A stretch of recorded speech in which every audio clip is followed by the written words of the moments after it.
I had a short meeting, so that took longer than I anticipated. They call it short meeting.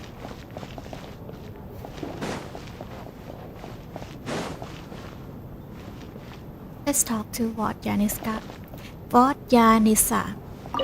I need to think very hard about whether there's anything that ever needed hiding. After all these years, there must be some things even I've forgotten about. How long have you been here?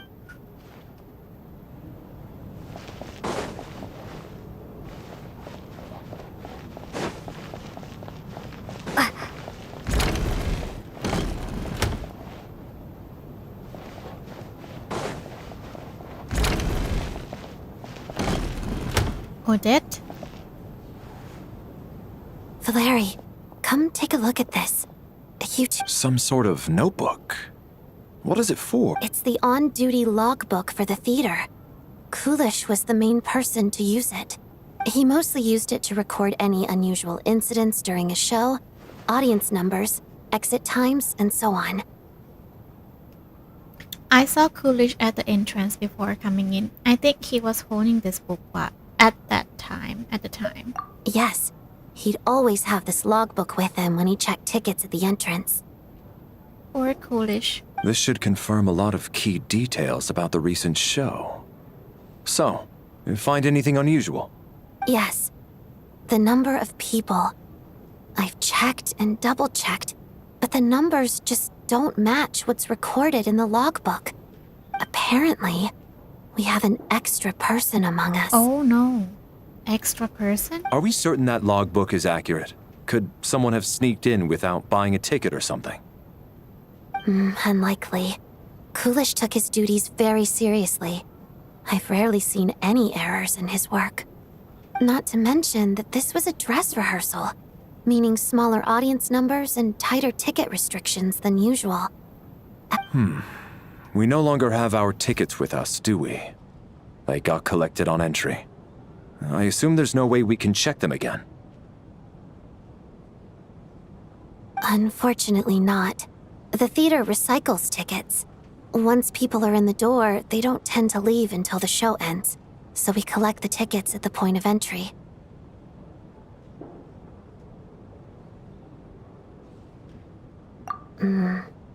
Still, I'm inclined to believe that this discrepancy in the head count is significant somehow. Did an extra person just materialize out of thin air?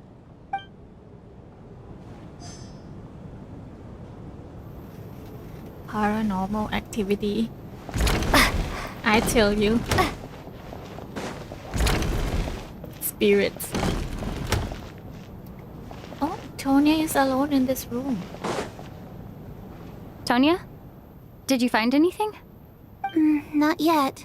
Still looking. So... Are we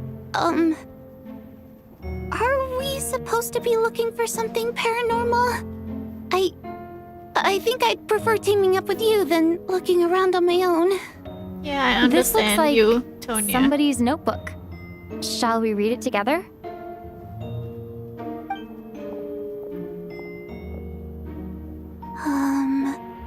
Well, it doesn't look scary or anything, so I guess it should be fine. Alright, let's read it together. You once told me I would understand someday, but even now I still don't. I don't believe anyone should be forced to abandon their homeland because of a change in power. She never considered the feeling of us water elf nobles. Every inch of this land reflects memories of my childhood. If I close my eyes, I can still hear everyone's song echoing everywhere. I will not forgive those who drove us away. I miss you very much, Mother. Mother? I often find myself missing that dress with the tassel, the heavy bed curtains, and the first ray of sunlight that would stream into the manor each morning. But it's all right now. If I narrowed my eyes just a little, the light seeping through the crack backstage feels just like one in our manor. I know that life is gone forever, and I can miss it all I want, but I also feel that what I have here now is no less than what I lost. The fantastical set designed by the prop master, the many fans who come all this way just to see me, and the quiet dancing girl who doesn't talk much. These are all mine. I won't lose any of it again. Never, absolutely never. I joined a rather remarkable organization, though I can't tell you its name here. Whatever that great figure intends to do this time, there should always be someone looking out for the misfortunes of ordinary people. That's what our organization exists for. Even now, I still don't understand her. Why is it that those in power always seems this way? They clearly have ability to bring greater happiness, and some say she has her own difficulties, but what could possibly trouble someone so seemingly omnipotent? Never mind. I should first focus on what I can do. I suppose you all hear about our organization sooner or later. Its name is, never mind. I'll leave it a mystery for now. Is this like Fort Janisa's diary? Huh. This has to be Vodyanitsa's writing, surely. Maybe it's a little rude for us to peek at this. I feel like I just read someone's secret diary by accident. Since it's an accident, it should be fine. Now I feel a little guilty too. I feel guilty. It sounds like she's writing this for her parents, right? I don't understand. Why put this stuff in a notebook instead of mailing it in a letter? Maybe they're not Because here. her water imp parents belonged to the aristocracy, who were driven out of Snezhnaya by the Tsaritsa long ago. Oh. And now they live somewhere new, where the postman can't get to. Oh, what Yanisa? I can explain. We're sorry. It's fine. My fault for not storing it properly. I can't leave things lying around and expect them to get ignored when everyone's scouring the place for clues. All right, give me my notebook back. I'll take over the investigation in this room. What happened to her parents?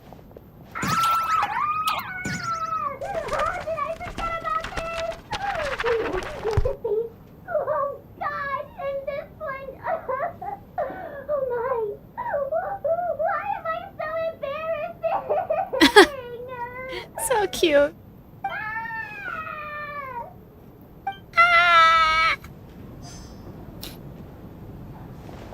One more clue. Who should we talk to? Oh yeah, Mitya. Where's Mitya?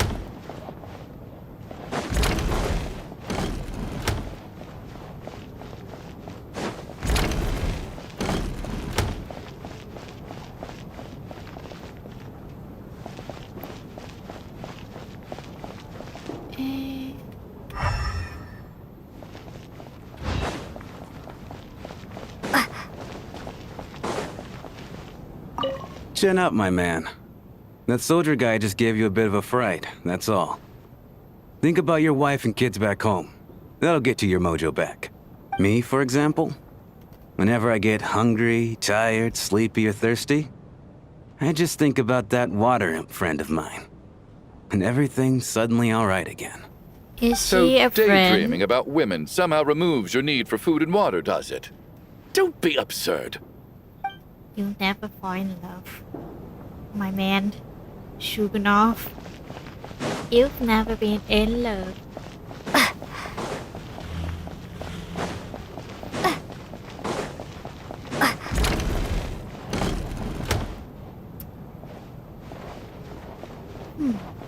Oh. Oh. There's a passage here. Ayosha? and Nitya. Ah, Traveler. Since you're here, come take a look at this. Alosha found it. We're both curious to hear your perspective. It appears to be an investigation report. And the focus of the investigation was the rumors of haunting we heard about earlier. This commission is clearly not as simple as previous cases involving only folklore studies. It appears to be connected to something far more mysterious. An extinct civilization, the creations of ancient gods, or powers from beyond this world. The possibilities leave ample room for speculation. From now on, we should take this as a lesson. A simple surface does not imply that what lies beneath shares the same level of existence or nature. Ley lines themselves possess a power ability to enter, devour, or guide souls. In most cases, once the soul and body of the deceased one are separated, the soul is drawn directly into ley lines, leaving no room for lingering existence. However, evidence shows that the connection between the theater area and the ley lines has been obstructed. Though only partially, not completely severed, still, this has granted certain souls unwilling to return to the ley lines an opportunity. If their resistance is strong enough, they may even linger within the theater indefinitely. In theory, however, these souls within the theater are incapable of influencing the physical world. Only under extremely rare circumstances can they produce phenomena observable to humans. Overall, they can be considered harmless. This assessment may be conveyed in advance to the theater's management to reassure them. But for me, the investigation does not end here. Uncovering the reason why the ley lines have been obstructed is the true focus of this inquiry. After consulting multiple sources, the most reliable hypothesis at present appears to be the existence of an angel civilization and its preliminary attempt at the ley line renovation. There is too little information available here. I must return home as soon as possible. An investigation report, huh? Looks quite old. Huh. This person's name looks to be of Sumeru origin to me. Was the investigator from Sumeru? The theater manager must have hired an investigator once specifically to look into this issue. But it doesn't look like anyone ever looked at the report. Presumably, the manager wanted to know if the supposed haunting was dangerous while also being fearful of word getting out in case it affected the theater's business. Anyway, the bottom line is, the haunting is actually real after all. It's caused by an obstruction in the ley lines. Is there any chance this is the key to finally making some progress with the murder cases? Ley line problems are pretty unexceptional to me by this point. And while it certainly offers an explanation for the ghosts, it's hard to imagine what connection it could have to these two murder cases. Some of the language that appears at the very end of the report caught my eye. Angel civilization, ley line renovation? My area of research doesn't touch on any of that, so it's completely outside of my wheelhouse. Huh? A piece of paper just fell out from the report. It landed right by your feet.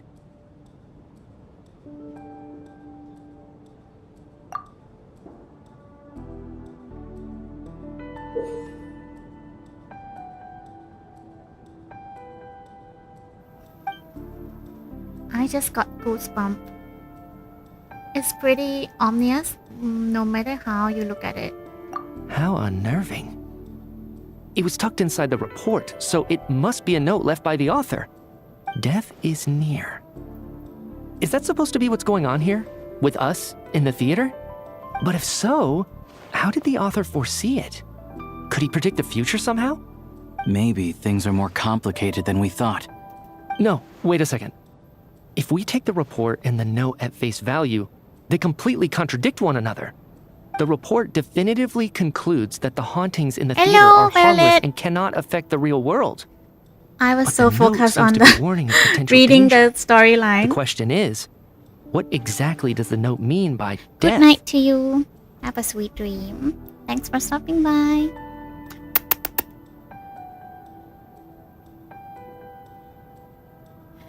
The question is, what exactly does the note mean by death? Simply our situation?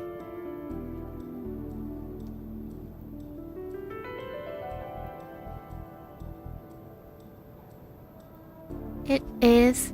Is it simply describing our situation? Is it referring to the victim? Or could it refer to the perpetrator?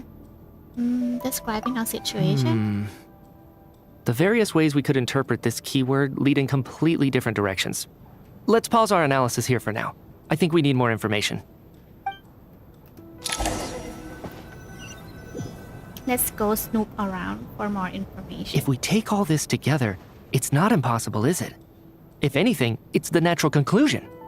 Oh, I beg to differ. This sounds to me like a product of a researcher's vivid imagination. And perhaps it's because I'm still viewing this through the lens of a typical murder investigation. But still, I'm struggling to be persuaded by your theory. Does it really sound that far-fetched? Alright, well, let's treat that as speculation for now. I do agree with what you've said, so let's go with your idea for now. Good. Okay, now that we finally have some meaningful leads, I think it's time to reconvene. Let's get the others.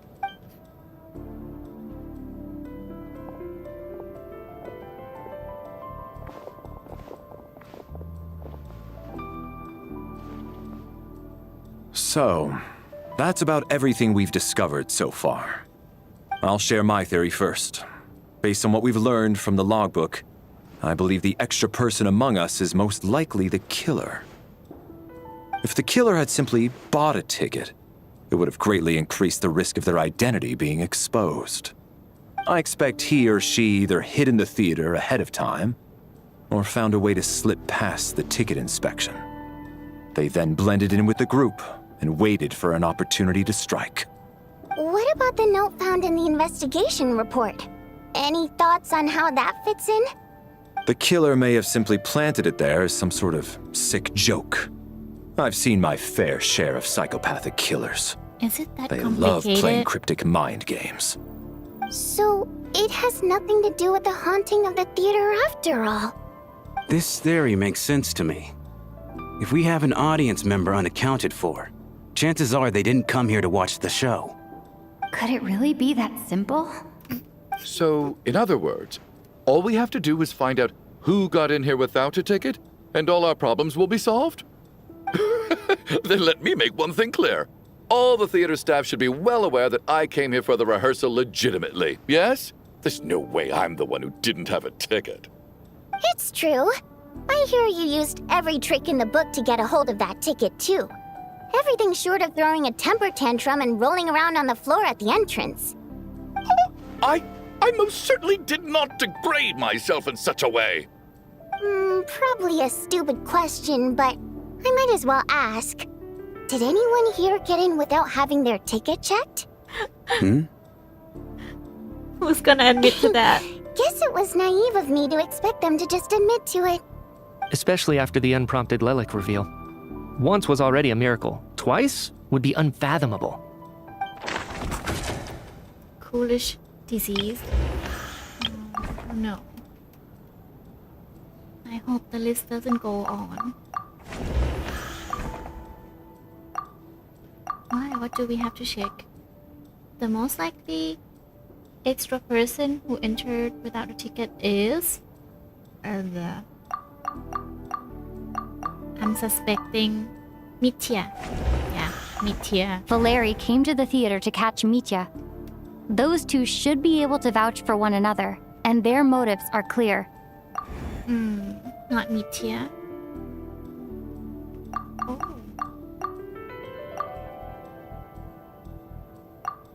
What about this dude? I don't believe any of us here knew Shram before all this. If no one can verify Shram's identity... Mr. Shram, did you really go through the ticket inspection to get in here? Huh? Me? Why am I being singled out, my friend? Do I seem that suspicious? It's not that you stand out as suspicious, more that everyone else has been ruled out as trustworthy. Okay. Well, we spent the best part of 2 days together now, so I'm sure you can all tell what kind of person I am. I'm a true gentleman. I never dream of doing something like sneaking to the theater without a ticket. Yeah, I have no doubt that you're a good person. But the problem is, none of us here actually know you, so no one can say for sure that you are who you claim to be. Although, actually, what was it you said last night? Yeah, you're friends with that water imp, which is why you understand our primary mode of expression. Last time I checked, there were barely any of us remaining in Snezhnaya, since most of the water imps left. Could you tell me a little bit more about your friend? There's a good chance I actually know her. And I suppose it's also kind of a way for everyone else to get to know you a little better.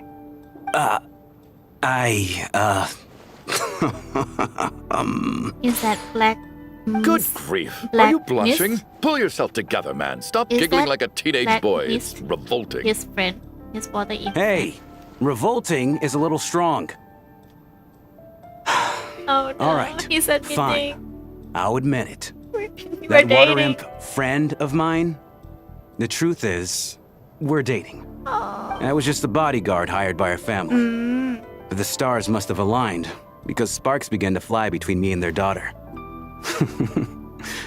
Never in my wildest dreams did I think I'd get so lucky. We don't need details. Just get to the point. Okay. I'm just a little hesitant to reveal her name, that's all. You know how it is. These are delicate times. Even with me to protect her. If word gets out that she's dating a human, both the Fae and human factions will give her a hard time. Really? Wait, no. That can't be. Huh? Shram, what the devil are you talking about? Who? Why is everyone looking at me like that? Surely you can understand where I'm coming from. Did I just skip something? Delicate times? Factions? Yes? You know, the Civil War?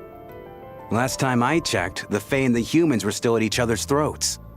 If I'm not mistaken, the last significant civil war in Snezhnayan history was over 400 years ago, Oh. when Her Majesty the Tsaritsa had just taken the throne and was consolidating her reign. Then who are you? What do you mean, 400 years ago? What's going on here? Is Shram from the past? All right, Mr. Mitya, you win this round. As far-fetched as it is, it appears that your theory may be correct. I'm just as amazed as you are. I didn't even believe it myself, to be honest. Is someone going to explain what's going on here? From the look on your face, you figured it out too, haven't you, Traveler? Not really. Please explain. Okay, what is this? Game tutorial. Select the one hypothesis that matches the situation. Option 1, according to the theater's duty log, there seems to have been an extra person at the scene. Option 2, a letter Vodyanitsa wrote to her family but never sent. Option 3, clue that has yet to surface. Option 4, investigation report into the alleged theater haunting. Clue to Shram's true identity.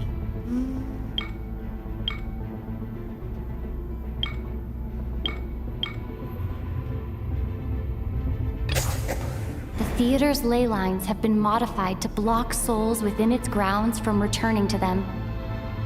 Some souls can even wander this place forever.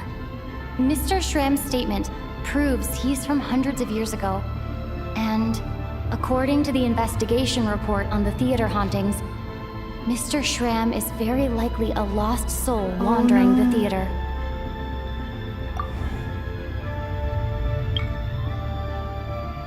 True nature of extra person, a soul wandering in the theater. The killer who hid in the theater ahead of time, just an ordinary ticket dodger. I personally.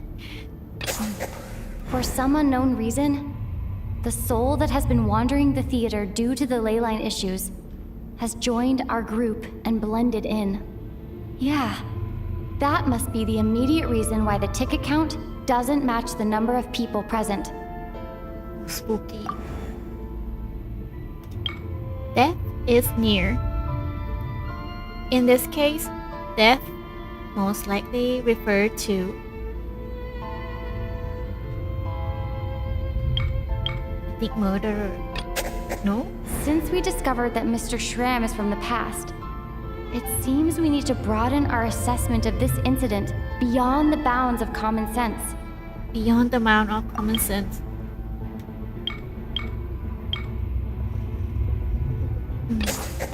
The contents of the investigation report have been verified. There are indeed ley line issues and wandering souls in the theater. Death likely symbolizes the deceased. Mr. Schramm, for instance. Death is near. Huh. That must mean that there's a dead person in our midst. That's the truth, isn't it? Yeah, the logic is clear now. The investigation report said that there would be souls stuck wandering around the theater because the ley lines were cut off. I don't know Mr. why, Schramm but must be I one don't such really soul who trust died in the theater a Mitya. long time ago. In which case, that also makes him our extra person. So when the note said death is near, it must have been referring to death as in the deceased, people who died a long time ago. Someone who died a long time ago. In short, there's a dead person among us. The extra person we've been searching for is a ghost from the past. Oh my god, that is You mean I'm a way ghost? creepier. No. Don't make jokes like that, my man. There must be some mistake. But even if I was dead, I know for a fact I didn't kill anyone these past 2 nights. Yeah, even if all that's true, the report also said the souls inside the theater can't affect reality, right? They're harmless. Then what if the problem isn't the souls at all, but the ley lines themselves? The ley lines have a powerful ability to attract and devour souls. Let's say that the ley lines are like a black hole, constantly seeking to engulf souls. But the souls that don't want to return are trying to avoid being sucked in. Why does this analogy sound so familiar? In our dream. What happens when the dream. black hole can't achieve its goal? I'm only speculating here, but what if it ended up swallowing innocent souls by mistake, or intentionally taking other souls to compensate? That could explain why we weren't able to determine a cause of death. If you're right, and their souls were devoured by the ley lines, it does make some sense. It does seem to explain a lot of the things we couldn't make sense of. Does that mean it's true? Except there's no concrete evidence. Mitya is relying on a lot of logical leaps. Still, it seems like the best explanation we have under the circumstances.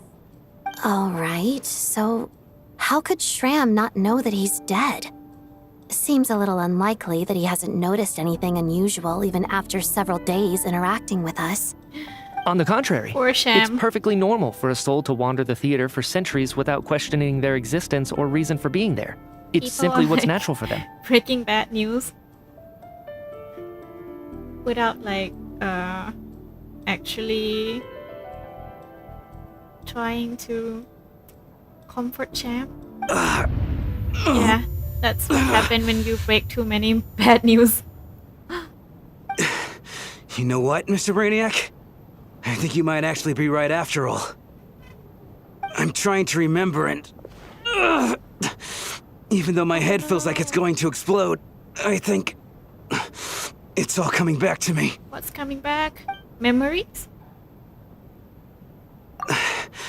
I was the one who didn't want to remember my own death. Oh. So I forced myself to forget. Well, I'm sure those are painful memories. My lady and I snuck out to go on a date one day. We bought tickets for the theater. It wasn't really my thing, but I was just happy to be together. All of a sudden, a group of people burst into the theater, shouting for all the water imps to get out, performers and audience members included. It was clear the conflict between humans and Fae had reached a boiling point. This time, the extremists were even coming after the water imps who had nothing to do with the war. That's terrible. I thought I could pull one over on them. So I took off my jacket, draped it over my lady, and tried to sneak out amid the chaos. But I got caught. They started shouting, calling me a traitor to humanity. But I was going to do whatever it took to buy our chance to escape, no matter how many people stood in my way. I had to, both as their bodyguard and out of love. It's all right, friend. You can stop there if you want. You don't need to dig all that up again. It's just... Even now, I'm still struggling to accept the truth. How could I be dead? I'm sorry, everyone. Then what happened to If I'd known I was a dead man walking, What are I you? wouldn't have dragged you down with me. If I'm the cause of all this death, then punish me however you see fit. How can we punish you? Mr. Shroom. No. I refuse to be a burden. I know what I have to do. You said I've been wandering the theater for centuries, right? I guess it's high time I got a breath of fresh air. Out there, I mean. I'll leave this place and take all this death with me. Go out on my own terms. Mr. Shram, I'm sure we can figure out a different course of action. My good sir, we both know I'm not supposed to be here. So you think the ley lines I should have are, accepted my death long trying ago. to find another soul to replace One way or it? another, this has to end. Unless you're saying this goes against another one of your military principles somehow. No, I'm speaking on a personal level this time. Let it go, man. Oh, wait. One last thing. Miss Water Imp. My lover. Her name was Litia. Litia Ozarova. Do you Yeah. know what happened to her? What happened to her? Ozarova. Oh, Oh, Auntie Ozarova. That's what we all called her. I remember her as a very kind elder. She had a bunch of kids, too. I'm so glad she survived. And she had lots of kids? Good. That's good. I could hardly expect her to stay single just because of what happened to me, right? oh, why is it so sad? As long as she went on to be happy, that's all that matters. Besides, I'm dead. My soul's been wandering around here for so long because I was worried about her. But now, I can go Poor man. without regret. Yeah, you should. There's no need to see me off, my friends. I've enjoyed our time together over these past few days. Perhaps we'll meet You have again a in the good next sense life. of humor too.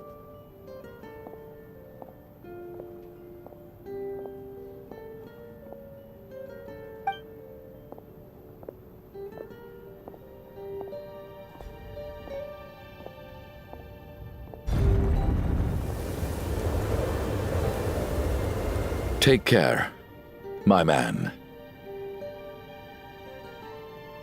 I knew Mr. Shroom was already dead, but I still feel so sad. Death is cruel, no matter how we might try to make sense of it. So, was the conflict between Fae and humans really that bad back then? I was only little, so I don't remember much. It's terrible to think that so many innocent people had their lives turned upside down. Even the historical records about that time period don't say much about it. All people know is that the Tsaritsa founded the Fatui, drove out most of the Fey aristocracy without explanation, then used her terrifying power to suppress the humans. It seems to me like the Tsaritsa chose to make herself the enemy. She downplayed the conflict, directing whatever animosity both sides had for each other at herself instead. That's also why, despite how brutal the conflict was at the time, there hasn't been much lingering tension between humans and Fae since. Things have been fairly harmonious for the past few centuries. So, the Tsaritsa banished the Fae to protect the Fae living in the city? She offered herself up to be hated in exchange for peace. Maybe it's not quite as bad as it sounds. I don't think Her Majesty is too concerned if mortals hate her or not. And besides, there are very few who truly do. All this time, I had no idea. All right, if Mitya's theory is correct, then I think we can consider this matter settled. Let's all take a break.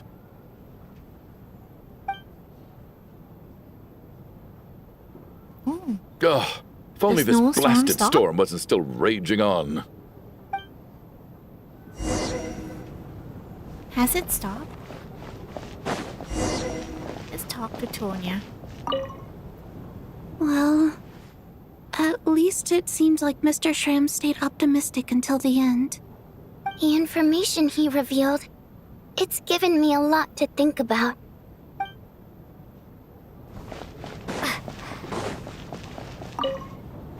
At least the lingering regret that kept him here has been put to rest. That's not necessarily a bad thing.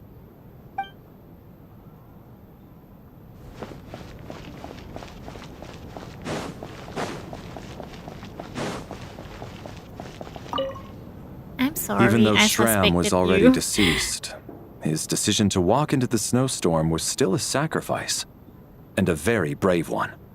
This is one of the few times I don't feel at all happy to have my theory proven true. Where is Odette? Let's go find Odette.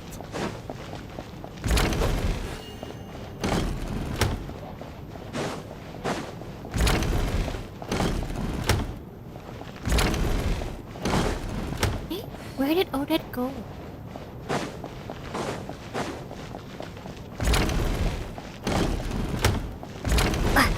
Where did she go?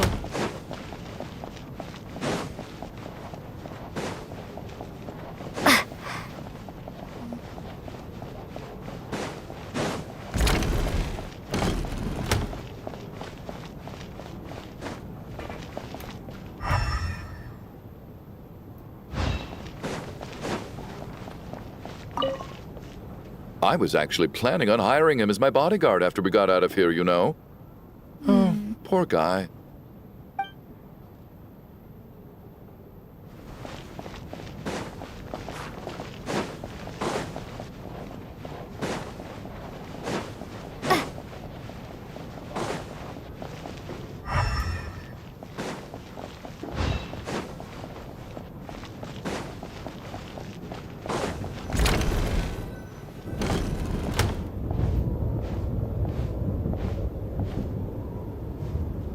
Looks like now we can just rest until the snowstorm stops.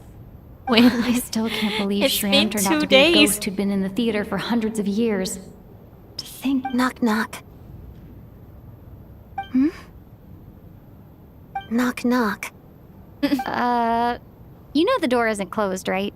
You don't have to knock. Think of it as a signal then. When I'm entering someone else's room and I knock, I'm here as Odette. If I don't knock, it's Lelik. Oh, okay. Please come in, Miss Odette. Thanks. So, why did you come to find me? Is there something I can help with? Vodyanitsa said you knew about my secret identity from the start. But when everyone was discussing who Lelik could be, you were worried that revealing what you knew would be unfair to me. So you kept it to yourself, right? That's what you wanted to talk about? You just came here to thank me? Yes. I'm extremely grateful for that. Oh, is that It's your nothing. first time I smiling? mean, you didn't hold what happened to the Senora against me, so I should thank you for that as well. Actually, there's something else as well. I found myself in a situation similar to the one you were in when you helped conceal my identity. So I thought I'd come and ask you for advice. I'm honored. What's the situation? It's about Mitya. Oh. Before all of this, the last time I saw him, he was dead. What? As I'm sure you know, my goal as Lelik was to stop Project Stuja. What? Well, when I found out the tech lead for the experiment behind Project Stuja was Mitya, I immediately started planning to track him down and threaten him to back out. I often saw him around the theater, but I soon concluded that making my move there would risk exposing my identity. So I decided to infiltrate the Armory Palace and go directly to his lab. That way, the threat would be much more effective. That must be basically the most classified place in Snezhnaya. If you manage to infiltrate it, you really do have what it takes to be a harbinger. Well, I suppose there was a bit of luck involved. But I am a Fatus, so I already had some familiarity with the building's layout. But when I finally made it to his lab, Mitya seemed to be dead. How did you know?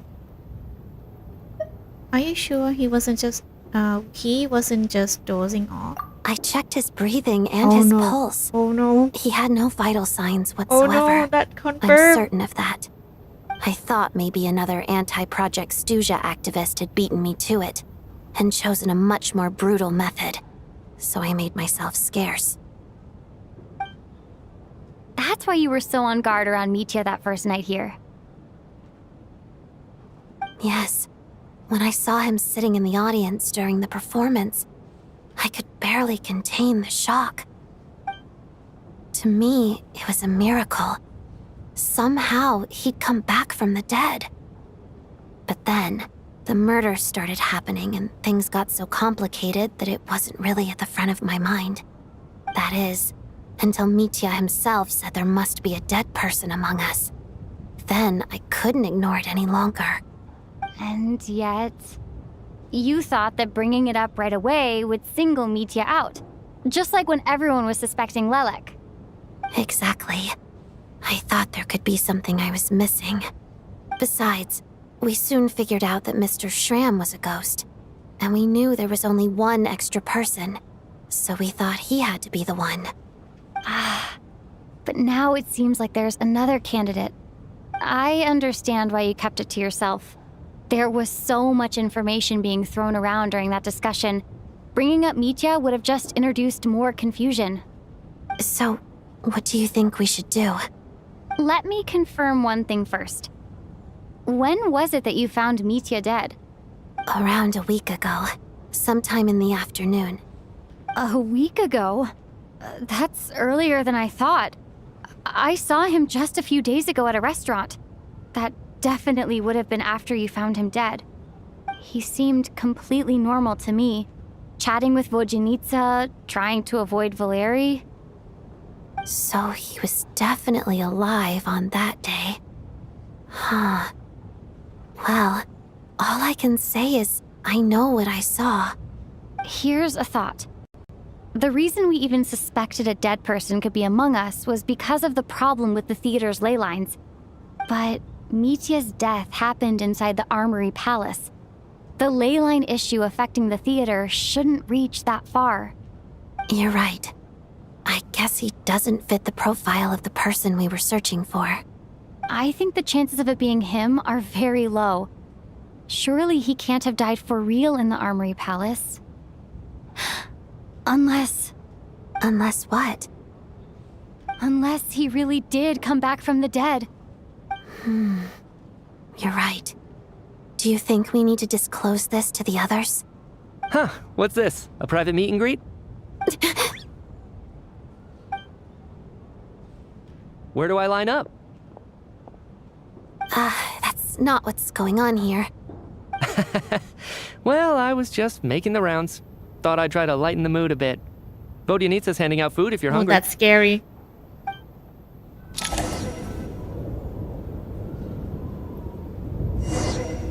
That is scary.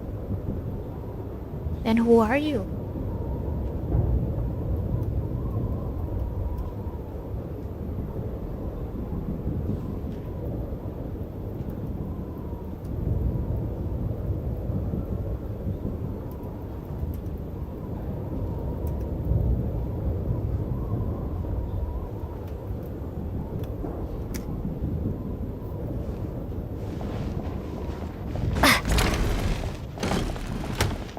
I've never been in a snowstorm that lasted more than 2 days.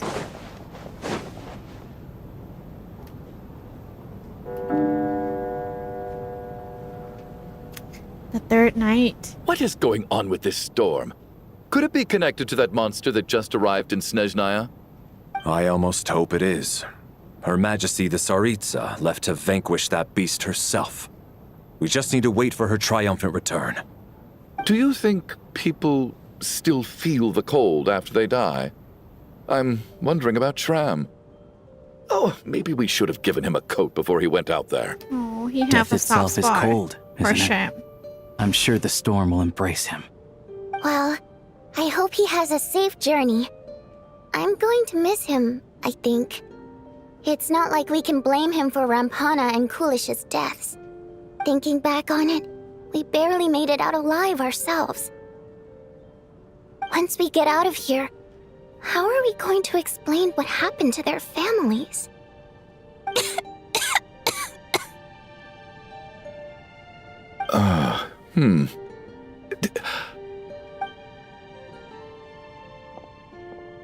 Are you okay? Here, take this. I've never used it.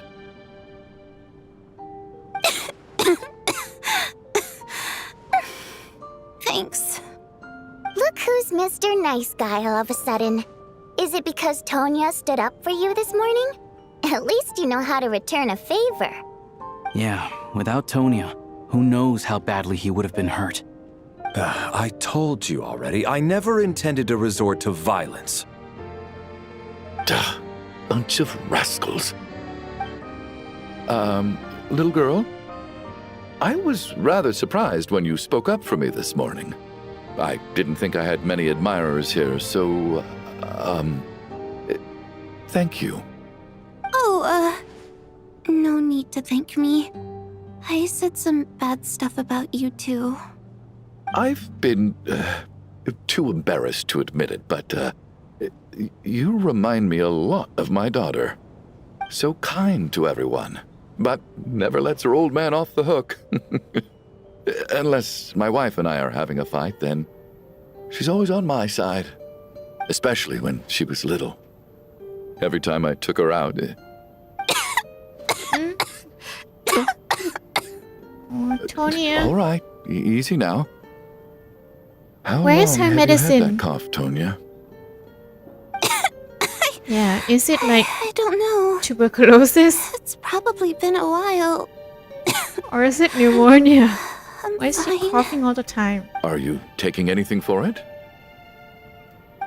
Yeah, where's her med? I'll be fine once I see my brother. Oh, He's gonna pick some frost fairy flower leaves and brew a tonic for me. I'll feel much so she better once I doesn't drink have her that. medicine with her right now. I see. That's good to hear then. We should probably discuss arrangements for tonight. Now that the deceased has left our midst, there shouldn't be any more incidents. No, no, However, no. out Don't of an put your abundance of guard down. caution, I'll keep watch. Shouldn't we take shifts? I can take one if needed. No need. I managed to get a nap in earlier, so I have plenty of energy right now. After all the tension of the past few days, everyone else should just focus on getting a good night's sleep.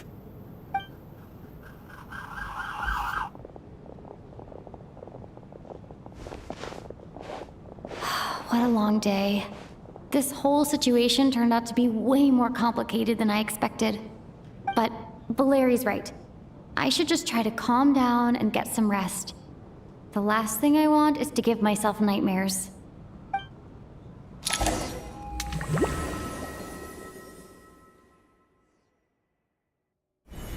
She's awake.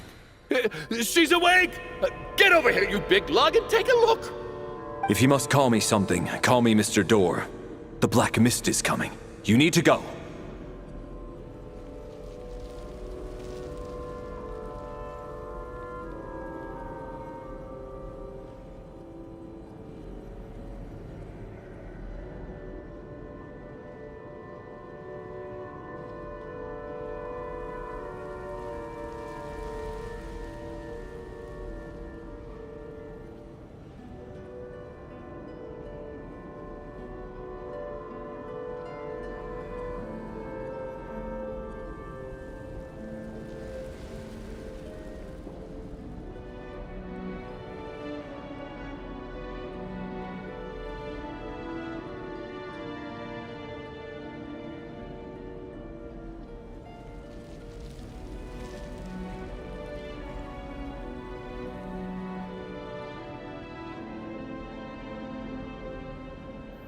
Where are we?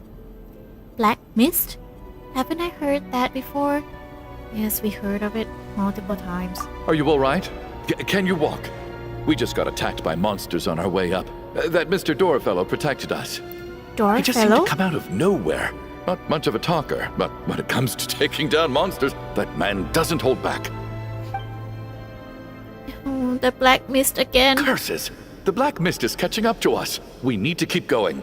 Not Shugunov and Valeria? No, not these two too. Mr. Door, I don't believe I've ever seen you around here before. Why is that? There's no need to try to... Mr. Door, looking for trouble! Get rid of them! I can just push these ones up. Oh, the door closes. Well, I'm anyway, locked we're lucky outside. to have you here. Thanks for saving us earlier. Oh, wow, You need to ow. thank me. Can I This just is like... where my duty lies. No, I can't escape. I have to fight.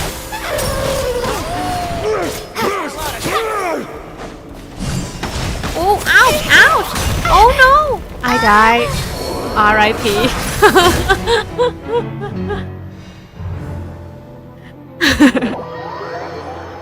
R.I.P.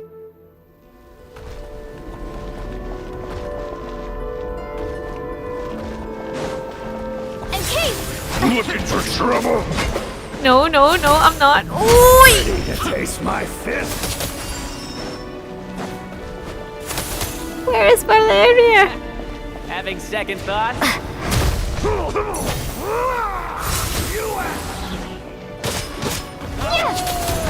Get a lot of this! Oh, how are we gonna win?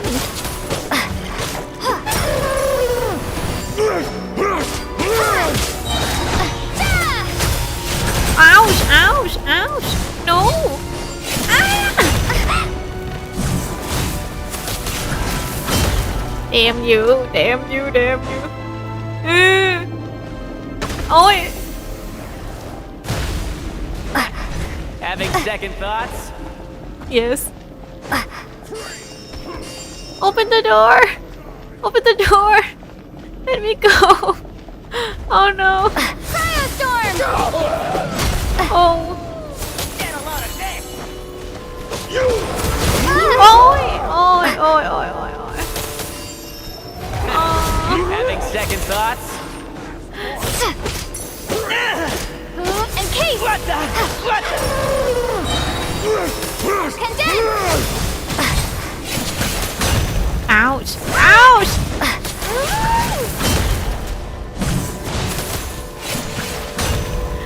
Oh my god. Oh.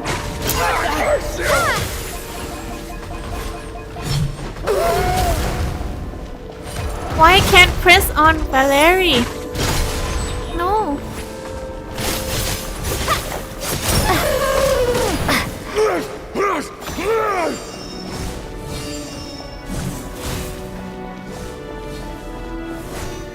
Save me! Encase! Okay.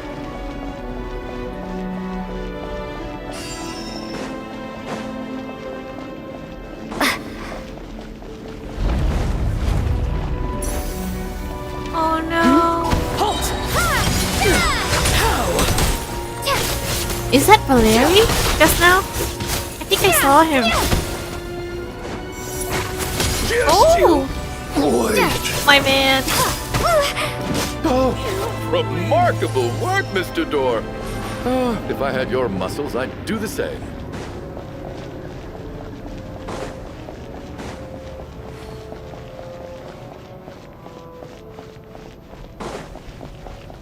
Are none of these doors the one you're looking for? No.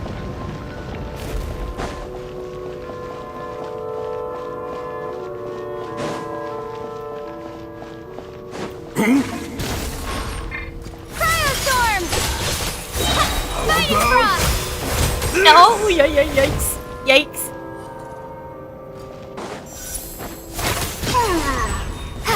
Come here closer. By my command. How could this be? Condense and crystallize. Impossible. Impossible.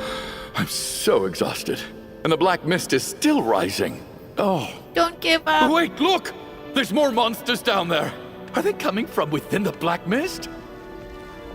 No! Run. They're gaining on us! Quick, keep going, or they'll be at our heels any second!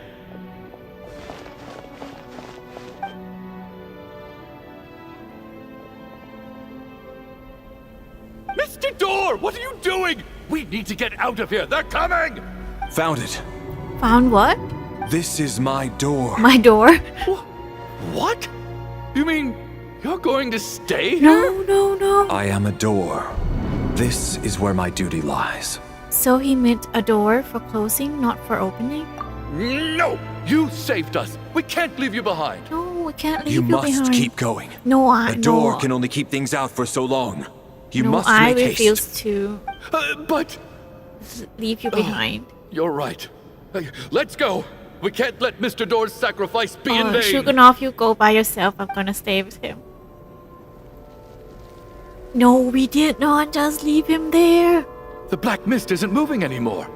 Looks like No. both the monsters and Mr. Door are gone. No. I didn't just imagine all that, did I? Surely I wasn't so scared out of my mind that I hallucinated a door as a human being. No, I remember Mr. Door too. Oh, okay, good. There's no Oh, way we no. both hallucinated the same thing. Getting sleepy? Well, looks like we're safe for now. Go ahead. Let's get some rest. Oh no, don't tell me. Valerie too? They're taking Valerie too? Oh, don't do this. What time is it? Is No. it morning? I think I had a nightmare. Please. I guess everyone's still asleep. These past 2 days have been exhausting. Valeri's keeping watch though, so he's probably the only one awake. Valeri? No! Why is his head down like that? No! I'm gonna delete the game, Genshin. Don't you dare do this to me. He looks as calm and composed as ever. Even now, it seems as if there is no burden he couldn't shoulder. Yet, around him, time seems to stand still, as if the gods, in their mercy, finally granted him a moment of respite. Wake up! Everyone No. needs to wake up! No! Fuck! Oh shit.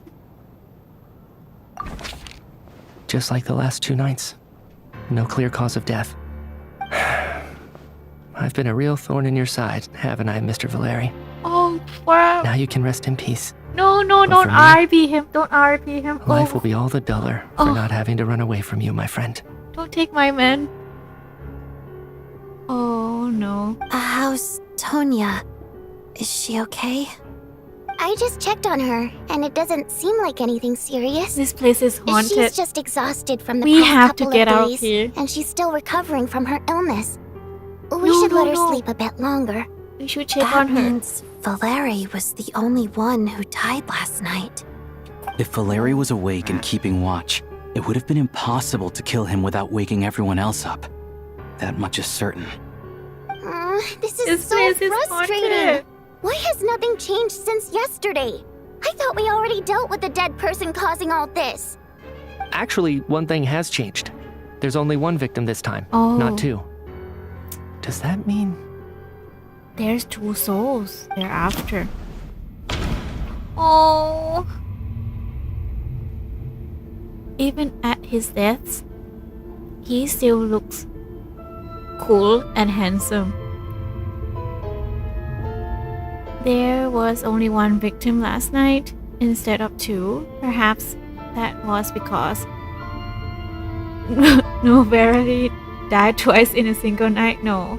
Mr. Sham was one of the people who should have died last night.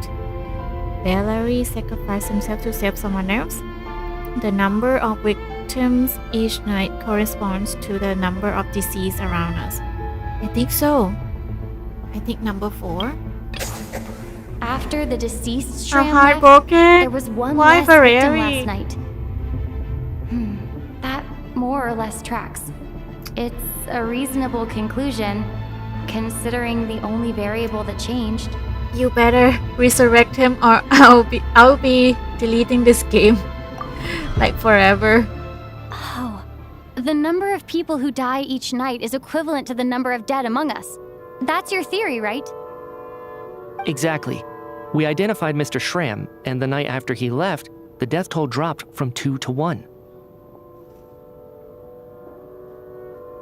By that logic, there must be one more dead person left It's you. among us. Mitya, it's you.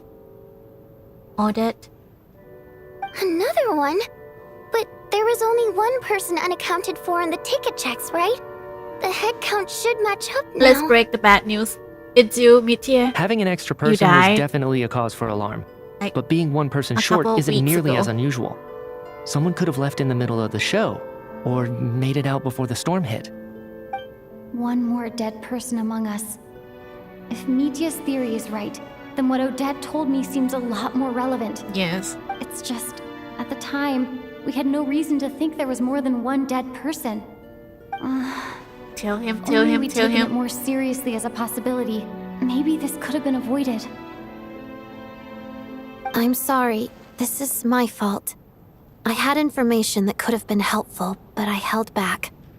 I should have brought it up right away. I'm partly to blame as well. I was too quick to dismiss Odette's concerns. What is this about? What have you two been getting up to behind my back? Sounds like there's some big news you've been keeping from the rest of us. Well, You're dead. we're all ears. You died. Odette tells the group about finding Mitya dead. I'm the dead person? Yeah. Wow. That's certainly news to me. Odette and I talked about it yesterday, but we thought it just wasn't possible, so we left it at that. Yeah, I don't blame you.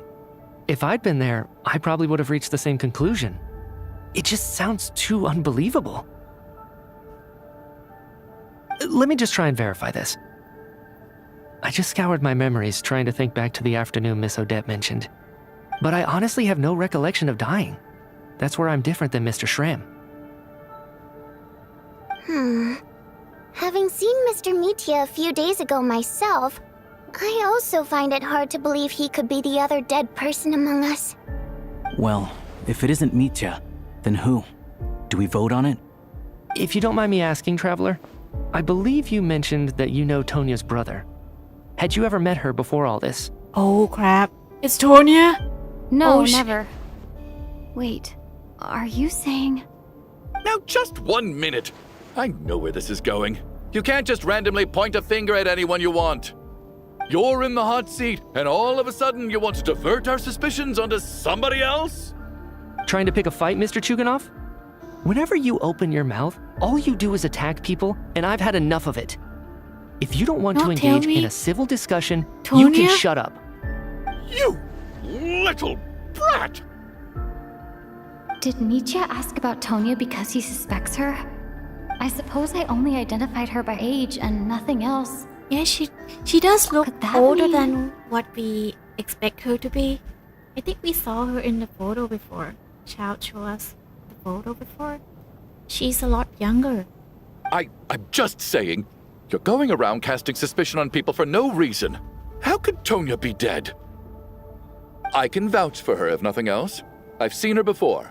She's the sister of that Harbinger, isn't she? The one called Child. Oh, really? Oh, You're telling the truth?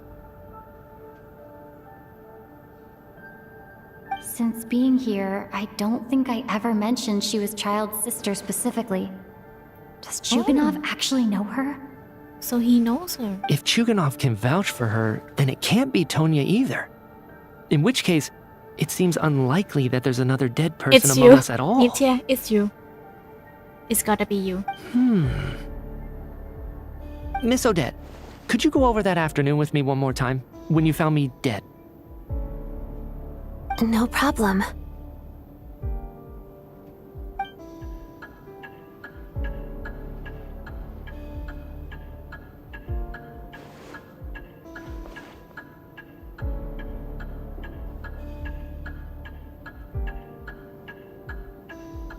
Huh. No matter how hard I try, I just can't remember anything about dying. But I do remember something else. Miss Vojanitsa, during our last meal together, I told you how some of the researchers were suffering from temporary memory loss. Do you remember that? Oh, yeah. You said it was hindering the progress of your experiments. You thought they were just under too much stress or something. Right. And even though I don't remember dying that day, I'm pretty sure I experienced something like amnesia. Some of my memories from that afternoon are missing. Are you suggesting you're missing the memory of your... Of course, how am I only just realizing this? Humans aren't necessarily aware of their own death. You mean being silently assassinated? Or dying in your Assassinated? sleep? Situations like that? Oh, The researcher's amnesia. Suddenly it all makes sense.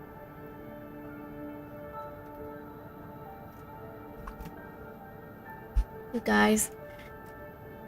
You are just gonna leave him sit like that? I must thank you, Odette. I think your perspective just helped me reach a breakthrough on a series of issues that have been troubling me for quite some time. All right. It's decided then. I'll be the one to leave today. Oh no, Mitya. I feel bad now. Oh, leave! Hey, wait a minute! Aren't you rushing into this? What if you're wrong? You'll pay with your life! Come on, kid. Aren't you gonna fight for your life? This seems like a rash decision. I have other reasons beyond what's been discussed. In fact, thinking back, I remember during Miss Odette's performance, while I was sitting in the audience stalls, a brilliant new idea for my research popped into my mind. But then, my train of thought suddenly cut off. I can't remember it now at all, and I didn't take any notes. I guess that must be another instance of temporary amnesia. No.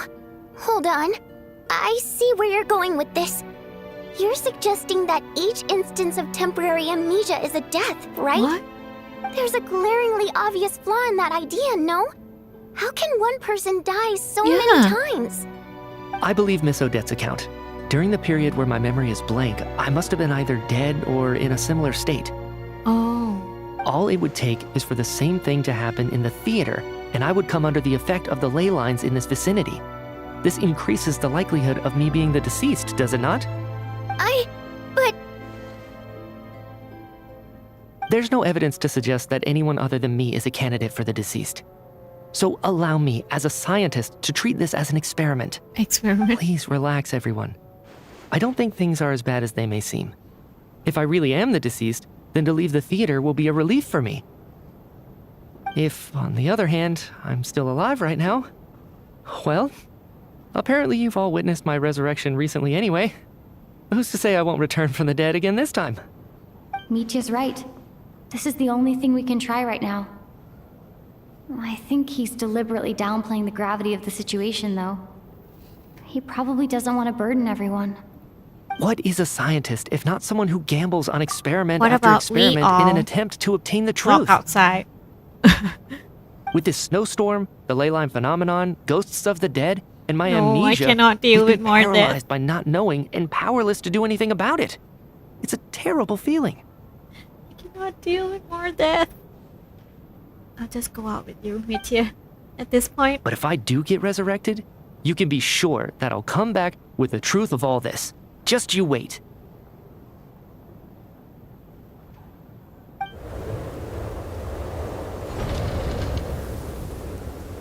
lay that man down, please. Valeria. Oh, Mitya. Night falls, the theater is filled with heavy silence. More than half group is gone since the first night here. Oh, I don't want to be here anymore. What could be worse? Poor Mr. Mitya. I didn't even get to see him one last time. Maybe it's a good thing that you weren't there to see it. It was a hard thing to watch. I hate goodbyes. Why does it feel like everyone around me is slowly disappearing? Not just in here, I mean. In the outside world, too. What do you mean? Maybe it's the realization that, at the end of life, everyone has to face it alone. Come to think of it, the main reason we're still alive right now is pure luck. Each morning here, for every one of us, there's the chance that we might not wake up. You could take it a step further and say that the same is true outside, too. Who can never be 100% sure when they drift off to sleep that they'll open their eyes again in the morning? True. If I make it out of here, I'm going to cherish every moment that I'm awake and live without any regrets. Without regrets? I feel like a strange sense of anxiety has been quietly growing inside me over the last 2 days. Are you okay? You look really glum. If something's bugging you, let's talk about it. There's only a few of us left here now. I don't want to talk After about it. everything we've been through, what's the point in keeping things bottled up? I have a travel companion named Paimon. Alosha and Odette have met her before. She's been feeling unwell recently. You're worried about her, aren't you? That makes sense. We've been trapped in here for days. To be honest, I used to feel like I was just a spectator in this world, watching everything that happens from the sidelines. Maybe it's because I'm a descender? A descender?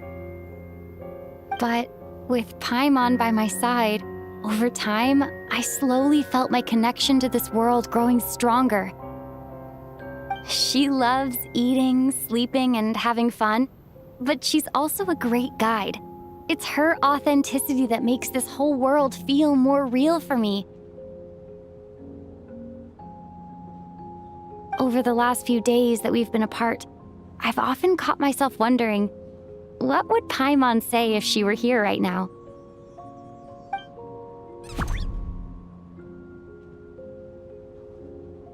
But by the time I snap out of it, the conversation has already moved on and I'm still in my own little world.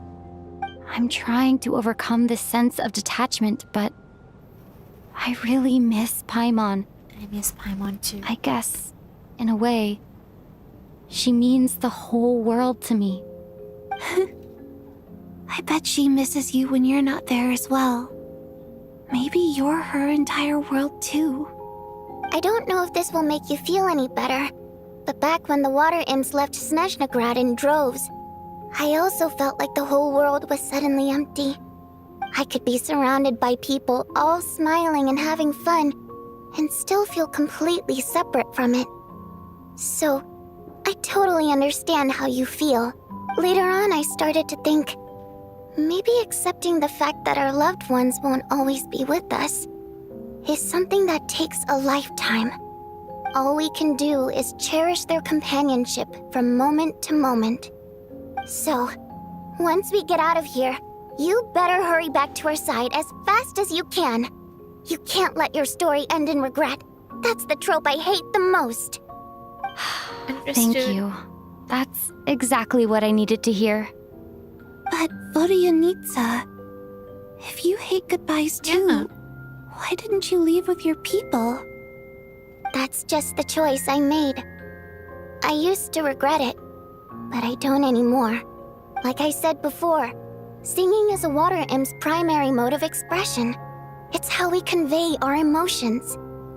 Our songs have echoed through this theater for hundreds of years, each one a story pieced together through moments of joy and sorrow. But does a story exist without someone to read it? To me, the answer is no. So I made the choice to stay.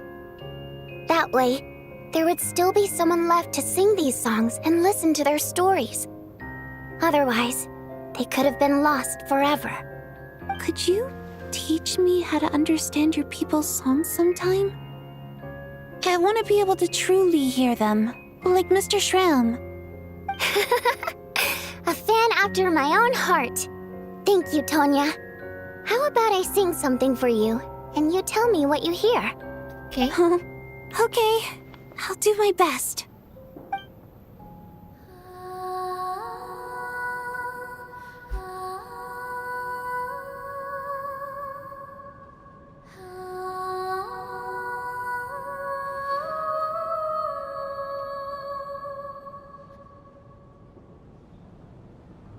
I've never heard that one before. I feel like I can hear a sense of longing somehow. I wonder why that is. Color me impressed, Tonya. You're a keen listener. Most people can only tell if a song is happy or sad. I didn't think you'd be able to pick up on such specific details. So, what's the song about then? Come on, tell me. I've actually never performed this song in the theater before, because it has more of a ceremonial purpose for our people. It's not meant for the stage. It means something like, may those we have lost watch over us and follow this song back home in the night, so that we might be reunited once more. So it's kind of like a requiem, a call to be reunited with our loved ones in our dreams. No wonder I could hear that sense of longing. You sing it for loved ones who have passed away. I hope it reaches them. It's getting late, Tonya, and you're not well. We should all turn in early. If something suppose happens to there's no Tonya, reason I'm to gonna keep scream watch right tonight. now. This time I'm Okay. gonna scream. But, before I go to bed, could you sing that song a couple more times for me, Vodyanitsa? Of course. Anything for my #1 fan.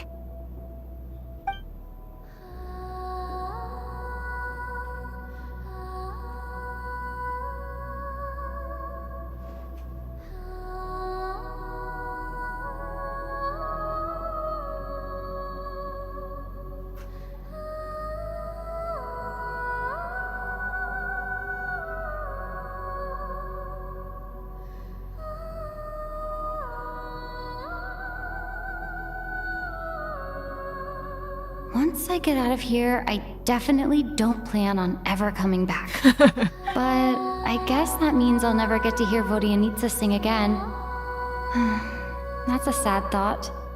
Before I fall asleep, I should cherish this moment of companionship while it lasts.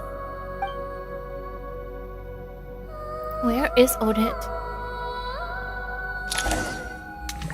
Oh no, not again, not that black mist again. Where am I? So dark in here, and I feel kind of dizzy. Am I alone? Is that Tonya? What was that noise?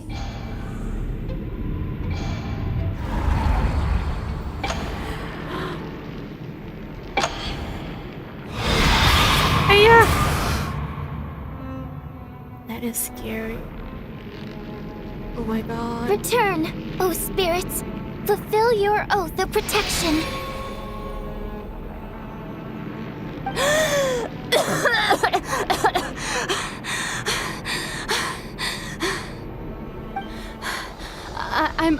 I'm alive? What just happened? No time for questions. Quick, over here. Turn on the switch. We need to bring back the light.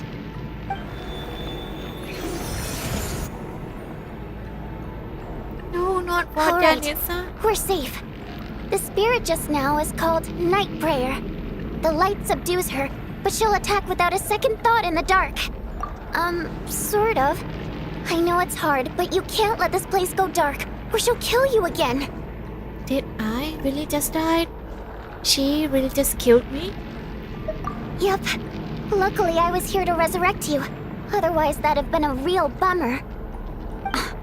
A bit more than a bummer, I'd say. Wait, so you have the ability to resurrect people? Sure I do. I'm your guardian spirit after all. I specialize in soul recall. Oh, it's nice to meet you, by the way. Huh? Oh, thanks. It's nice to meet you too. All right, there's no time to waste. The black mist is already catching up. We need to avoid it at night prayer at all costs. Come on, let's go. We need to reach the next switch before the place gets too dark. If we bring the light back, night prayer won't be able to get to us. Sweet, sweet light! It's back! Oh no. It's night prayer. We need to move quick, but don't let her notice you. Look out! Ah! Leave me alone! Leave me alone!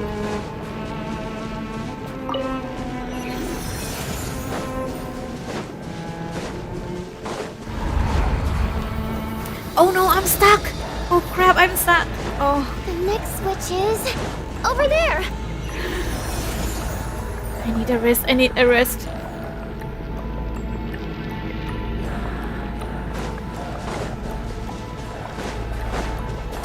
Holy... Ah! What? What just happened?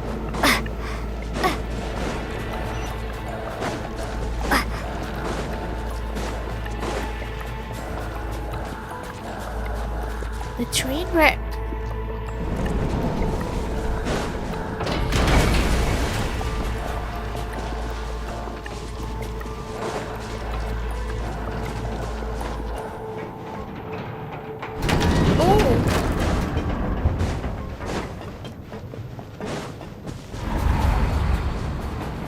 No. Oh no, Night no, no, prayer no, is no, here no, too. no, no, no, no, no, no, no, This no. can't be the Oh, no, only no, path. no, no, no, no, no. Let's head up there and take a look.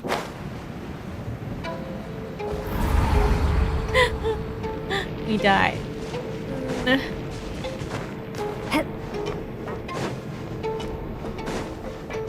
The switch is just up ahead. Hurry! I know. I'm trying my best. It's too dark.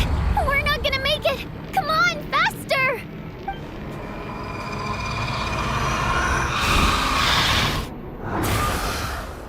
Traveler! I won't let you die like this. Not on my watch. Resurrect again.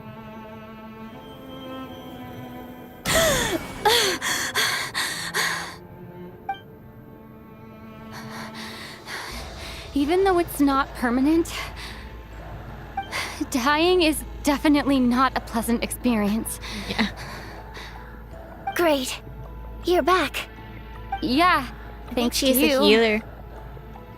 Time for you to get out of here. Quick, before the light runs out. Okay. What about you? Oh, what You're about not you? coming with me? No, can't. No. I've already been used up. What use up? A guardian spirit's skills are finite. I can only resurrect someone so many times. No. I might not look any What different. Janitza too. But my essence has been exhausted. Now, I will slowly start to fade away. Drag her I out. can go no further. No. The black mist is where I belong. No. It's okay. Why didn't you tell me sooner? No, it's not okay. Because it wouldn't have changed anything. That knowledge would have just burdened you. And a guardian spirit's role is to protect. But Go. Now, before it's too late. I already hear night prayer approaching.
Not me leaving her here again.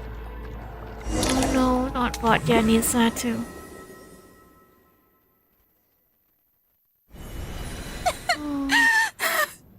Odianitsa! How could this happen? Odianitsa! We must get out of here. It's cursed in here. Well, I guess there's no need to inspect the body. You are beginning to grow numb to the tragic death that awaits each morning. Yeah, if you're gonna die anyway, just go out. Before long, the lament of countless water seems to respond around the theater, full of deep affection and sorrow for Wat Janitza. Your emotions begin to respond in kind, leaving a heavy feeling in your chest. This wasn't supposed to happen. You lied to us, didn't you, Chuganov? You've been lying from the start. Lying about what? Take a long, hard look at yourself before you go around accusing other people. I suspected you on day one, Lelik, and now look where we are. By some strange coincidence, you've never been targeted. You just happen to have survived this long? No, you should be the prime suspect. And you, little hunter, ever so content with staying on the sidelines. Yet you were the one who stopped us from leaving from the start. Why are you trying to keep us here? Walk out, mister. Walk out. Now you're just lashing out indiscriminately. That's either a sign of anxiety or a guilty conscience. Where was all this passion and bravado before? Decided to fight until the bitter end. Is that it? Is that a threat? Fine, bring it on. You think I'm afraid to die after all this? You want to kill me?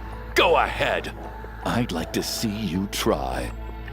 after all the trauma of the past few days, everyone's been pushed to the breaking point. Valeri and Mitya aren't here anymore. Someone else needs to step up and take charge. But first, I need to think this through.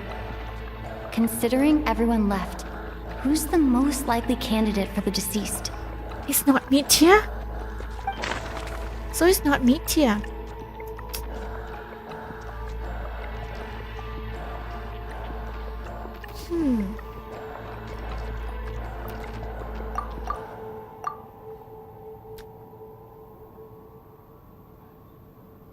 We never met Tonya before.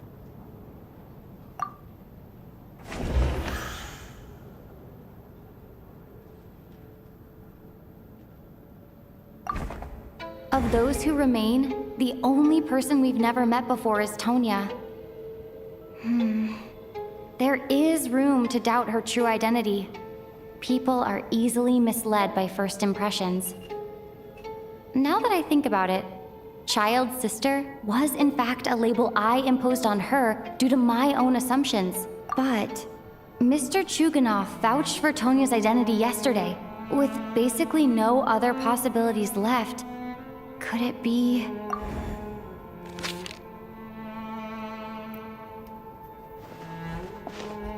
Tonya, how's Tusser been lately?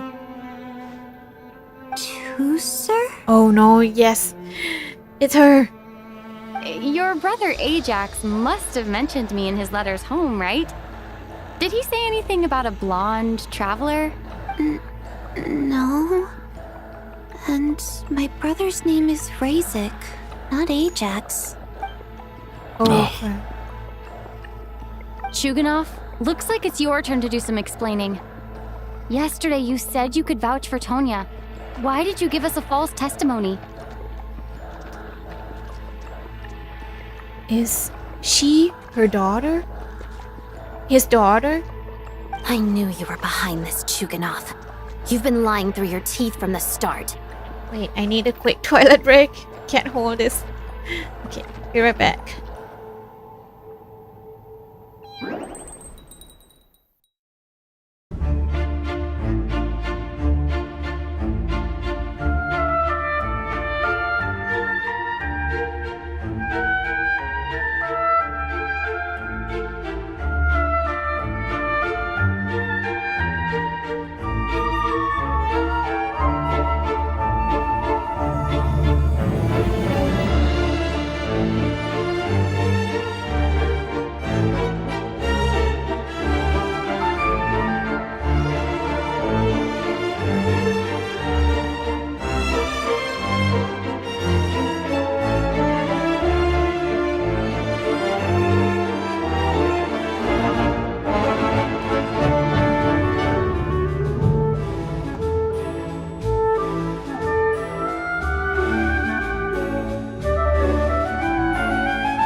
Oh, I mute myself all this time?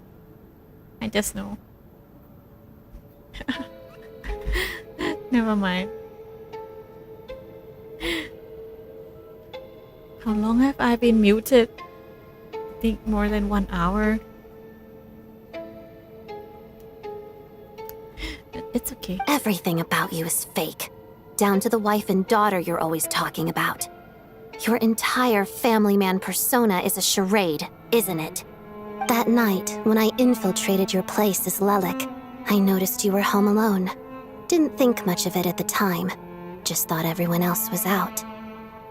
But thinking back on it now, that doesn't seem very likely. My guess is, you live alone, don't you? Even that was a lie? But why would he lie about having a family? Oh!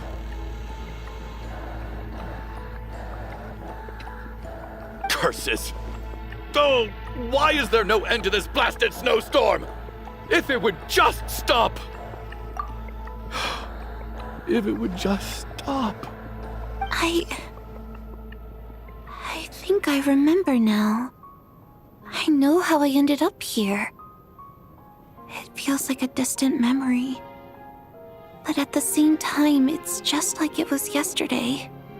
The reason I'm always coughing is because I got sick with frostbite.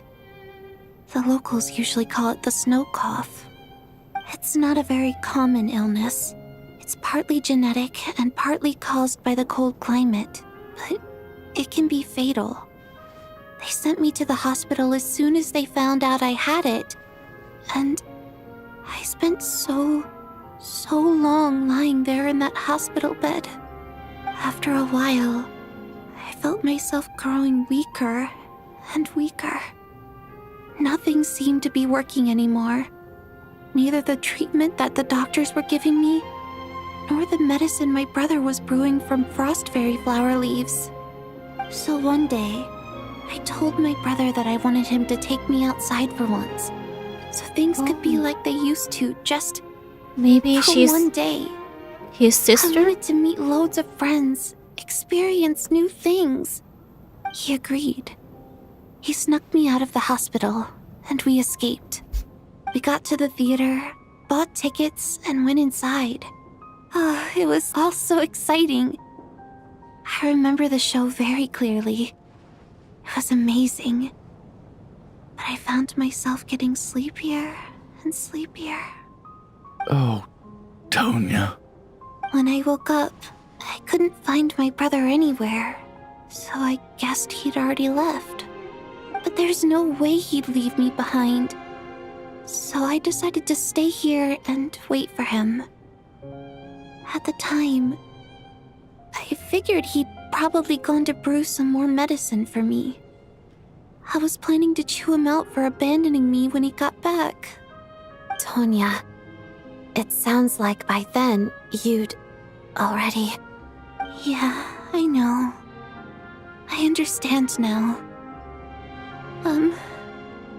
Dead, aren't I? This cough and the feeling weak, it's probably just my body's memory. After all of that, it turns out I can't blame my brother after all. I was the one who abandoned him. I'm sorry, everyone. I realized this much too late. It seems like death skewed my perception. And now I've dragged you all into this mess. Your name probably isn't even Tonya, is it? Didn't that ever strike you as odd over the last few days? Well, when I was little, my brother and I read a storybook, and Tonya is the name of one of the characters. When we escaped from the hospital, our family and the hospital security were looking everywhere for us. So when you first approached me and said my brother had sent you, and called me Tonya, I thought he must have chosen a fake name that only the two of us would know. Coincidence. Because he was afraid of getting caught. Now, it seems like that was just wishful thinking. At least your memory of death isn't painful. That is a small comfort. Now it's your turn, Chuganov. Talk to us. I believe no lie is ever told without a reason. You're right. I was lying.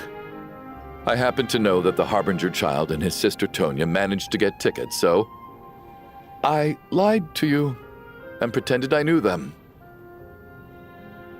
And yes, I was lying about my family too.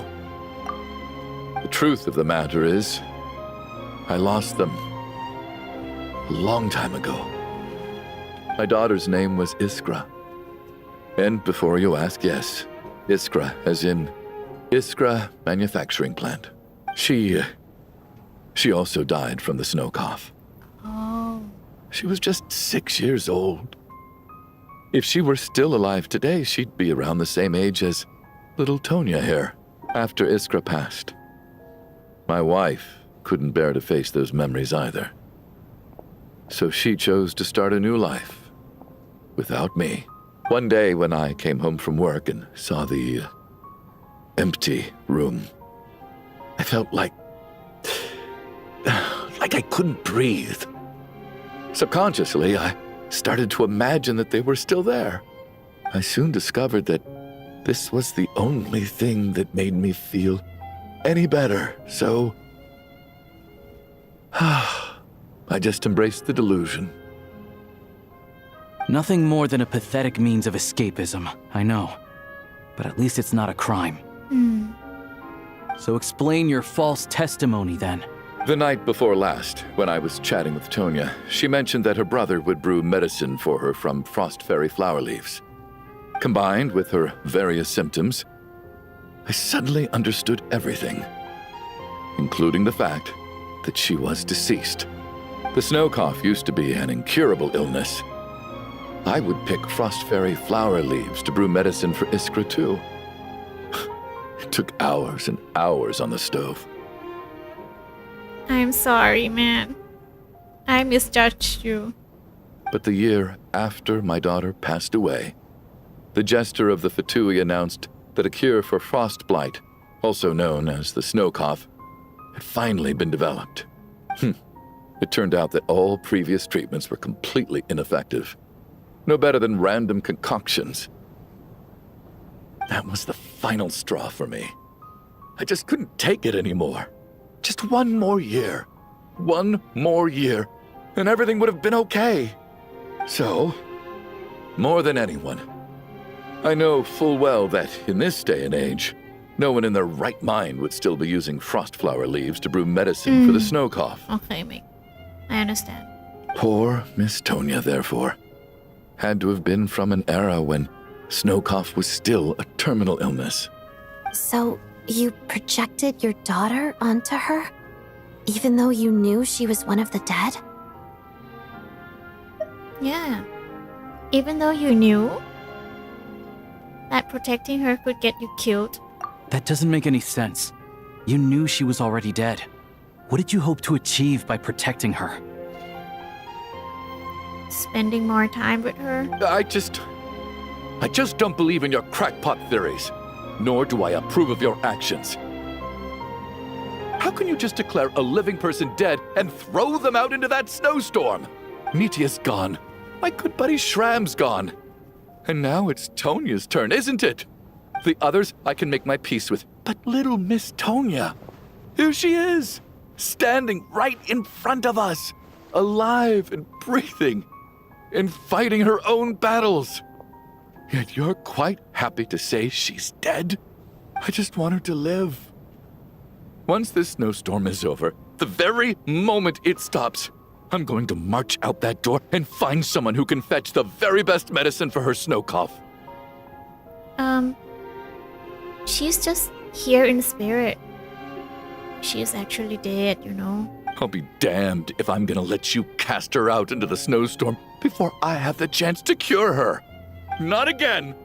Not She this time! cannot be cured. Not when the cure is right within our grasp! I'd never be able to forgive myself. Mr. Chuganov, stop. I can't let you do this. Don't. By the sounds of it, you've known I was dead since the night before last, right? I really liked Mr. Valeri, Mr. Mitya, and Miss Vodoyanitsa. And now they're all dead because of me. I'm not happy about that. The reality is, you've been trying to fight your own demons through me. But all you've really done is trap me inside your delusion along with you. No! Listen to me. I want to save you. I do. Well, at this point, I'm quite sure that I'm dead.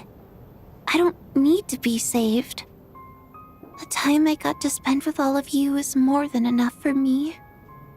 Despite all the bad things that kept happening, I got to meet so many interesting people and spend so many days and nights by your side. Where is Tonya, by the way? Since the day I escaped The that real hospital Tonya? until now, this has been an adventure I never even dared to dream of. I'm very fond of you all. If it were only possible, I'd trade my soul to bring back the ones who died. And that's why I'm not fond of you at all, Mr. Chuganov. It's them that you owe an apology to, sir. Not me.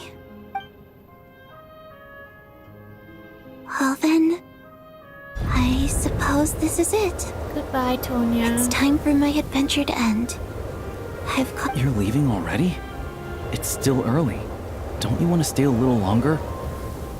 No, thank you. Oh, and by the way... my name is Patashka. It was nice meeting you all. Bye-bye, Patashka. Brave young girl, Patashka. Goodbye, Patashka. Feels strange that we're only being properly introduced now that it's time to say goodbye. Tashka, He too? What are you doing, Tuganov? Are you crazy? let me leave.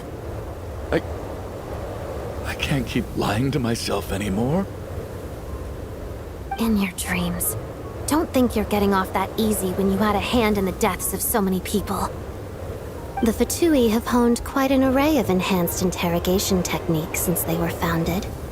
Once we're out of here, Lelik will personally give you a taste of every last one. Snowstorm continues as if it will never stop.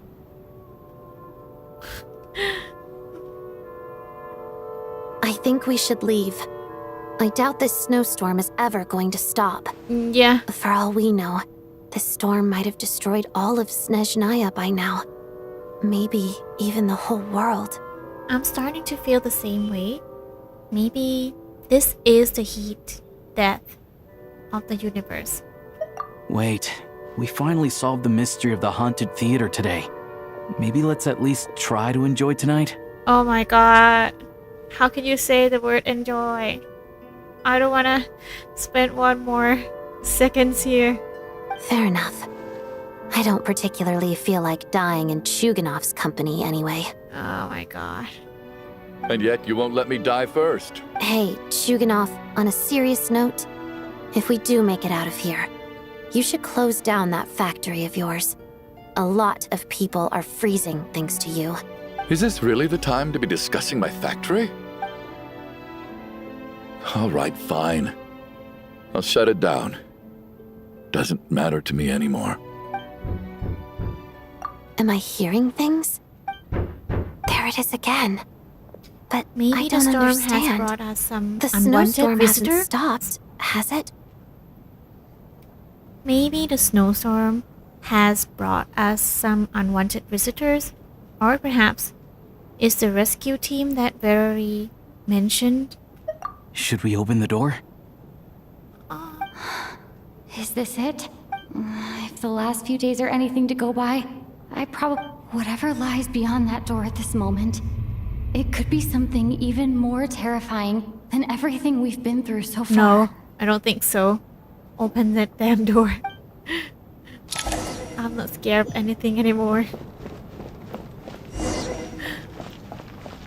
Open that door.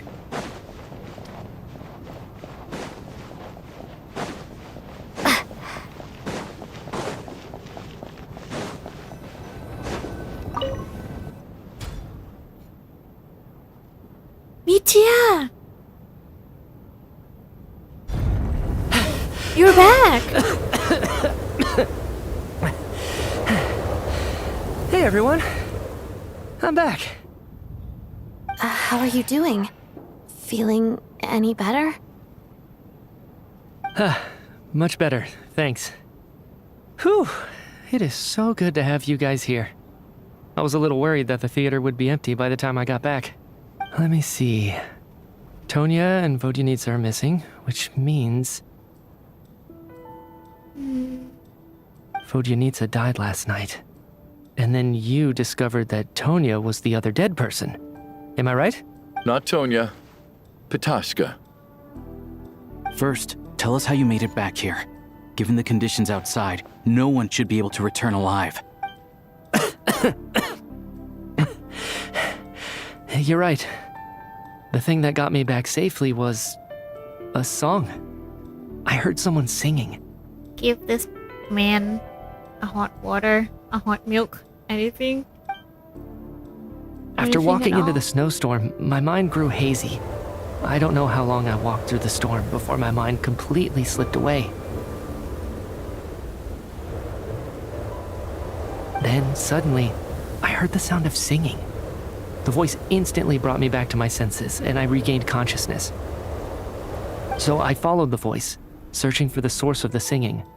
I searched and searched, until finally, just a few moments ago, there was the entrance to the theater, right in front of me. The singing? I've actually never performed this song in the theater before, because it has more of a ceremonial purpose for our people. It's not meant for the stage. It means something like, "May those we have lost watch over us, and follow this song back home in the night, so that we might be reunited once more." That must have been Vodyanitsa's requiem. Who knew it actually worked? That song is meant to guide the souls of the dead. Mitya, that must mean that you... Huh. No kidding. Huh, seemed like I guessed right then. This is what I've been so desperate to tell you about. When I first stepped out of the theater, I was still quite lucid. My memory of it is still pretty intact. I remember the outside world being completely different than what I'd expected. It was like this was a world where only the snowstorm existed. There wasn't a trace of any humans or buildings ever having been there. I don't know how else to describe it, except to say that it just didn't seem like the real world. And as for the requiem, if I was guided here by Vodyanitsa's song, it can only mean that I must already be dead. And this is my soul, not my body. But I didn't experience a clear moment of death while I was out there. Nor do I feel any different now than before I walked into the snowstorm. Can we touch him? You don't seem any different to me either. In fact, this is something I've been wondering about for a while now. If souls aren't physical, shouldn't they lack tangible form? Both Shram and Pitashka were clearly deceased, and yet their souls didn't look or feel like ghosts at all. They were visible, tangible, no different than you or me. This raises a truly terrible thought. Is that really what Mitya is suggesting? What is Mitya suggesting? What is Mitya trying to tell us? Option 1. Everyone in the theater had been dead all along. We are all inside a dream. Mitya has come back to life once again. We can leave this place now. No? Mitya's soul was summoned back by the requiem, confirming that he is indeed already dead. And yet, he looks no different from us. Of course, if even the long deceased like Mr. Shram can blend in with us undetected, then maybe we've all been dead from the very start. And all of us are now souls wandering the theater. Oh no. This is way creepier. Yes. I think that this is probably the afterlife. What did you say? What did you say? You heard me. Everyone We died died. in the theater. All of us did. But due to an obstruction in the theater's ley lines, our souls are trapped here, while an endless, infinite snowstorm rages outside. It's ironic, really. All that time, we were working so hard to figure out who the deceased among us were, when the truth was, we were all deceased. The only difference being some of us died more recently than others. Do you remember that note, "Death is near"? Seems like we misunderstood what it meant after all. Death was nearer than we wanted to think all along. The note simply meant that all of us were already dead. So all our attempts to survive, our search for the deceased, it was all for nothing? Hard to say. At the very least, we hope 2 lost souls find clarity and go to where they belong. The presence of those 2 is probably what caused our souls to be drawn in by the ley lines. In which case, the deaths we've awoken to over the past few days were just souls returning to the ley lines for good. If what you're saying is Mid-tier true, is smarter than I thought. doesn't that make us the lost souls now? Huh, no wonder. This afternoon, when I was moving Vodyanitsa's body, I noticed that the other bodies in the room hadn't decayed one bit after all these days. That's further proof that those aren't physical bodies at all, but merely our shells here in the afterlife. Am I really dead? This doesn't feel real to me at all. No, that's impossible. This cannot be how it all ends. I still find it hard to believe that all of us are dead. How exactly did we die in the real world? None of us have any memories of dying, right? Not even knowing how we died is preposterous. Good grief! Surely there has to be some reason. Is it like the light flicking moment in the theater when Odette is performing? Exactly. It's hard to rest in peace when you don't even know how you died. It gave me lots to think about as I strode out into the snowstorm. I racked my brains trying to remember the cause of my death, the exact moment I died, the root of all of this, right up until my consciousness faded. Wait. Hold on. Right before I lost consciousness, I think I saw something. What was it? I can't remember. And I think I lost my notebook and pen. Mitya, your hand. Is that blood on your fingers? Huh? You're right. There's blood on the fingertips of my right hand. Looks like it's already dried. When did that happen? What the? What the hell? What is that? I guess this was what I saw. You scraped I must have yourself? desperately drawn it in my own blood right before losing consciousness. Oh my god. What's wrong? Do you recognize the symbol? Yes. It's Renova, the ruler of death.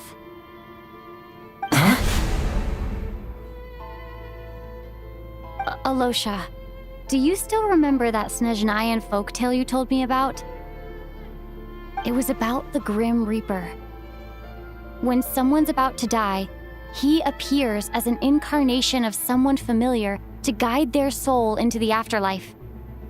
And as soon as you recognize his face, your life is over. I heard a similar tale when I was little. You think the Grim Reaper in this story refers to the ruler of death you mentioned? That's right. In which case, death is near could also mean that the Grim Reaper is here, disguised in a familiar form. Oh no. Death, the deceased, and the Grim Reaper? So it's a triple entendre. Don't tell me it's Alocha? When I first saw this note, I thought it contradicted the investigation report. But now it seems like that was the whole intention. So the Grim Reaper deliberately misled us. Then, we started suspecting each other and searched for the deceased while they hid in plain sight. By that logic, the one person most likely to be the Grim Reaper incarnate is...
the one we least suspected is the one who is the Renova in disguise. I think it's Ayosha at this point. Yeah, it has to be Ayosha.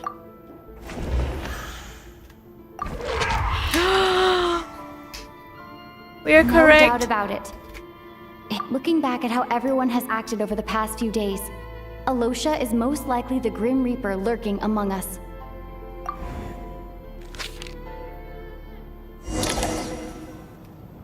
Is it you, Alosha? You were the first to discover the investigation report, and you had plenty of time to slip the note inside to mislead us. Why? So? Surely you can't suspect me based on that alone. What if someone else found the investigation report first, slipped the note inside, and then put it back without telling anyone? There's no denying it. Not the The note innocent could look. easily have been slipped in much earlier than it was discovered. That's not all. I've also noticed that, although on the surface, Valeri, Mitya, and sometimes I were the ones taking charge of the situation, looking back now, even though you didn't say much, you were always subtly guiding everyone from the sidelines. What do you mean? You were the one who emphasized how dangerous it was outside and insisted we all stay here. And earlier today, you tried to convince Patashka to stay. I don't understand why, but it was out of character. So, you didn't understand my intentions, and now you're assuming the worst. Seems pretty unreasonable if you ask me. He still won't admit it? Fine. Let's see how he responds to the most damning evidence of all. The biggest question I have right now is, if the Grim Reaper is impersonating Alosha, then where's the real Alosha? Yeah, where When did is they he? switch?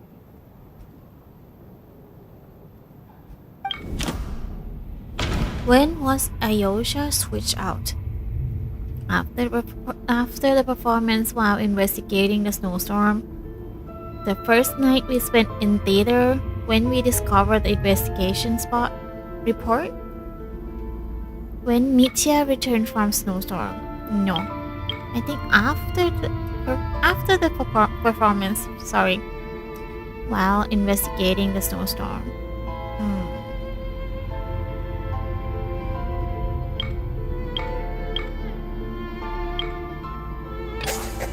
That's right.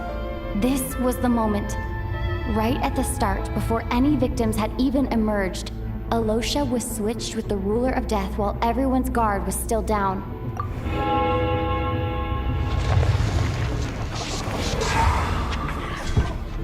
Why though? Why? When all this began, right after the performance ended and the snowstorm began to pick up, no one suspected anything unusual. We just assumed we were snowed in. It wasn't until we discovered the bodies the morning after that we realized something out of the ordinary was going on. But it's clear now that the oddities actually started earlier than that, when Dimov walked into the snowstorm and never came back. Right. So Mr. Dimov was the first victim, not Sobolova and Torgov. Dimov? Dimov? Which one? And if we pinpoint that moment as the beginning of this incident, then one thing becomes clear. Alosha, you are the only person who walked into the snowstorm and came back without the help of Vojanitsa's requiem. They meant the one who went out to get us the blankets, right? And he never returned. So Ayosha was the only one who returned from the snowstorm without the help of Vojanitsa. Without the help of Vojanitsa. More precisely, Alosha never came back at all. The one who came back was the Grim Reaper. Oh man. Not bad. Well, since you've backed me into a corner, I suppose there's no point in keeping up the act anymore. I suppose there's no keeping up the act anymore. Alosha? You're the Grim Reaper? I am no such tired cliché. Mortals should address me as the ruler of death. Of death. Before being wiped out for good, you identified the two deceased and even sensed my presence. A commendable achievement, far beyond what I expected. I heard you can ferry souls. Those deaths each night. Were they your doing? Your initial conclusion was correct. Due to the existence of the two deceased, the ley lines yearned to reclaim those long-lost souls. Every night they devoured an equal number of souls to fill the void. This required no intervention from me. Though, of course, ferrying souls is indeed my authority. Here, take a look. Oh my god. Odette? Shugunov? What happened? What are you doing? That takes care of today's two. What do you mean? We sent Tonya and we sent Tramp into the snowstorm. Don't get so worked up. You are already dead, and your souls must return to the ley lines. I know we're already dead. You murdered us, didn't you? Murdered? No. Murder is when mortals usurp my authority. Death is my jurisdiction. If I require someone to die, I need not resort to such laborious methods as murder. You simply met the criteria to trigger my curse of death. I know about the curse of immortality. So there's another death-related curse too? You cursed us? When? And why would you do such a thing? So often, humans pray to me, begging to know when their death will come and what form it will take. But few people ask why.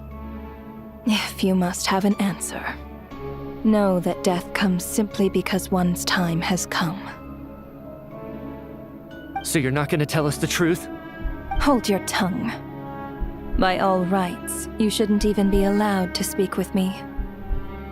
Those angels from the past are to blame for the reckless renovation of the ley lines here. It's made my work on this occasion infuriatingly complicated. Now, we're on Saritsa's side. Give me back Odette. Work? Give me So back trapping us here, Varelia. making us watch our friends die? That's Yeah, just give another me day back at our work for friends. you? You clearly have a lot of questions. Fine.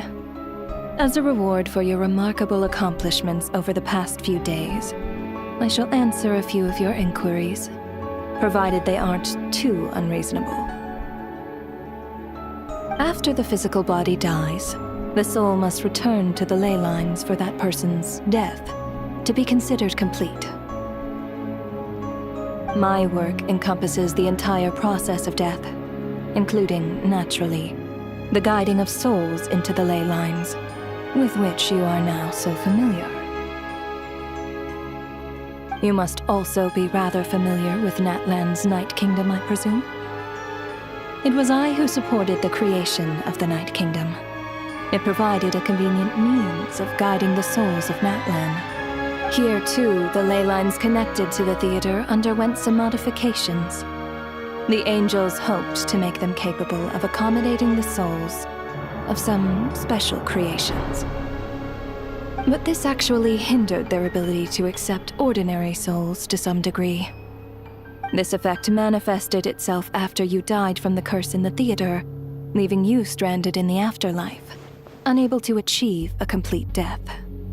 But if souls who die from the curse of death fail to return to the ley lines within a short window of time, they will miss their chance for good. Then, they will remain forever suspended between life and death, no longer subject to the authorities of either. So if you don't resolve this matter soon, and see all our souls return to the ley lines before long, we'll escape your control. Ooh. Mitya is sharp. This must be what Renova was worried might happen, and the reason she got involved to begin with. But if you have the authority to guide souls, why didn't you just show yourself and get it over with? Why hide among us in the form of Alosha? You seek to understand the mind of a god? Very well. I'll tell you. This is a theater, and I decided I wanted to watch a show about death. That's why I encouraged you to take the events to You're the sick. stage. I found myself getting quite immersed. I suppose the entertainment you provided makes up for all the trouble you've caused me by being so defiant in the face of death. There. Are you happy with my answer? Can't say I am. Really? But it fits the stereotypes you humans have about gods. Just moments ago, you were complaining about how infuriatingly complicated your work here has been. Work is work, I get it. There are times when it's a huge pain, but you just have to get it done, right? That's a rather unique perspective for a human. You are in fact correct. There is a pain point in this case. Due to the obstruction in the theater's ley lines, there is a hard limit on the number of souls they can receive each day, making it impossible for me to ferry all your souls at once. Revealing my identity too soon would inevitably have led to futile resistance, and there was a risk that any souls who chose to run would disappear. Then there was the issue of the 2 lost souls you called the deceased.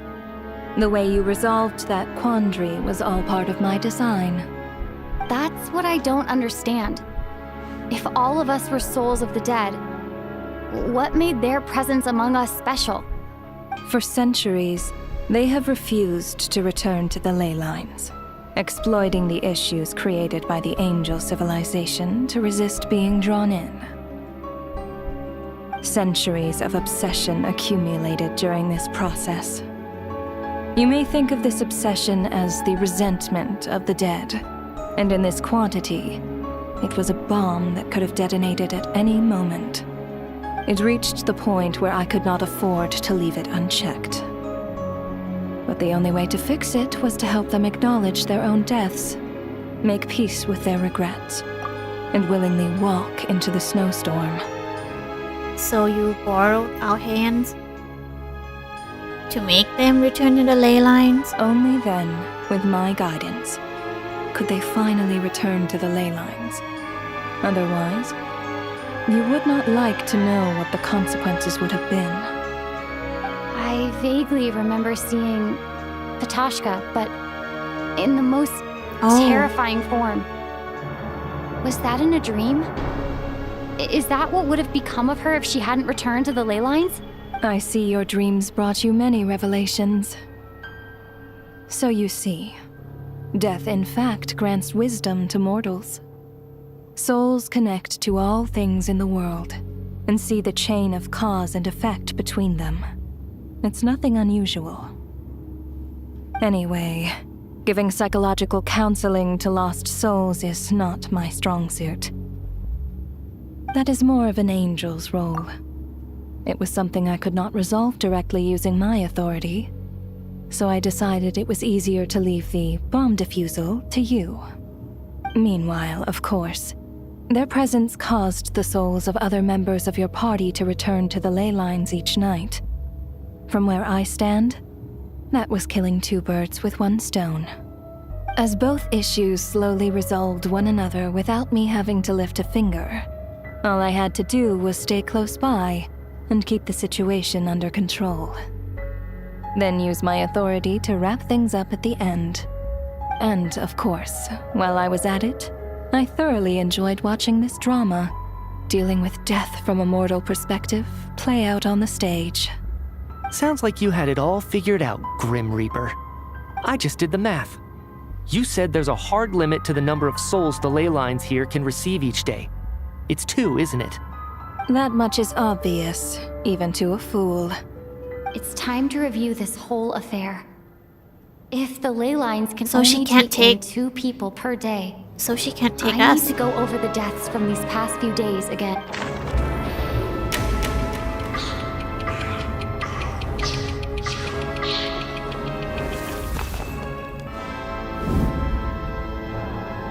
Looking back now, none of us had the faintest idea at the time. From the moment the staff member named Dimov walked into the snowstorm, the incident had already begun.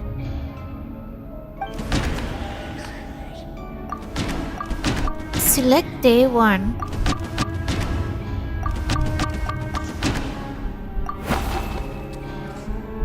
No. Let me... Day 1? What do you mean?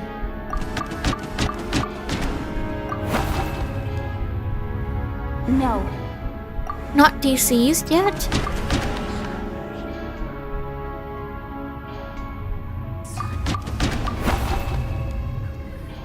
No. Let me go. Can she explain it again?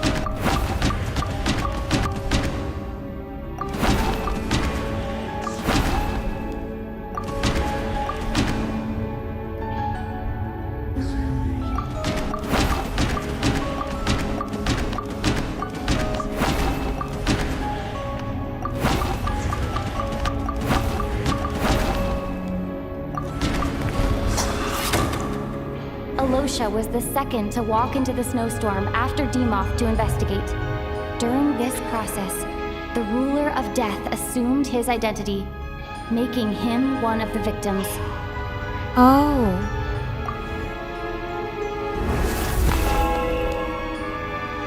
During our first night in the theater, everyone was caught up in the novelty of it all. No one could have expected there would be victims the very next morning. Despite all the confusion, and with the help of hindsight, we finally began to realize that something was amiss with the snowstorm.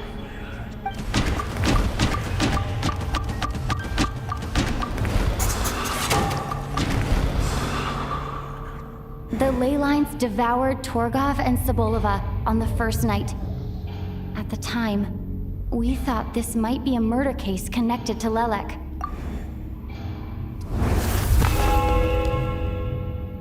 Odette and I spoke Day a lot 3. that night. 3 people were on watch, but in the morning, we discovered that someone had fallen victim all the same.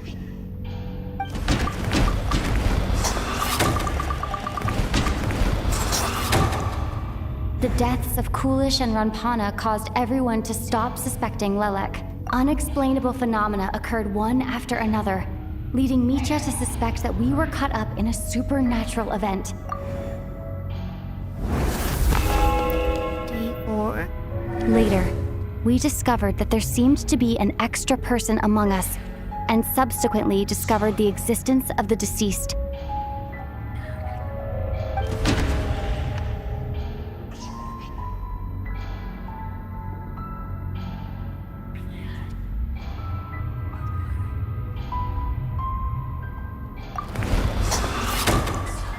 Mr. Schramm realized he was the deceased and walked into the snowstorm to return to the ley lines of his own accord. It turned...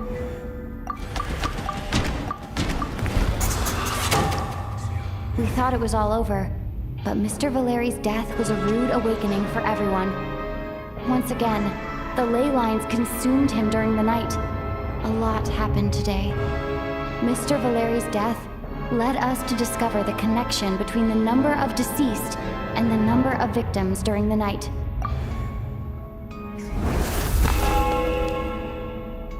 The fact that there was more than one deceased seemed to bring us back to square one. Odette revealed some information she had been keeping to herself.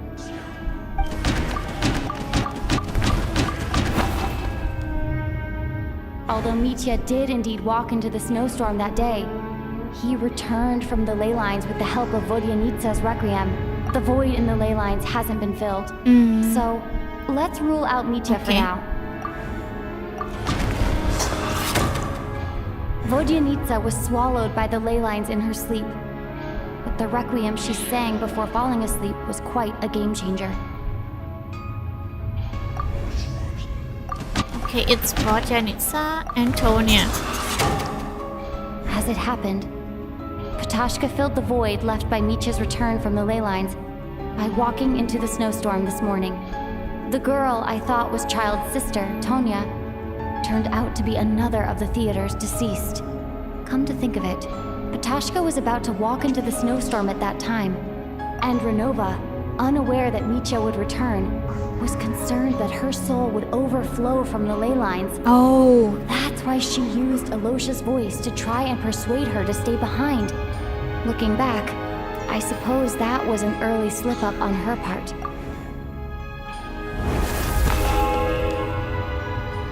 No one could have expected anyone who walked into the snowstorm to return. But just after nightfall, Micha returned, bringing crucial information with him. Various truths began to surface, including that all of us were already dead, and that the ruler of death was here among us. Then, after revealing her true form, Renova callously claimed 2 souls.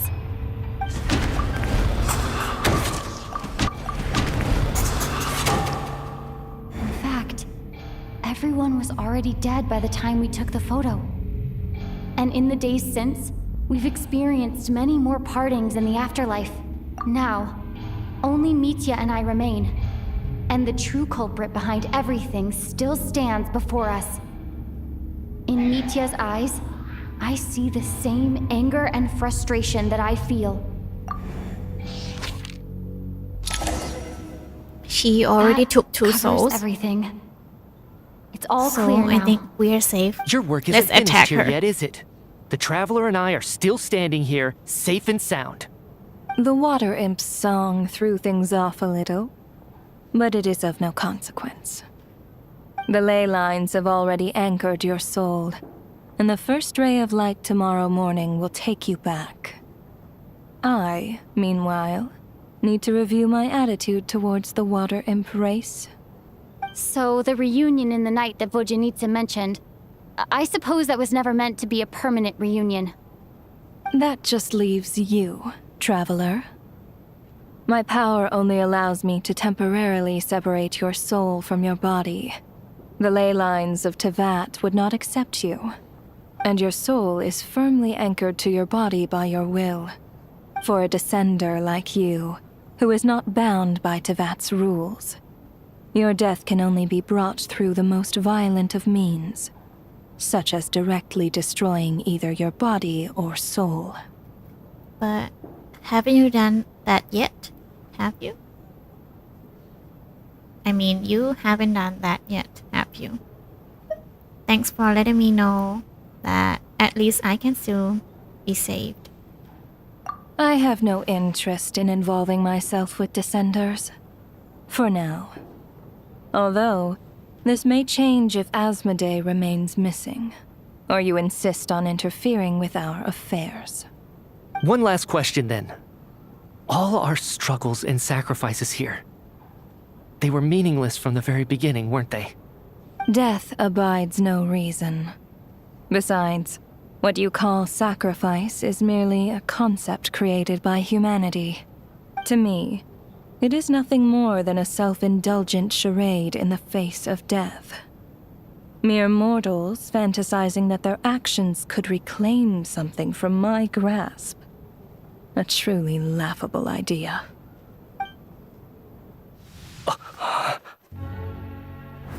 Grim Reaper, you really know how to get on my nerves. I'm not here to ingratiate myself with you. I kill merely because your deaths are necessary. Oh, you've made that quite clear. But humans don't take well to being scorned. Not even by the gods.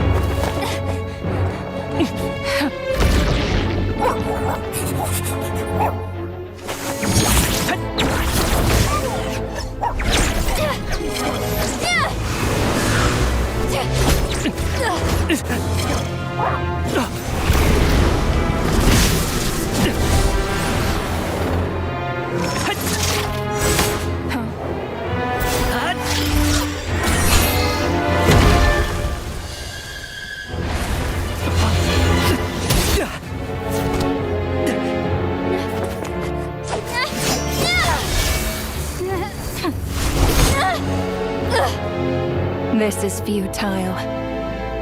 You must know that you are powerless against me in my own domain. I suggest that you save your strength. For what? Maybe we can't change it. But if nothing else, we can at least teach you to have some respect for the dead. Audacious.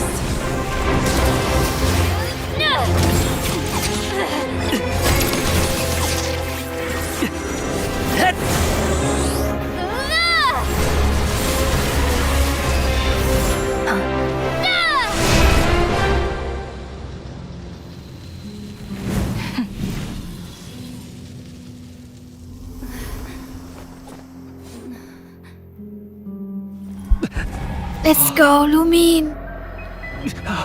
Oh.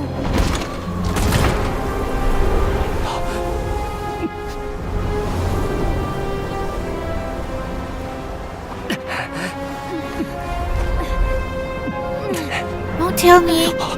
We return? Oh crap. The whole snezhnaya.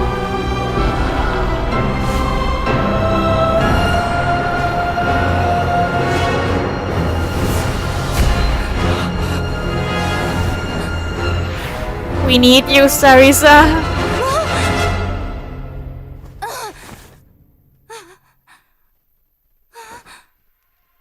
We return?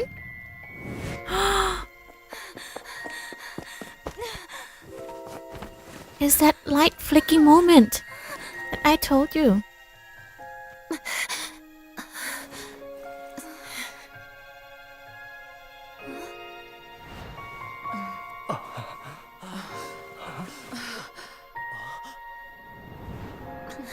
Now I wanna pull for Mitya.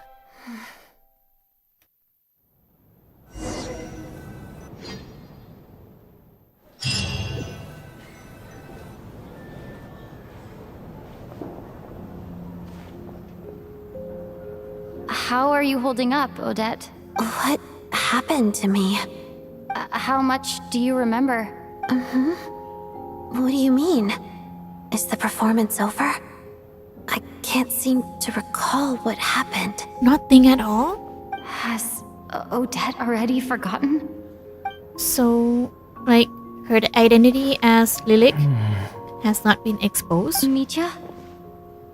How much do you remember? Oh, I'm sorry. I guess I spaced out there for a second. Remind me who you are? Oh my god. Don't you remember anything?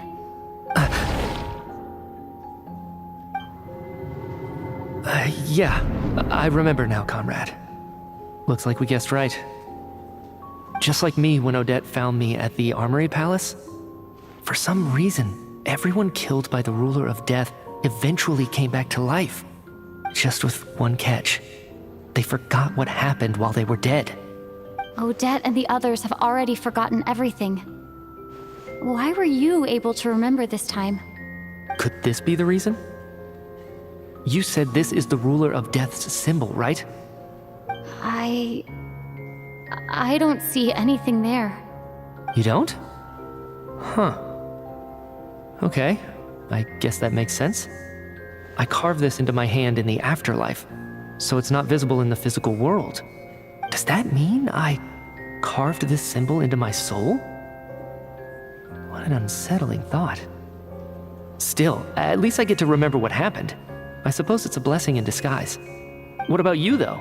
The ruler of death mentioned that you're a descender? Is that why you can remember? A full explanation would get complicated very quickly, but that's essentially it. Well then, now that it's all over, let's figure out what we've learned. The first thing I notice is that everything here is precisely as we left it, right before our deaths. This confirms that time passes differently in the afterlife than in the real world. They say that right before death, time slows down and your whole life flashes before your eyes.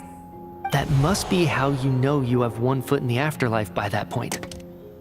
Anyway, clearly the few days we spent in the afterlife probably only amounted to a few short minutes in the real world. This also aligns with previous reports of widespread temporary memory loss among the Armory Palace personnel. Now it seems likely that those were all brief deaths caused by the Grim Reaper's so-called curse of death. To those unaware of the truth, dying and coming back to life must feel similar to a short bout of catatonia. This leaves me with a couple big questions. What are the conditions that trigger this so-called curse of death? And why are we resurrected after we die? If nothing else, I think it shows that killing us wasn't her ultimate goal. We still don't know her true reasons for subjecting us to death. Yeah. Right. This time only got complicated because of the situation with the theater's ley lines. That's why she had to approach it differently. If the previous incidents of amnesia among the researchers are anything to go by, killing us is usually a pretty routine matter.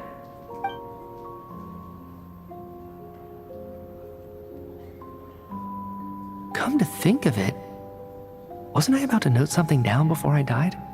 I can't remember what it was, but I think it was something related to my research project.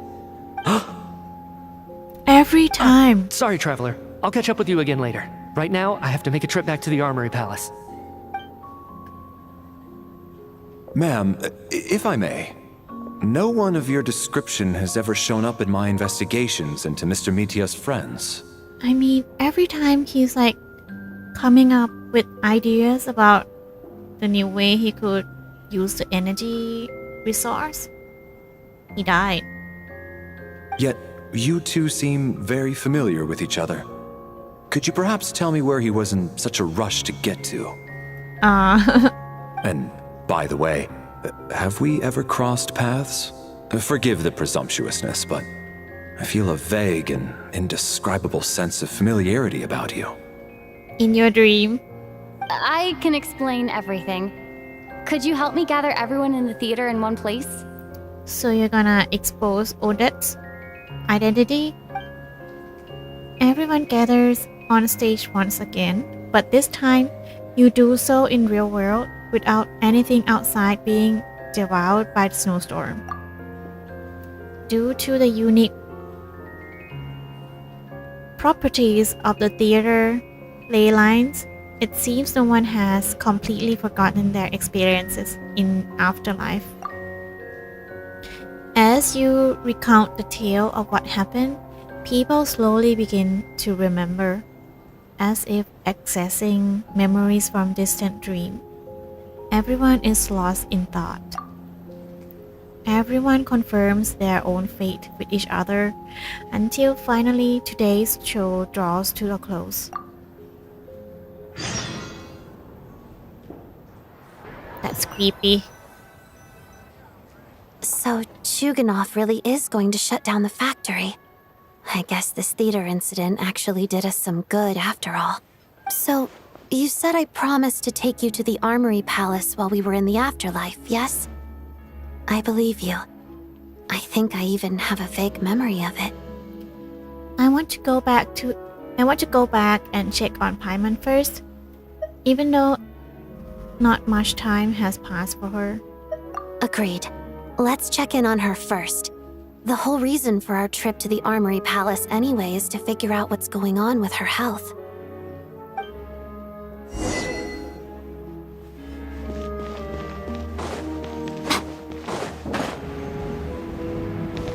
Is Act 2 shorter than Act 1 for our conquest in Snezhnaya?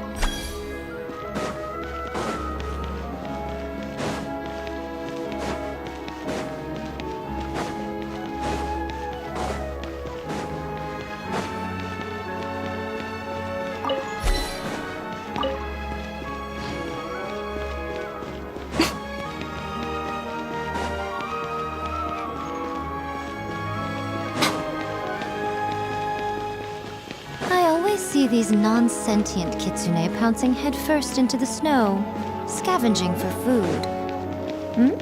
You'd like to see me do that?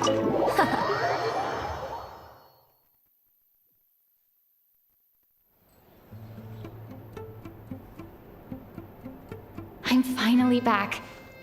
Even though a long time has passed from my perspective, as far as Paimon's concerned, I probably just went out to watch a very short show. I should keep my emotions in check when I see Paimon again, or it'll seem weird.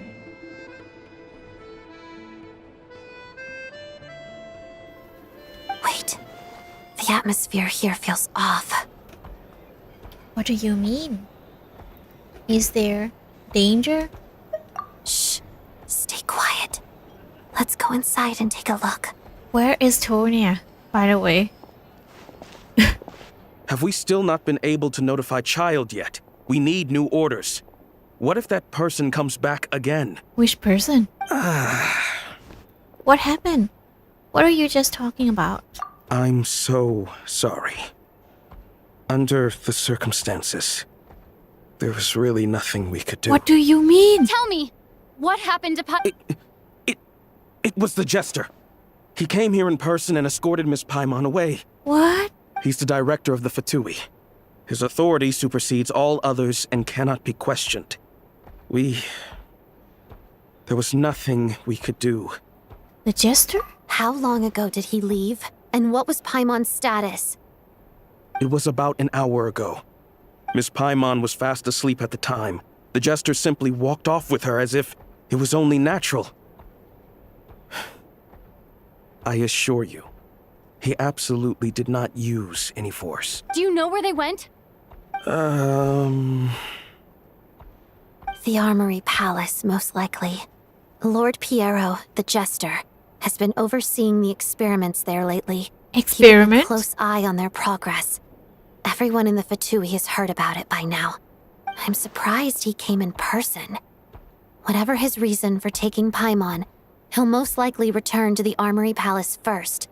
Which is for exactly protection? where we were headed anyway. I think he sensed something is wrong in the theater, so he came in person to take Paimon under his care. Then lead the way, Odette.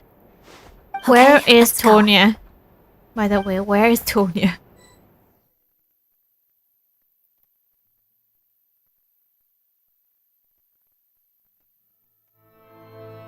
It's just up ahead.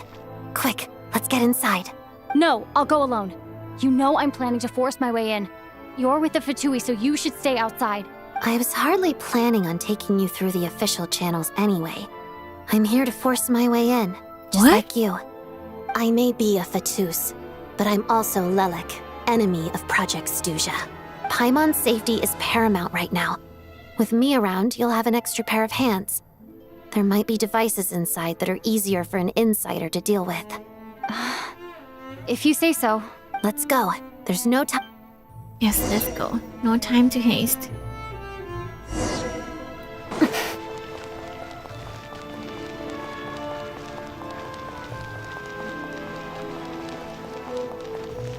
How do we avoid it? Hey, who are you? This part of the Armory Palace is under restricted access. What do you think you're doing? No questions, please. We're short on time. Come on, keep up!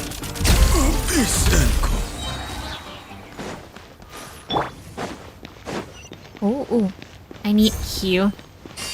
Need to heal. Right here, emerge. I think not. Let's test my hypothesis. Let's begin. Crystalline Adagio.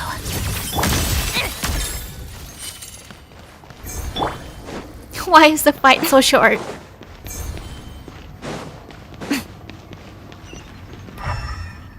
That's it? Fear becomes Right now, storm. emerge. Right now. A brief respite.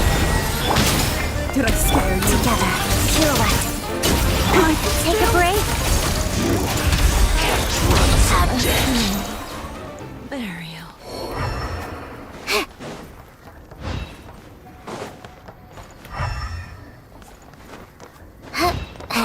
It's blocked. Cannot go that way. Not this way. Okay.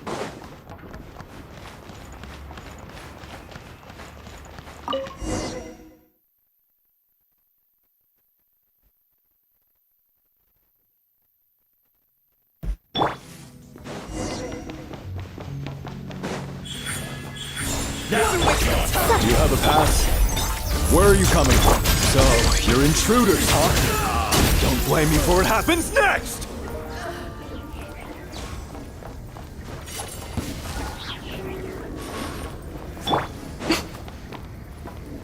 I wanna listen to the battle theme song longer. Maybe Armory I Palace shouldn't is use hidden the this deep in? full force on the This enemy. place is much bigger than I imagined. They're conducting top secret research after all. The deeper it's hidden, the better, is standard Fatui logic. The style doesn't really look like the Fatui's handiwork, though. They must have requisitioned some structures from a past civilization. It also serves as a bit of a disguise. I wanna fight. I wanna fight. Intruders! Stay alert! Waltz of the snowflakes.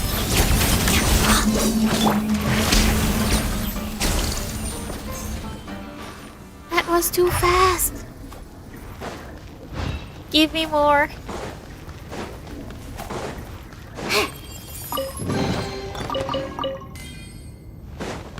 I need more punching bag.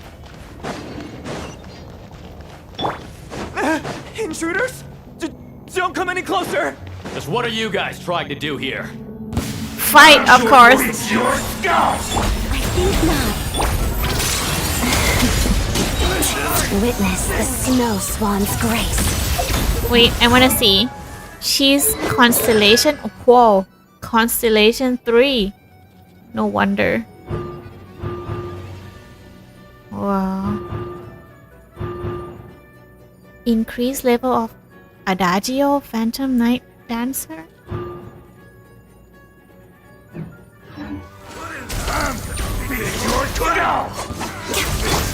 I'm always watching. No one interferes with a jester's work! Sharp. ออกขวาแซลือ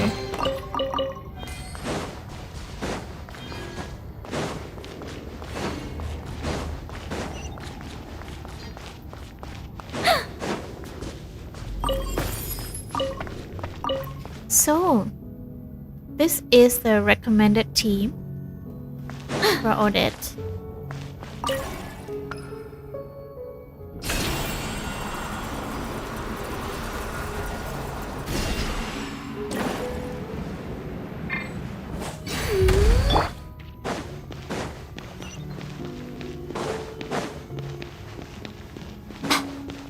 Looks like no one's guarding this place. There's something off about that decoration over there.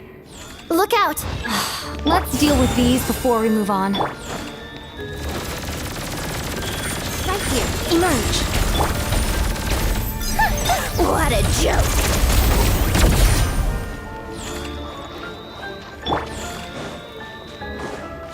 I think not. Right here, emerge. Together, pirouette.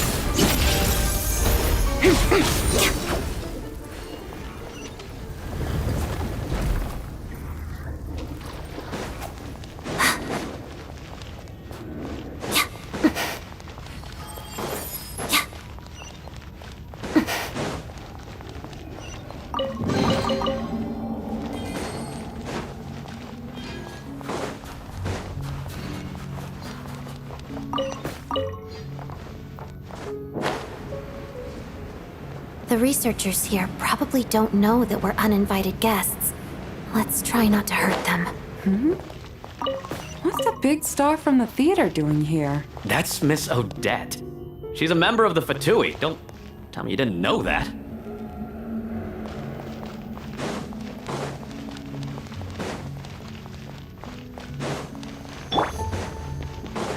Was the whole reason for Project Stuja to support the research here at the Armory Palace? Just what are the Fatui and the Saritsa planning?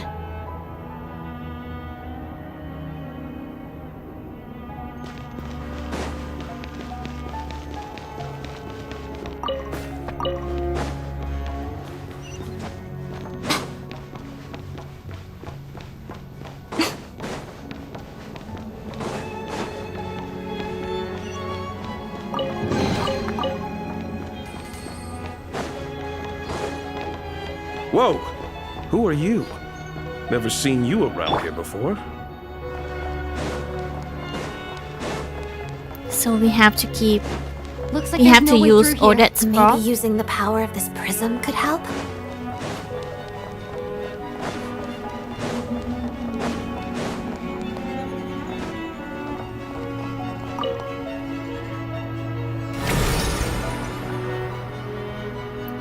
think I see some images. It's the prism's power at play, causing images of the past to reappear, albeit only as illusions. Let's make our way through. Paimon and the Jester? Is this another scene from the past? Yes. It looks quite old, though. I don't think it happened in the recent past. Not a recent past?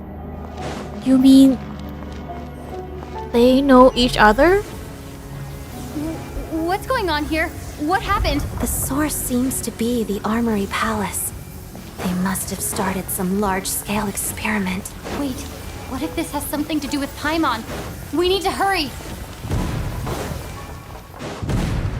I don't think Jester is a bad person. I don't think he's gonna hurt Paimon. Quite the opposite. I think he's just wanna keep her safe. We're almost there. The Armory Palace is just up ahead. Paimon, please be okay. Okay, I think we need a fight. Right here, right now. Oh, what a nuisance! Listen. Waltz of the snowflakes. Our little secret. Right here, right now, right here. Such defiance. Let's begin.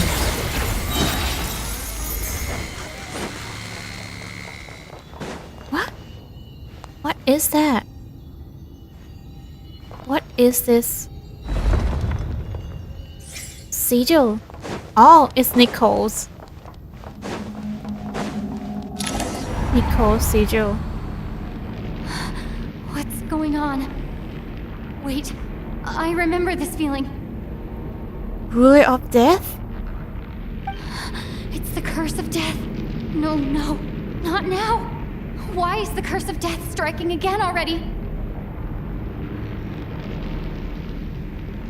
No, don't sleep. Don't fall asleep. No. Odette? Not again.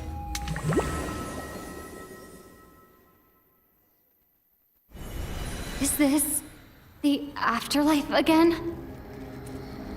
I need to find a way back to reality. Is that Odette's core Ignis? Could that be what just woke me up? Is that Signora? Don't tell me Signora is here to protect us.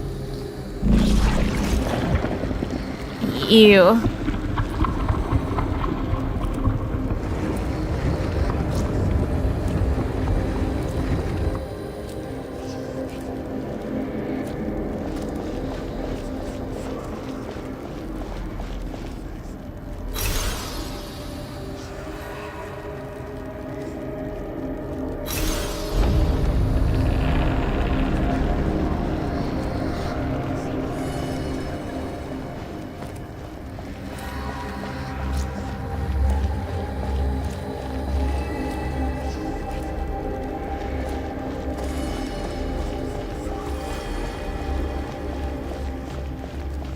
We need to hurry.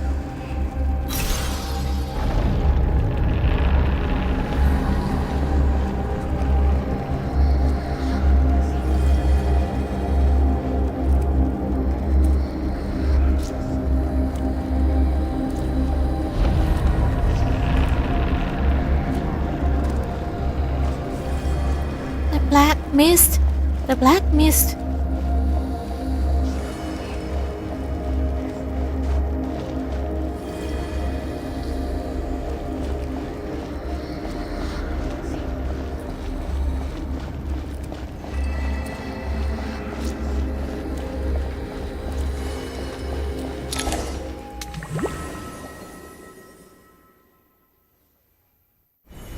Odette! Odette! No signs of life. Oh no! But past experience says that she should be resurrected before too long. Okay. Did Odette intentionally use her core Ignis to guide my soul? I feel like something similar happened in a dream I had before. Thank you, Odette.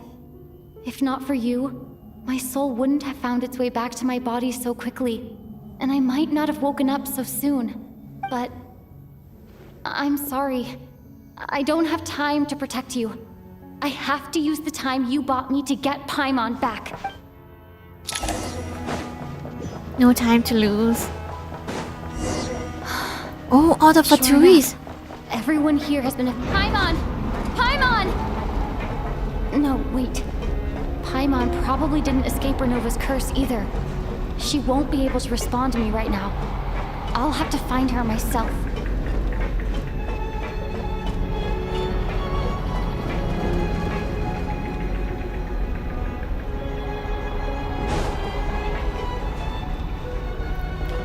Wait, is that Mitya? Mitya! Is this the laboratory he works in? What happened here to trigger the curse of death again so soon? I'll have to ask him when he wakes up.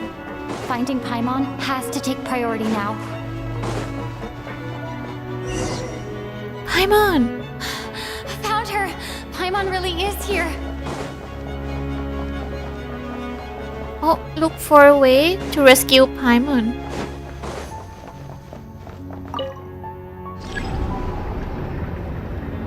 Seems you have only activated some experimental equipment. Are you planning to use Paimon as like the energy source you're talking about? Oh crap, she's here.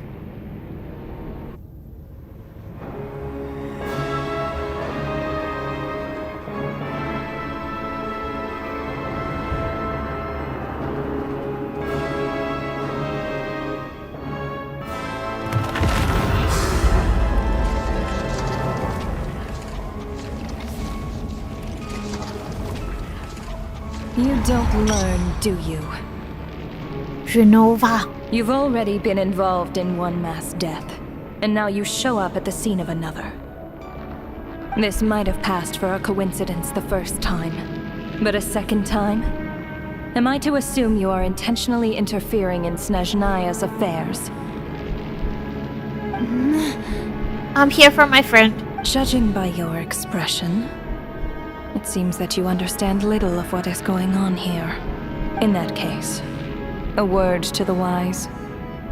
Do not interfere in Snezhnaya's affairs. A civilization that fails to learn its lesson constantly depletes its own worth. It will one day lose any reason for its existence. Is that a threat? And as a descender, you are perfectly suited to be the lifeline to which a dying civilization might desperately cling. Consider your position carefully. No advice needed. I'll make my own judgments. Yes. Suit yourself. When the day of reckoning arrives, not even a descender can hope to escape unscathed. The time for resurrection fast approaches. The mortals here are not yet worthy to behold my form. So that will be all for today.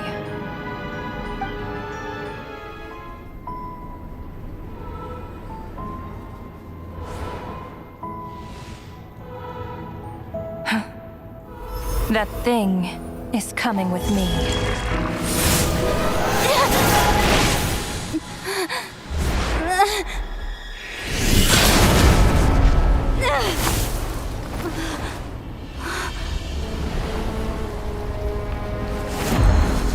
Jester.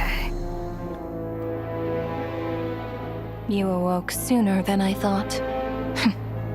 The curse of immortality is stubborn, unable to enter the ley lines, yet not content to remain a spirit. Ruler of death, what do you want? You perplex me. Both you and you. That thing may be a creation of Celestia, but it possesses none of Celestia's power, let alone authority. Your obsession with it baffles me. No matter, the resurrection will soon begin. It's worthless anyway. I'll reclaim it next time.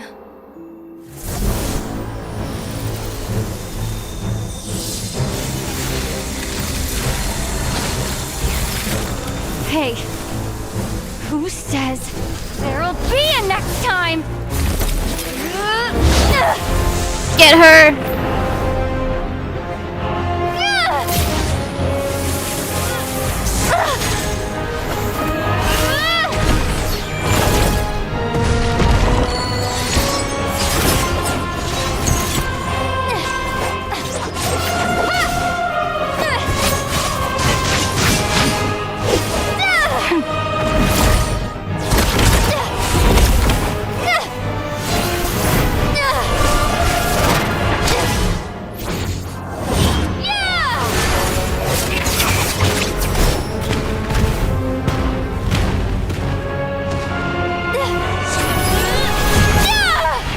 Yes! A scratch! Better than nothing.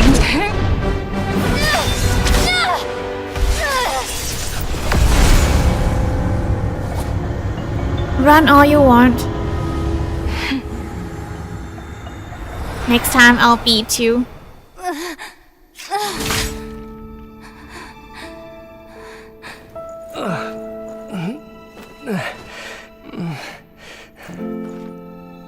Huh?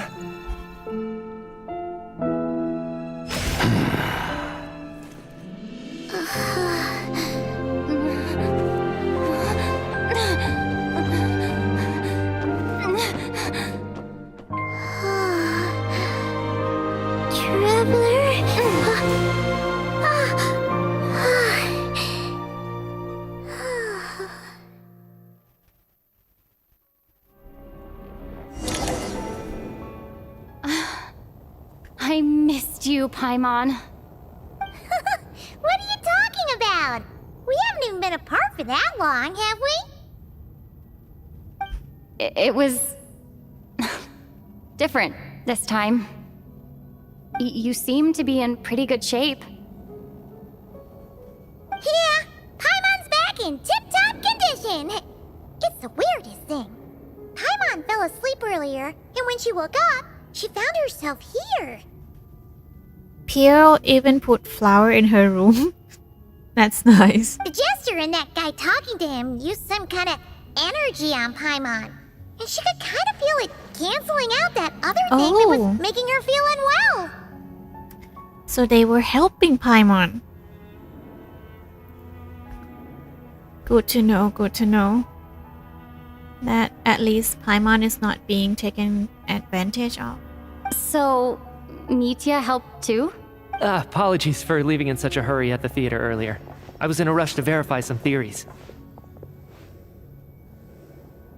Rest assured that your companion is perfectly safe. Whatever you're doing, of the experimental energy had on her. I'm in. The jester specifically instructed me to do so. Let's declare war.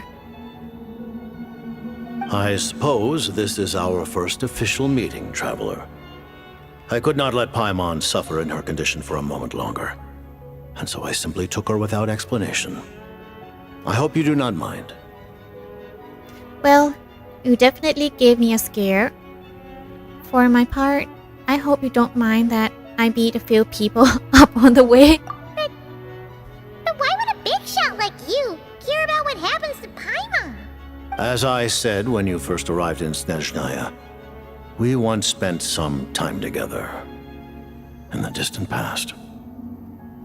Oh yeah, you did mention that. And Paimon did think you seemed strangely familiar the first time we met. I'm afraid the reminiscing will have to wait. Mitya, let us continue with the report. What conclusions, if any, did you reach from conducting the final experiment of our energy research ahead of schedule? The good news is, my hypothesis regarding the ruler of death has been verified. As for the bad news, I recommend we suspend the experiments and Project Mistleton until further notice. Currently, we have no means with which to make a breakthrough. I say this purely as a scientist, guided by reason alone. I will trust your judgment. We shall put the project on hold until the ruler of death has been eliminated. Yes. Kick her ass. Wait, what are you guys talking about? You want to get rid of Renova? Like, how? By killing her? By whatever means necessary, so Yes. long as it removes the threat she poses to us. Until then, everything we do will be in vain. After what just happened, I've ascertained Renova's goal. Or rather, the trigger condition for the Curse of Death. Okay, let's hear it. What she's doing is blocking Snezhnaya's technological progress, preventing us from possessing any Yes. means with which to threaten the heavenly principles. I mentioned it earlier. Like, every time Mitya is like having a breakthrough with his research, he died. Every time.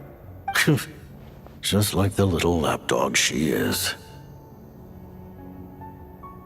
So, any ideas, research, or experiments that lead to technological progress can trigger the curse. Just now, for instance, I was set to launch a final phase energy experiment ahead of schedule. If the experiment was successful, we could have achieved a crucial breakthrough. As expected, though, the moment the experiment began, all the researchers, technicians, and witnesses died from the curse. All that effort, not to mention the energy and materials we relied on Project Stuja to gather for us, went to waste. In the end, nothing was gained. Does that mean something similar happened when we were at the theater? That's right. During the performance, I thought of an important breakthrough regarding the experiment, and wound up dragging everyone into this. So the nature of the curse seems to be something like... when moments of technological progress occur, all life in the vicinity is taken away. What a violent method. Talk to your friend, Paimon. Talk to her. Of course, that meant the curse was normally limited to the Armory Palace. Since outsiders are forbidden from entering, this mass death phenomenon went unnoticed. Until Odette came along. I believe she was the first witness. The Curse of Death was triggered just before she infiltrated the Armory Palace that day. But you mentioned something about a final stage experiment. Doesn't that mean you've actually made some progress? That's right. Even with the gods locking certain key components out of reach, humanity can still advance technology in incremental steps accumulated over time. But, as I'm sure Renova anticipated, even incremental progress has its limits. A point where the truth you're seeking must be put to the test in an experiment. You mean the experiment you were just about to do? Yes, we were at a critical juncture, a moment where the quantitative was about to translate into fundamental qualitative change. With this single experiment, we could have brought everything we've worked for to fruition. But now, after already being forced to fumble around in the dark all this time, it feels like we've truly hit an impenetrable wall. As long as Renova's Curse of Death persists, we won't be able to advance the experiment or obtain any results. And with Project Stuja having been in effect all this time, at our nation's current strength, repeated trial and error is simply unsustainable.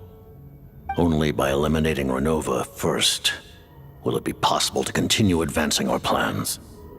But she's the ruler of death! She can just kill whoever she wants, right? Not exactly. This gotta be the scariest power ever! Isn't it She impossible killed, to be? then we resurrect. We'll see. But one thing's for sure. She definitely can't just do whatever she wants. The best proof of that is me, standing here, very much alive.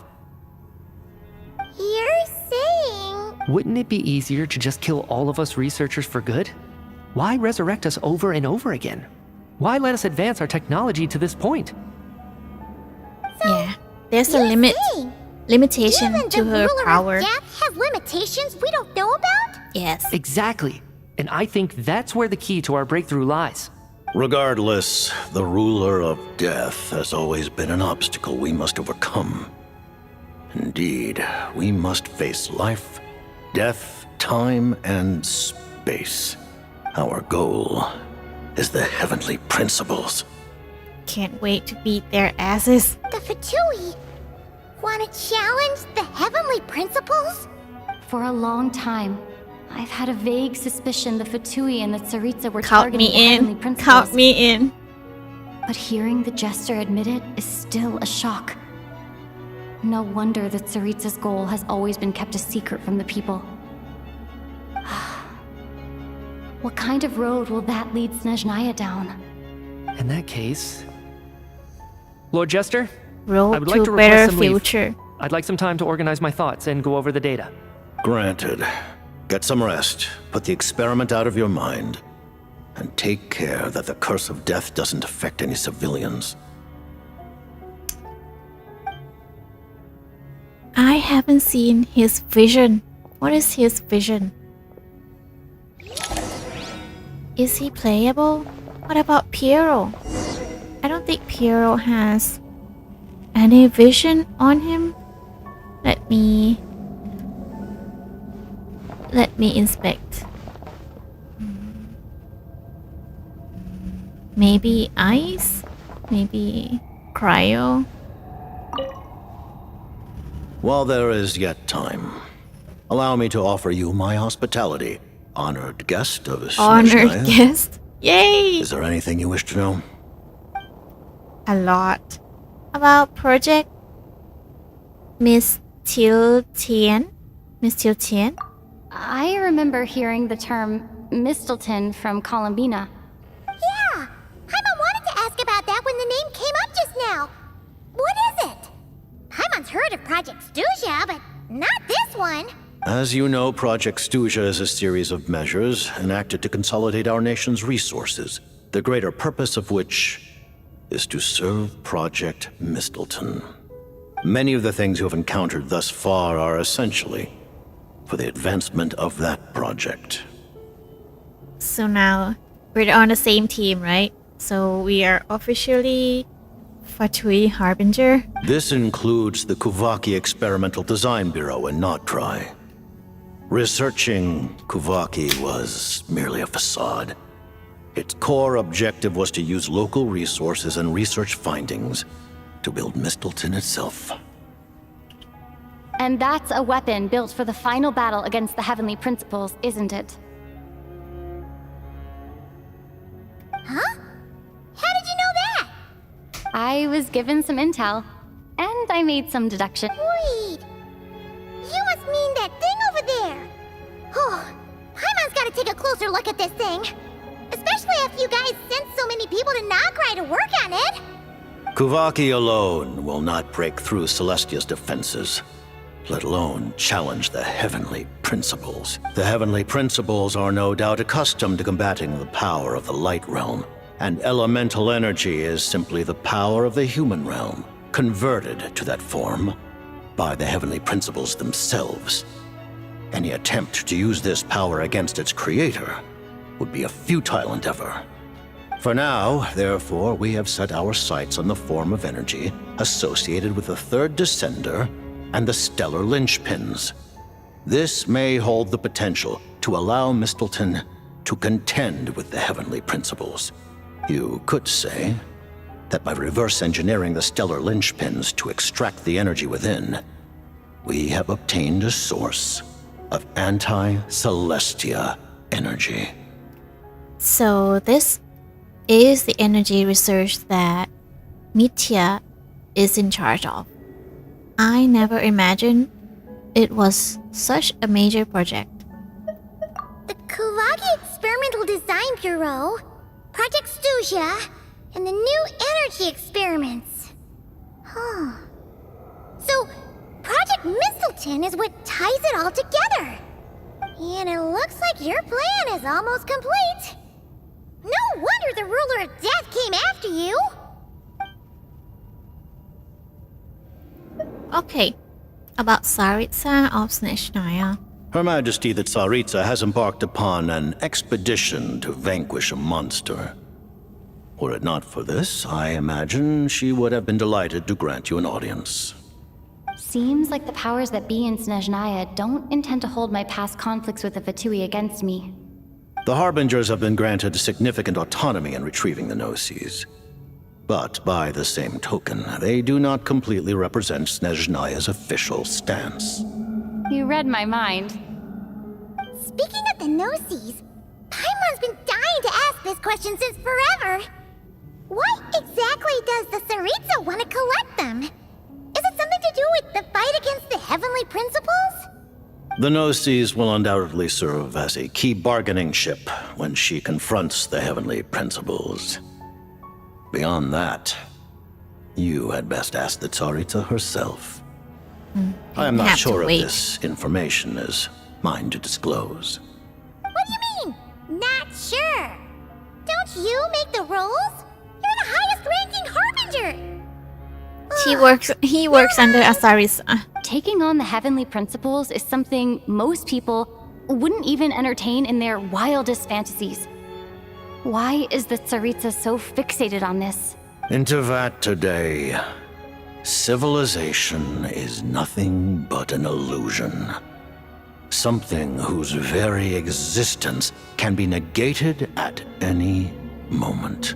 Our civilization may very well be destroyed in the struggle, but as things stand, the heavenly principles could choose to negate our existence on a passing whim. And we must not sit back and accept that fate. Only by changing the state of affairs, only by overthrowing the heavenly principles, can our civilization truly be said to have taken root. Otherwise, the fate of the people of Conria and Hyperborea is a cycle doomed to repeat itself.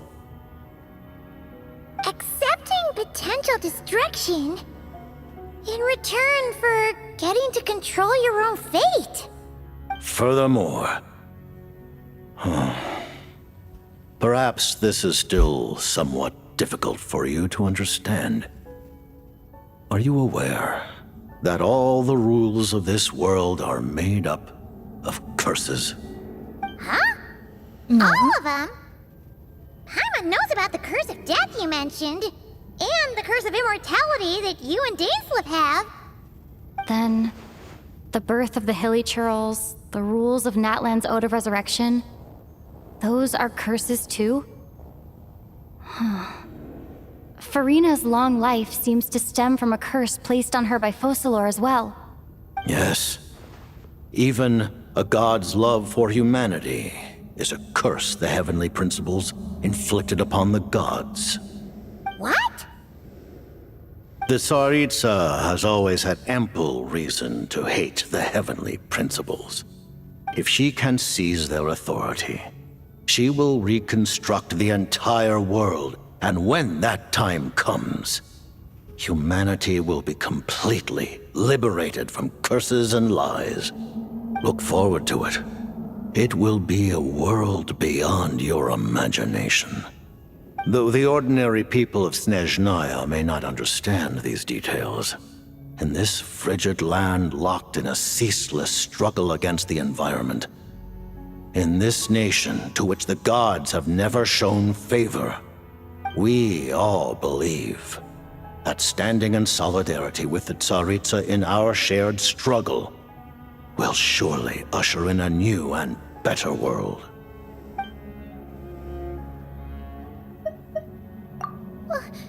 Paimon really doesn't remember. He's basically a stranger. You've got to believe Paimon.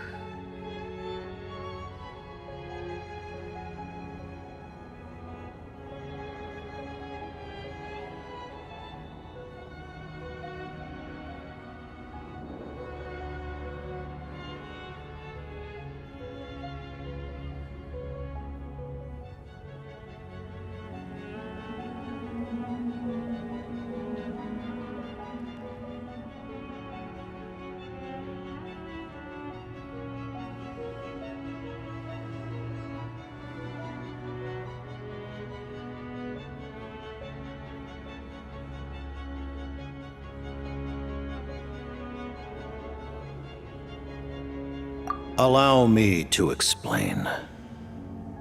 The reason Paimon reacted to the anti-Celestia energy developed by the Armory Palace is because she comes from Celestia herself.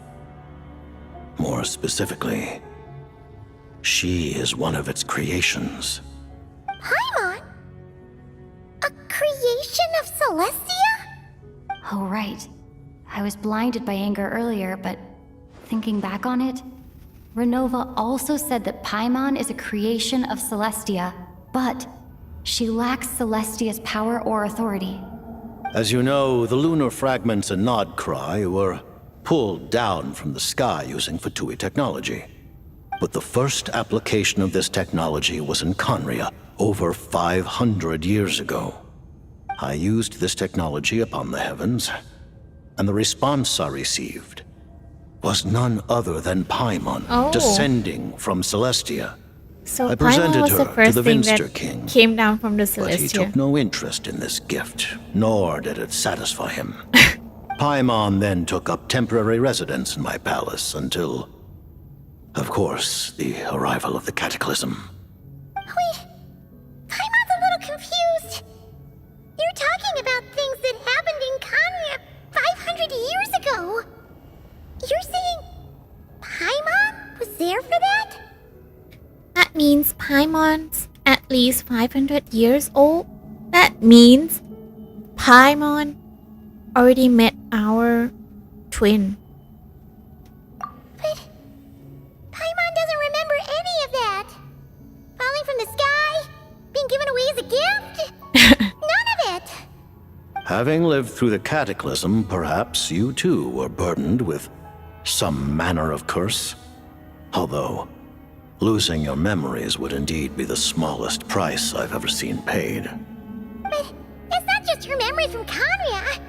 Paimon doesn't even know how she spent the last 500 years. She only has memories from the past few years. No matter how hard she tries to remember. What was Paimon like back in Conria? Did she know a whole lot because she came from Celestia? Was she super smart? Unfortunately, when you arrived in Conria, your consciousness was like that of a newborn infant. Newborn infant. None could say what kind of being you once were in Celestia. During the time you lived in Conria, your personality was no different from how it is now. No surprise, the Vinster King wasn't exactly taken by your charm. At least it sounds like you were able to fly under the radar. Aw, man! Paimon's plan to get her memories back and become super smart is ruined before it could even start. You know, even though Paimon lost her memories, she still feels weirdly close to you for some reason. That must mean you took pretty good care of Paimon back then. Huh? On the contrary, What? I completely ignored your existence. I was entirely focused on my struggle against Troptatir the Wise. But now, as I see it, it is as if you are the only sane thing that survived that era of insanity. And thus, are worthy of protection. Noted. Man, Paimon's gotta stop projecting friendship on everyone she meets. But, Traveler? Even though you know Paimon's some creation of Celestia now, you still want her, right? You're not going to abandon her? Paimon is Paimon. You're still Paimon to me. As long as you're not Heavenly Principal, we're good. Oh, phew! That's a relief.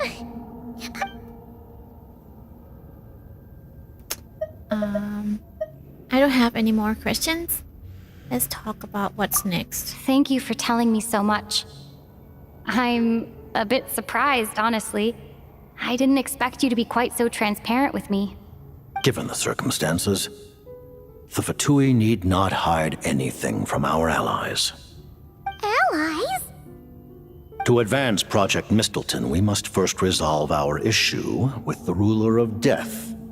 Can't wait. And if I presume correctly, you have no intention of letting her actions go unpunished either, do you? Yes. That's right. Ever since she said she intends to reclaim Paimon when we next meet, I figured reconciliation was out of the question. Against an opponent of this caliber, deliberating over our allegiances would waste time we do not have. We must join forces unreservedly with whomever we can. if we are to stand anything like a fighting chance. So You're going to challenge the ruler of death? Just for Paimon? But Paimon's only... no buts. I won't back down when it comes to you, Paimon. Thank you. Oh, Paimon. Thank you. Oh, gee. Now Paimon doesn't even know what to say. It's okay. Don't betray us. Super touched. Don't The no Tsaritsa will backstabbing, return okay, in triumph Paimon? in short order, and the Fatui shall hold internal discussions regarding the enemy. The time for us... Got it. Thanks for your help with Paimon. I'll be sure to look after her for you. There was just one other thing. Well, it's just a request, really. Paimon really wants to see what this Mistleton thingy you're gonna use against the Heavenly Principles looks like. Of course, Paimon knows it's top secret and stuff, but she just had to ask. It's okay if the answer's no. Certainly you may. Oh, for real? Actually, maybe it's best not to. What if her Nova suddenly pops up again? She might take this chance to... While the technology is not yet fully developed, it has nevertheless reached the stage where Celestia's creations are unable to damage it. In that regard, you may rest assured. Oh. Wow. No wonder Paimon felt so out of sorts recently, even though it was super far away. Alright then! Paimon's ready to take a sneaky peek at this top secret super weapon!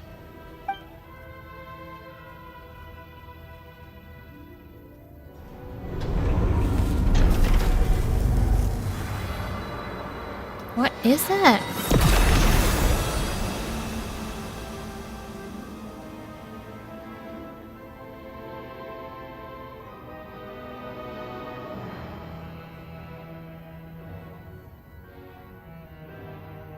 It's like a sword or claymore. Or maybe even guillotine. Huh? Oh, hey there, Odette! Paimon? You're okay. Thank goodness. You look well. Have you recovered? I think Long story short, we need to tell yep, Odette what Paimon's happened. all better.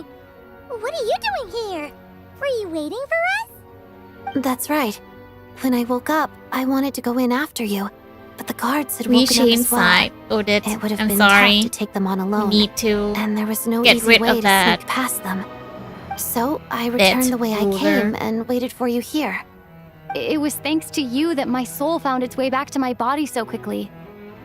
Thank you. Huh. That actually worked? Nice. I just figured I'd try my luck when that ominous feeling struck me. Really, you should be thanking this thing instead. Anyway, and now that things here are all taken care of, I have other things I should get back to. Should we like explain something to Odette? Ah, Director Chuganov, you're back. We just received notice that Project Stuja has been suspended, so we've convened an emergency meeting. This is the preliminary plan. In addition to expanding production capacity, we've also discussed feasible layoff plans to optimize revenue and expenditure structure. Our calculations indicate that the factory's profits will increase by at least 30%. Just give the word, Director. That won't be necessary. Leave the energy for those who need it. Whether they use it just to get by or to run a business, that's up to them. Start preparing to halt production and lay off the staff. Make sure the workers are able to land on their feet and that they are duly compensated. Thank you all for your hard work during this time. Am I hearing you right? Why? After all the tough times we made it through, now is exactly when we should start to turn a profit. I just suddenly don't want to do this anymore. Iskra, it's time to rest. Dear esteemed members of the Rokot, given the effects of Lelek's radical actions upon our organization's reputation and social stability, a decision has been made to permanently withdraw this codename from use. Considering that Lelek did what they did for the benefit of the people, the Rokot has nevertheless negotiated with the authorities, ultimately securing a waiver for all penalties due to them. Lelik will be suspended for a period of time. Depending on their future performance, they may be allowed to adopt a new codename and continue acting as part of the Rokat. The purpose of this notice is to remind everyone once again that motives and methods are equally important when one operates in the shadows. Even with Project Stooge's suspension and our interim operational victory, we must guard against complacency and rashness and work to consolidate the progress we have made so far. We act only for the greater glory and solidarity of our nation. May the aurora shine ever on, and the tundra always stand firm. We act only for the greater glory and solidarity of our nation. May the aurora shine ever on, and the tundra always stand firm. Looks like it's finally over. You mean for us? Just thinking out loud. I've never seen the Snezhnaya Vecha so lively before. I never once thought I'd come here. But I understand everything now, Rosaline.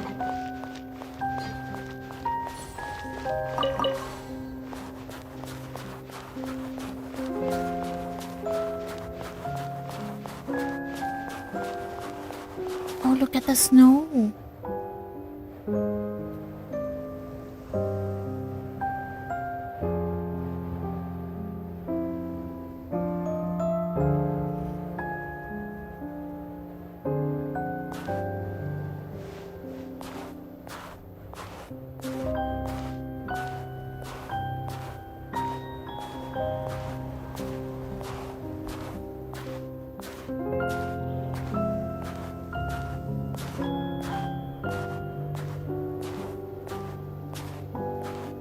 Is that Rosaline?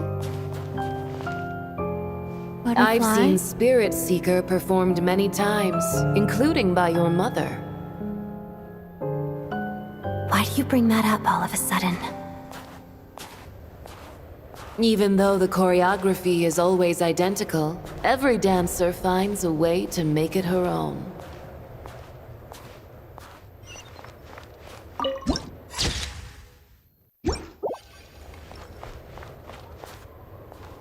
So you actually want to talk to me about ballet? I just think it would be a pity if the dance was lost to history. She didn't teach it to you, did she? That was an unusually subtle taunt for you.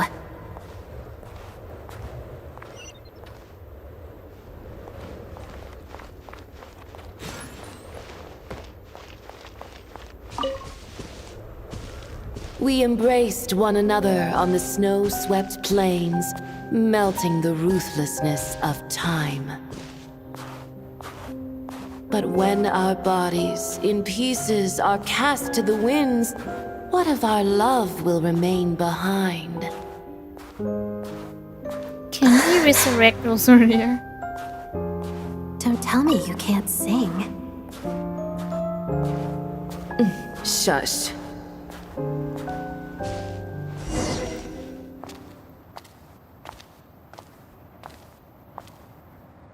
I understand her hatred.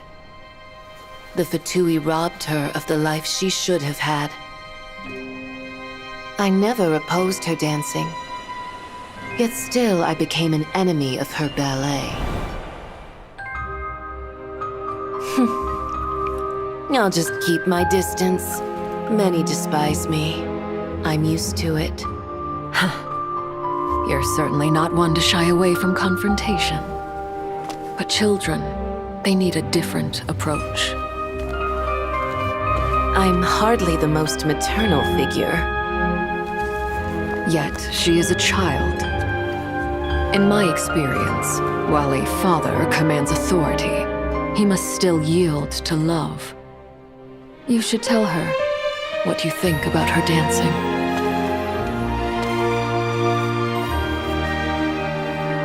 Odette will soon take the stage at the Koralyevsky Theater. This could be your chance. Geonosis secured. It went smoothly. I'll be there. Have them send me an invitation.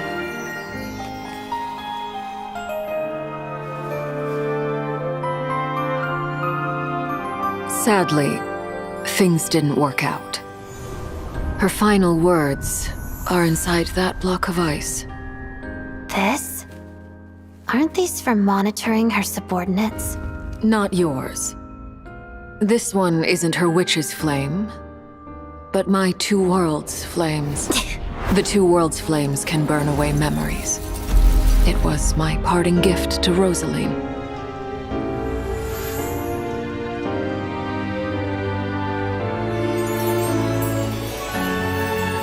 If all goes to plan, she and I will both live to see that Tsaritsa succeed. I believe she'll find peace. But if anything happens to me, she needn't follow in my footsteps. The cryo energy will fade away in time. Then the two worlds' flames will burn away all memories of the Fatui. She'll be free to dance. She deserves this. I will handle the aftermath. The choice is yours, child.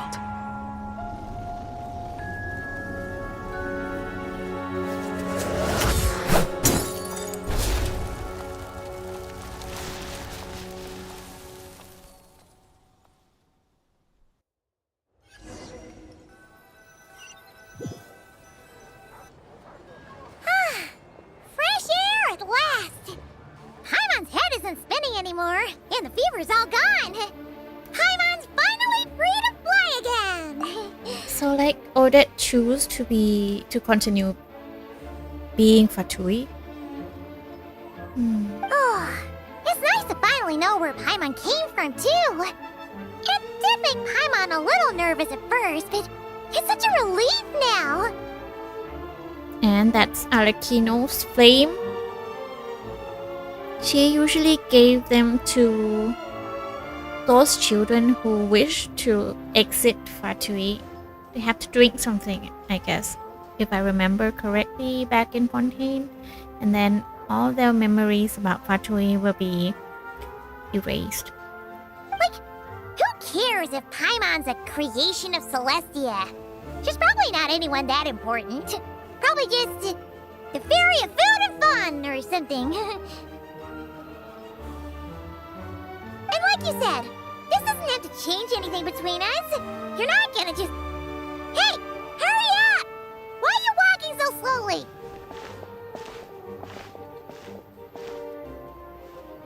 You've spent the last few days lying in bed and stuffing your face. I didn't think you'd be able to fly this fast. Yeah. Who? Paimon's as agile as ever. They don't call her White Floaty for nothing. Paimon originally wanted to check out the bookstores in Snezhnograd, but she's more in the mood for flying around right now, so let's save that for later. Wait, they've got light novels from Yai Publishing House here too. Huh? And this is Paimon's favorite mystery story from Fontaine! Wow! It got a sequel! The local Snezhnaya books look pretty interesting too, but also kinda heavy. Not the easiest things to look around. I thought you were in the mood for flying around. Paimon can read while she flies. Hey! Look at these two dolls! Which do you like better?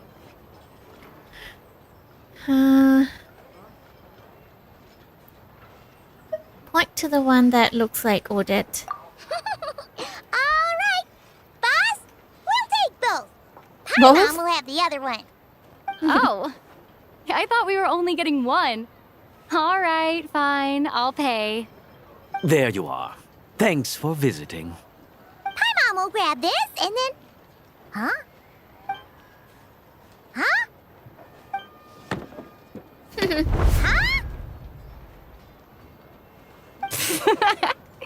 It's a Russian doll. How many layers does this thing have? And what are you laughing at? Huh. I think I have You one. knew all along, didn't you? It has like A whole bunch of 10 people are plus gathered all over the layers. plaza. Oh, that's Hey, look, Tonya. that looks like Tartaglia. Hey, Tartaglia. I know that voice. Of course. If it isn't Paimon and my old comrade. You're looking well, Paimon. All better? Yeah! The jester knew I was wrong and fixed Paimon right up!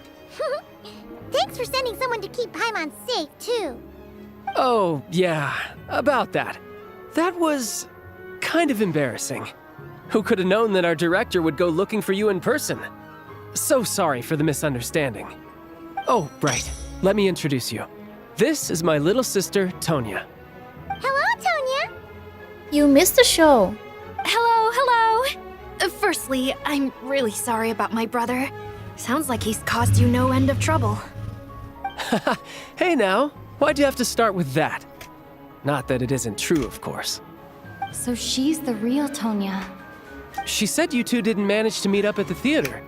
She waited ages for me, and when I didn't show, she got a little worried and went outside. Wait, you mean? You didn't even tell Tonya I'll be going in your place? I know, right? He didn't bother to say a word to me.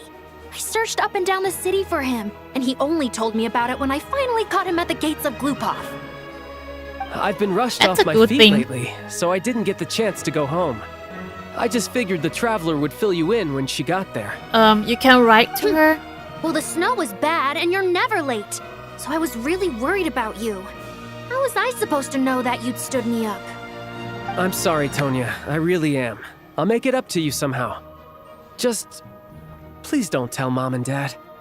Although the mix-up Tell led on to him. a series of Tell on him. misunderstandings, it's probably for the best that the real Tonya didn't get caught up in that mess. Besides, it's obvious that Tartaglia isn't usually one to break a promise. He only gave his ticket to me because he had to look into Lelek. It's really my fault for being late. I should have come find you first. No, it's fine. It just meant I didn't get to see the show in the end. By the way, what did you think? You were one of the first people to see it, you know?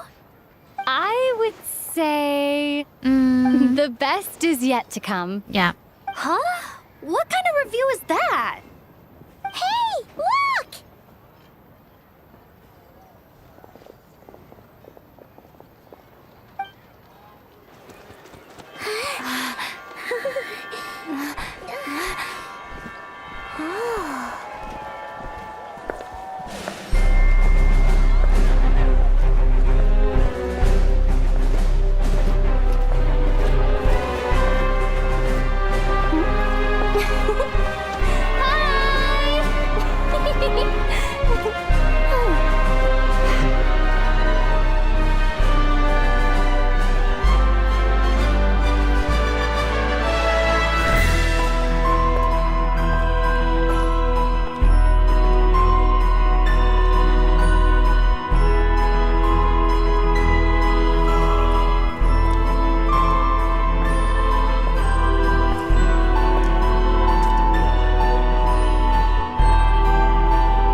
Can't wait for next update.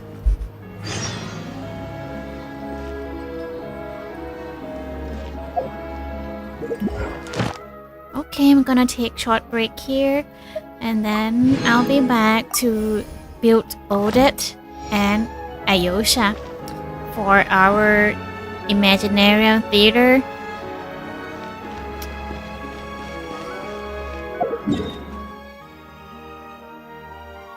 Okay, BRB.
Okay, I'm back. Most humans could have the entirety of their fleeting lives chronicled.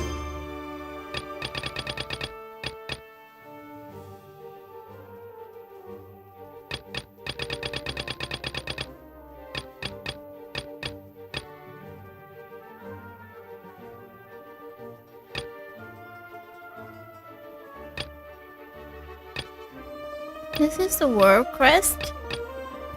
We'll deal with that later. But a few Let's go short build lines. audit. Their stories really matter. Let's go build audit and Ayosha.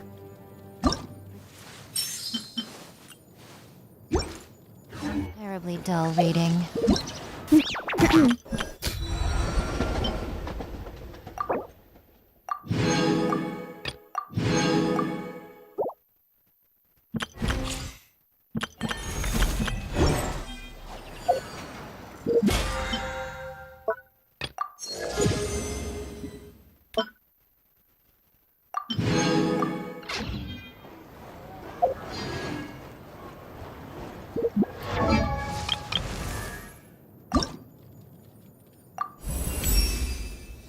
My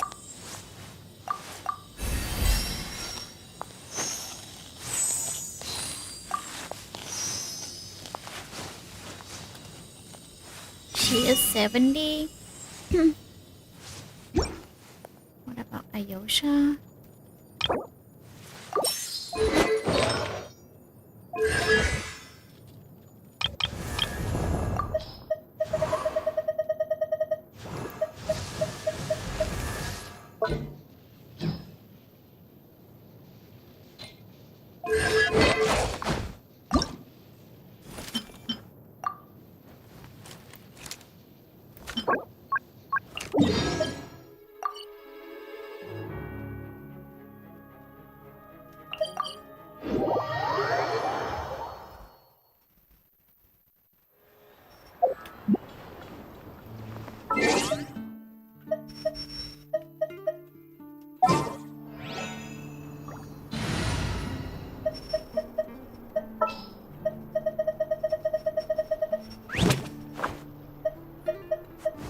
Let the hunt begin.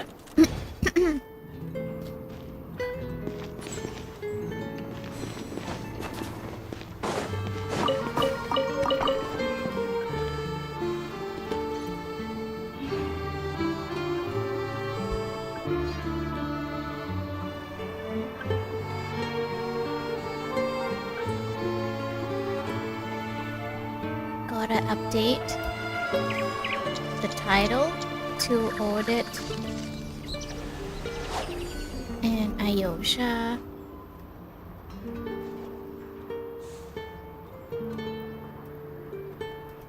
Built. Okay.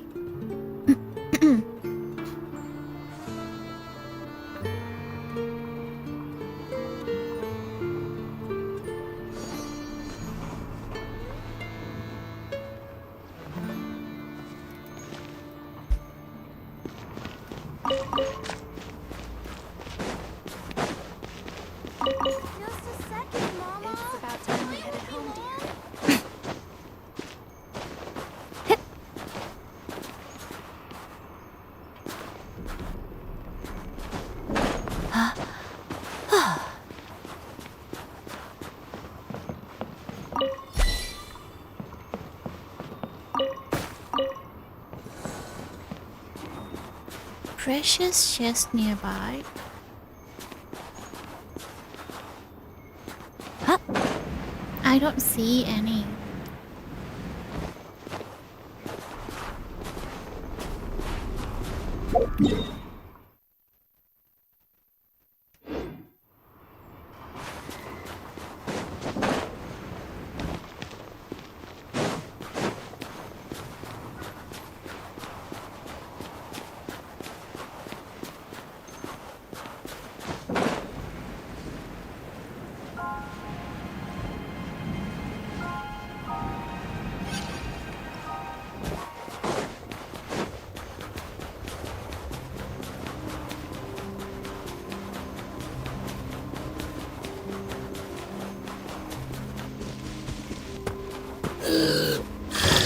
Emerge, right here, right now. Praise spot. Together, potted up. A spot of tea time entertainment. How tiresome. I try to avoid you, but you come looking for trouble.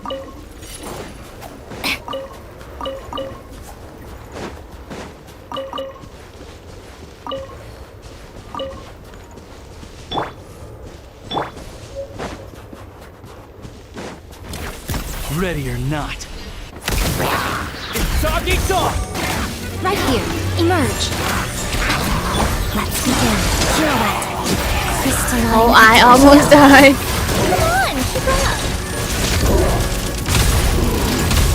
How tiresome.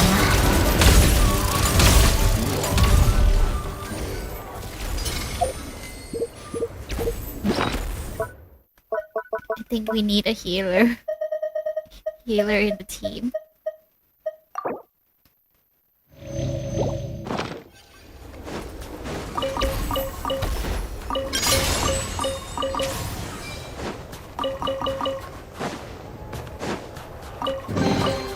So, what's inside? Not that I care.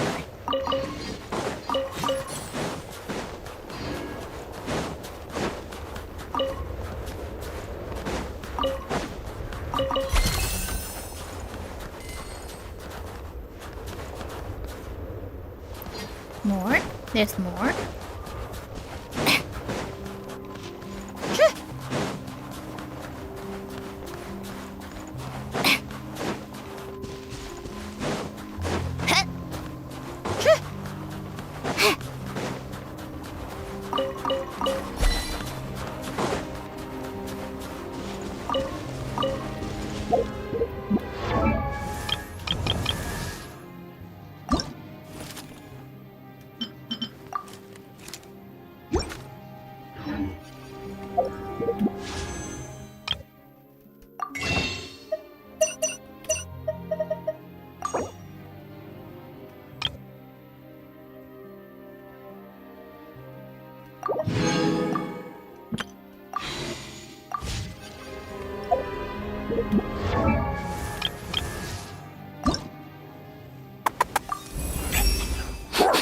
Tugarin.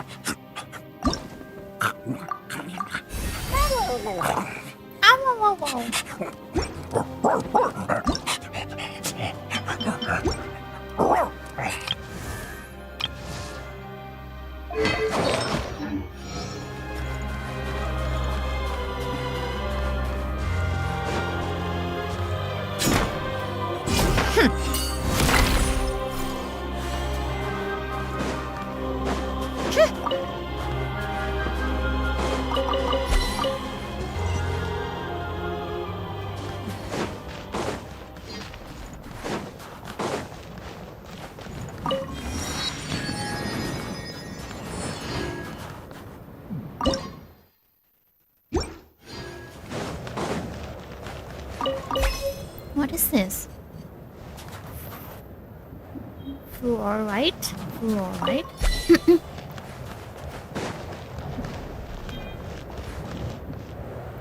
Beware of the boss. Beware of the boss. What boss?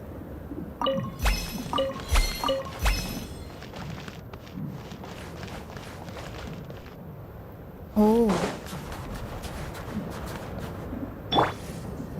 I thought we're like on the same team with Fatui. Gotcha. Here, boy! Right now, emerge, right here. What a joke. Together, potted up.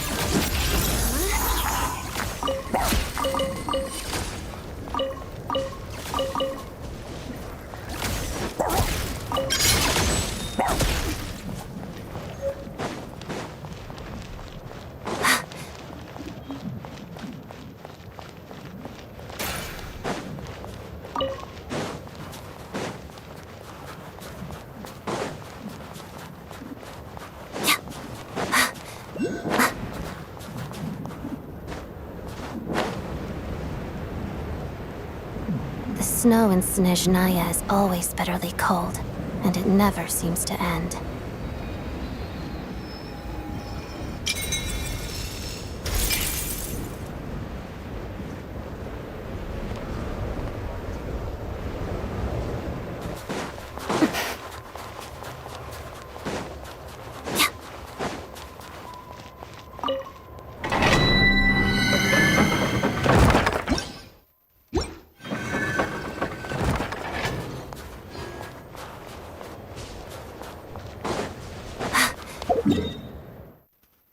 Is this the sub-zero area they mentioned in the live?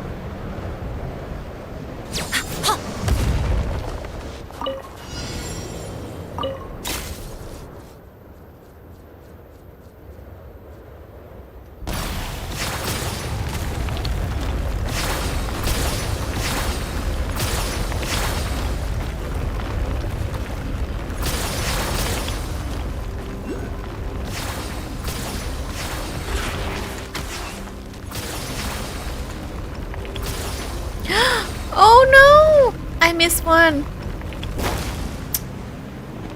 Oh, I have to go back from the beginning.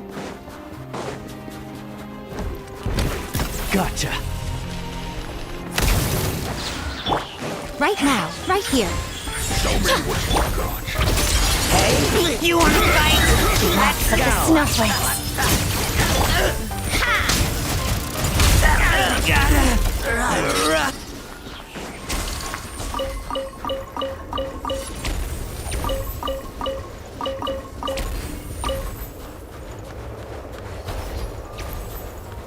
Where was that snowman again?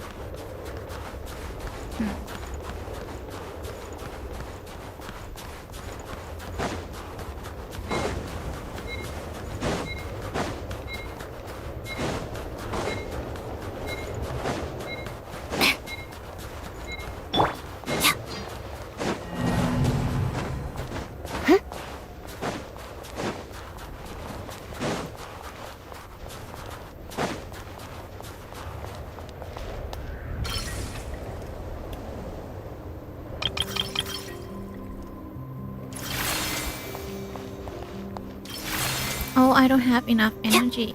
Okay.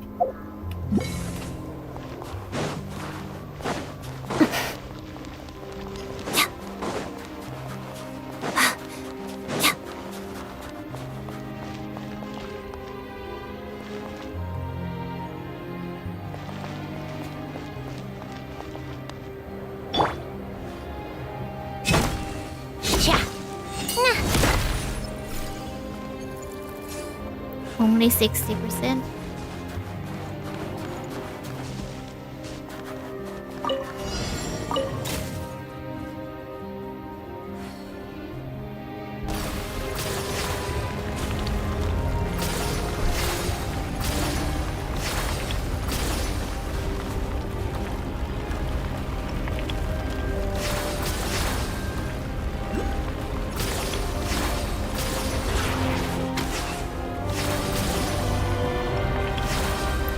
Ah.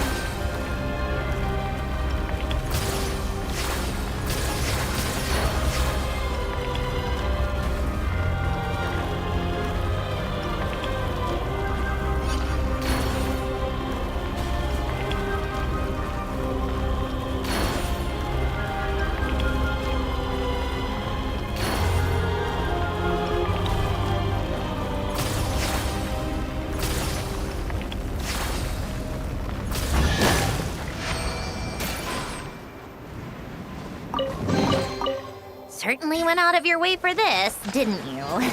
It's all yours.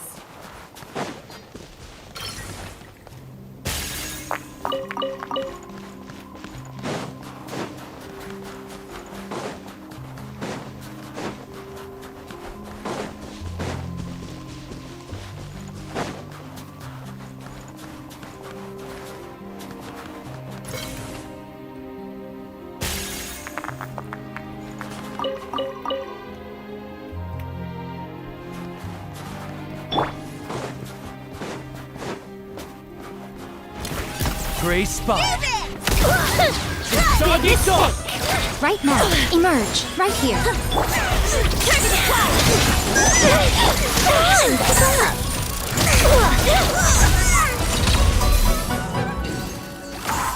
How tiresome.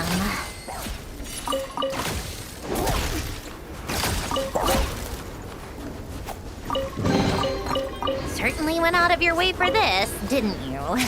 It's all yours.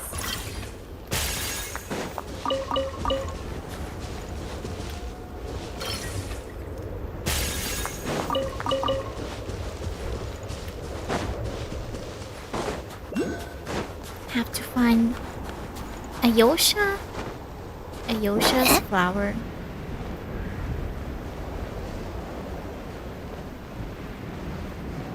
What is this guy doing here?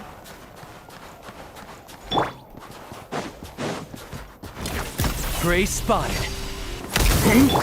Right now, emerge, right here. Pirouette. A spot of tea time entertainment. Not as tough as he seems to be.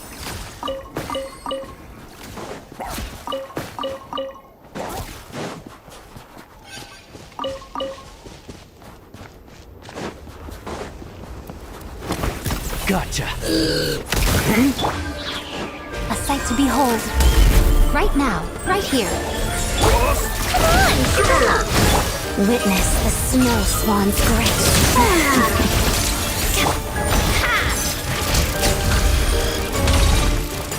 How tiresome. How could this be?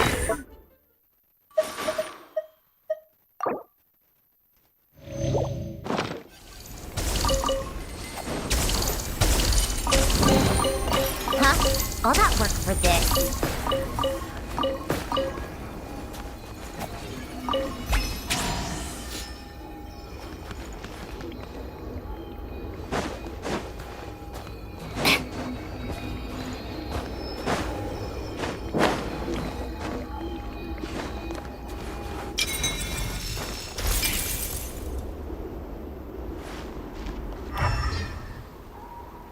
Where is the flowers? Where are the flowers?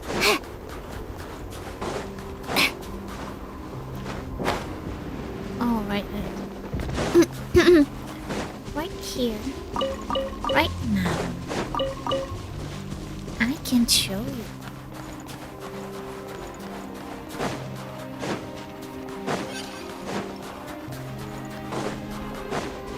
What is the alert? The book alert over there. Wait, what is this? Awaiting exploration. Exploration. Exploration.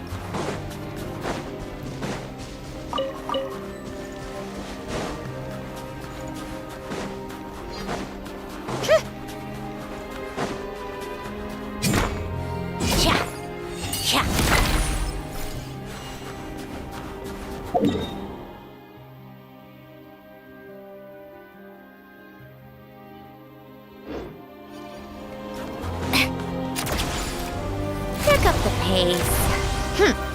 Pick up the pace. Take a break.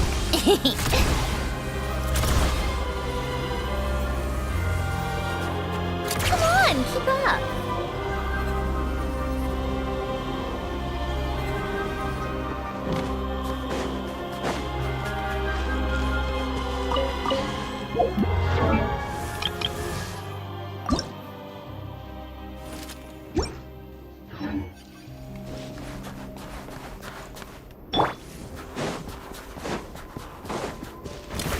Prey spotted. Here, boy. Right now, right here. Together. How tiresome. How could this be?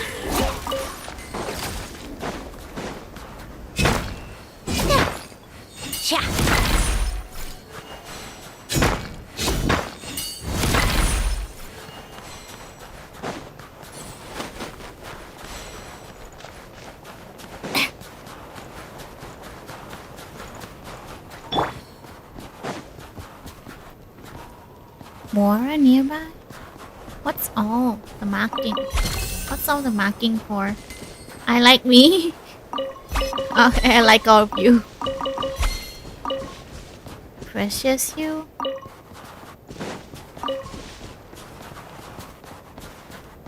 Oh, come no closer. Gotcha. Right now, right here, right now. Let's begin. Condense and crystallize. Condense and crystallize. Right.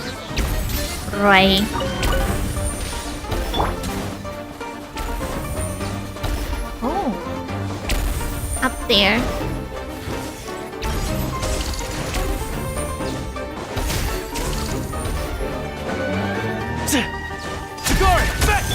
Nothing lasts forever. Impossible.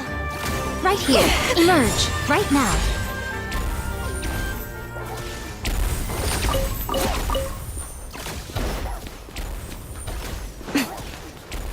Landmark. Be careful of cube. What cube? Which cube? That cube? What's wrong with the cube?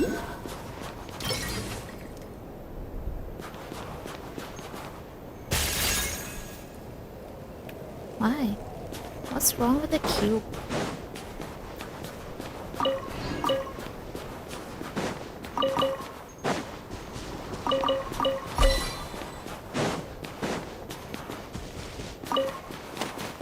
Collection completed.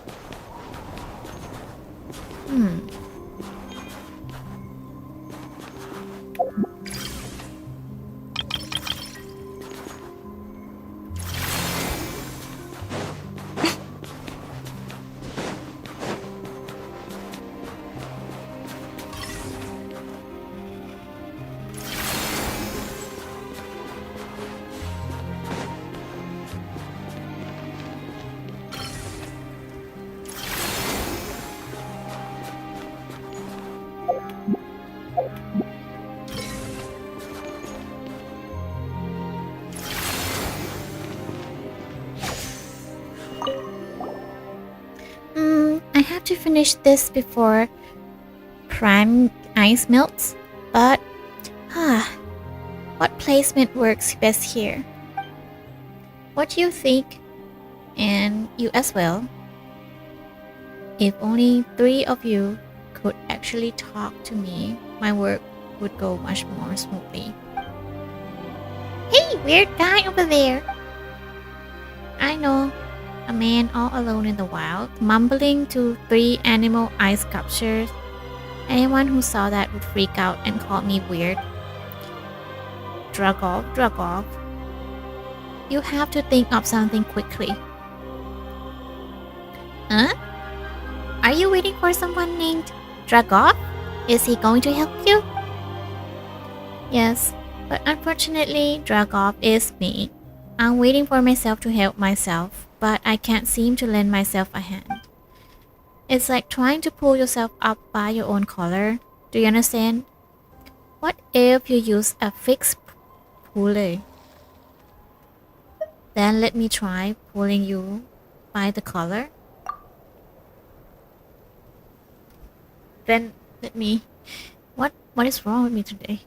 This lady looks so noble and elegant, yet the moment she opened her mouth, it's to suggest grabbing someone by the collar. What Luna means is, if you can't solve it on your own, you can try asking someone else for help, like us. So, Dragov, what are you trying to do out here? I'm a photographer for Vesnik. I'm trying to take some shots for art exhibition for prime ice sculptures.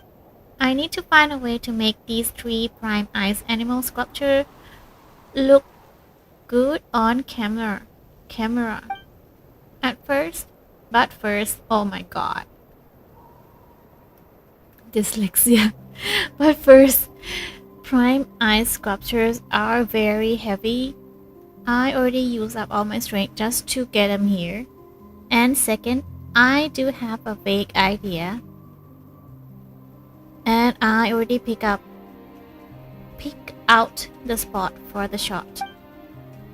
But if I pull all 3 sculptures in place only to realize I was wrong, I'll regret it for the rest of the day. So basically, you want to put the prime eye sculptures in those 3 spots. That should be easy enough for us to handle. Really? How would you? Oh right, now that I look closely, this lady's floating in mid-air herself. Perhaps she could make prime eye sculptures float too. Paimon can't do that. Well, that's not important. Why don't you tell us what you have in mind first? Let me think. This nocturne owl, a large bird like this should be paired with towering tree. This fluff hawk ought to drift into sleep in a place with warm mist. And for these hounds,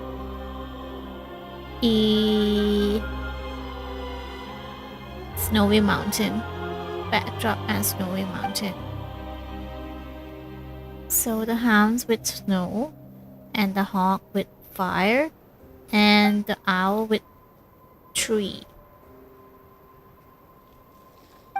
Okay, dog with snow, hawk with fire, and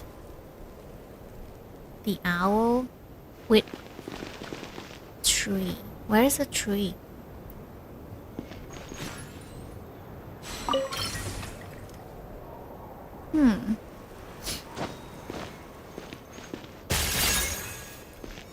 Should remove this.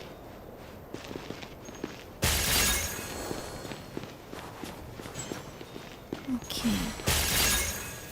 Tree has what has? Missing. No animal nearby. Tree. I think belongs to this place. This one. And the hawk. The hawk is with fire.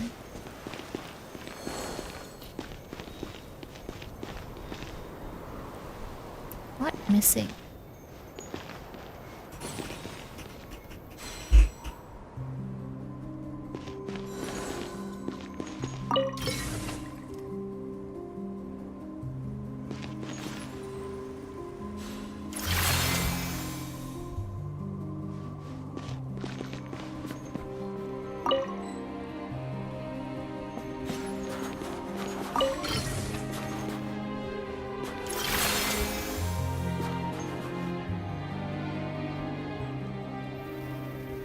Is this alright? I hope we can get the photo taken soon. Prime Eyes doesn't keep well. What's wrong? Is there something about moving Prime Eye sculpture that you're unsure of? The owl. Towering tree. Towering tree. Tree. I don't see any tree.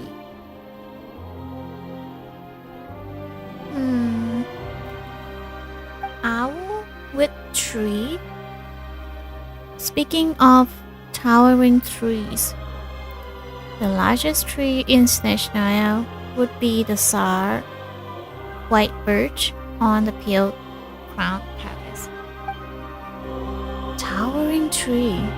You mean tower on the tree on the tower? Tower? Where?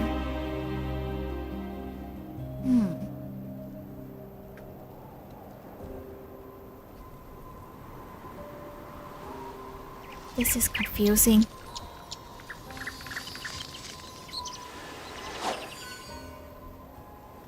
What about the fluff hawk? The fluff hawk Sleep in place, breath with warm mist. Of course, there's no warm mist in the tundra. Still, we can use clouds, fog, or something familiar to create impression of heat. That should be enough atmosphere.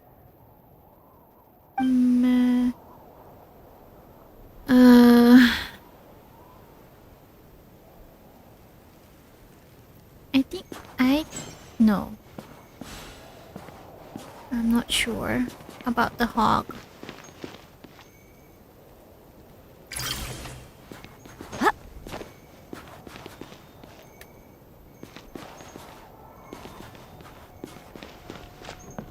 Where can I get the hog? Get the blueprint.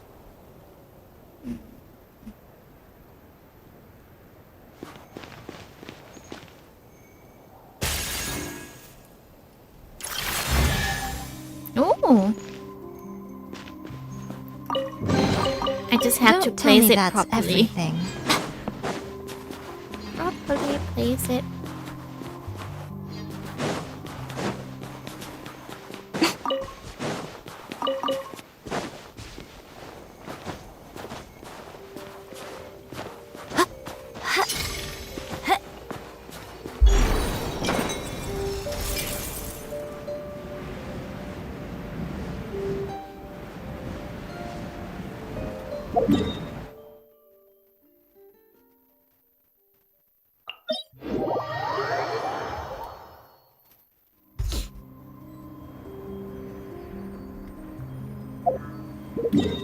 Let's go back to our train. To the crafting bench.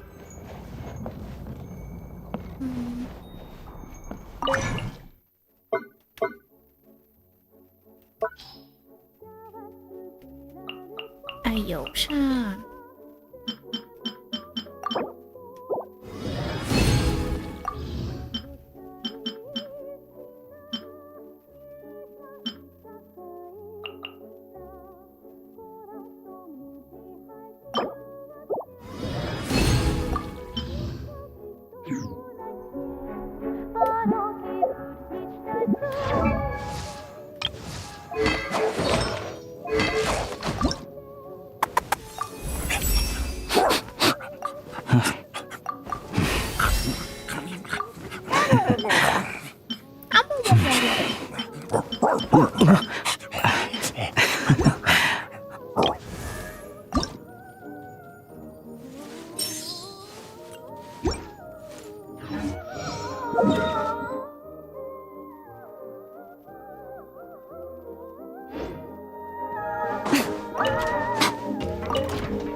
Let's head to our next station.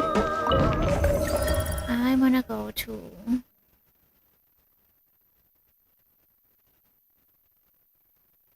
here. Train cannot travel to this target station right now. How about we travel to snezhnaya? No. Wait. Let me look at the map.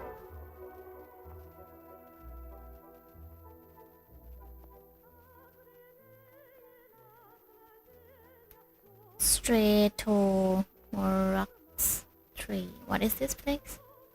Stratomorox. I'm sorry for my pronunciation.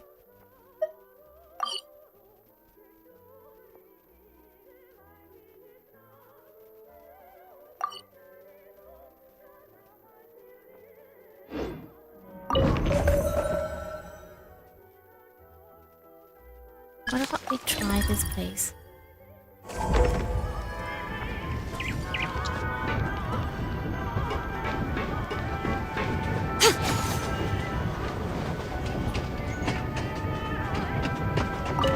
Maybe we can try jumping off midway.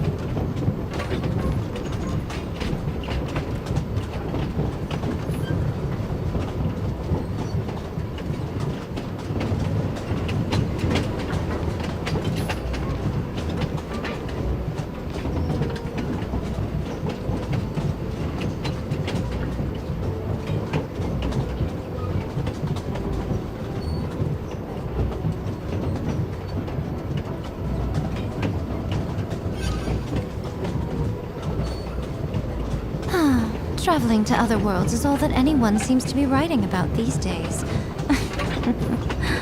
Goodness knows what they find so disappointing about their own world.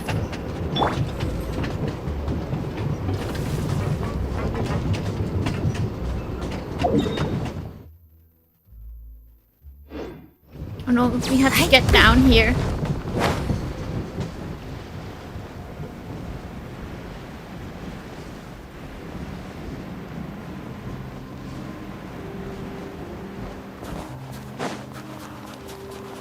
This is our stop.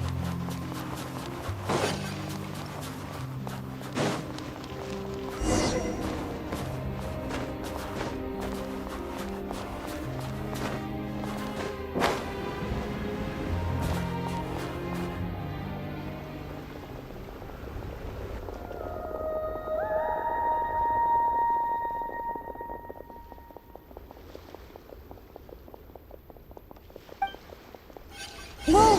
That made me jump. Why did so many little animals suddenly scurry over? The voice seems to be coming from this hole.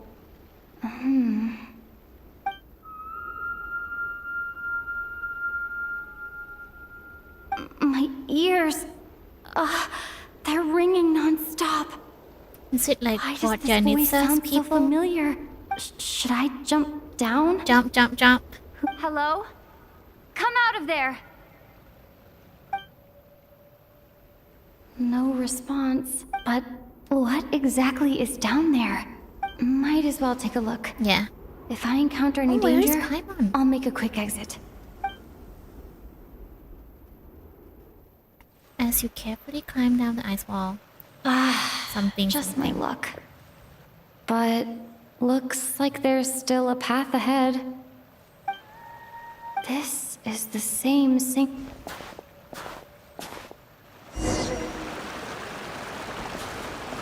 Butterfly, butterfly.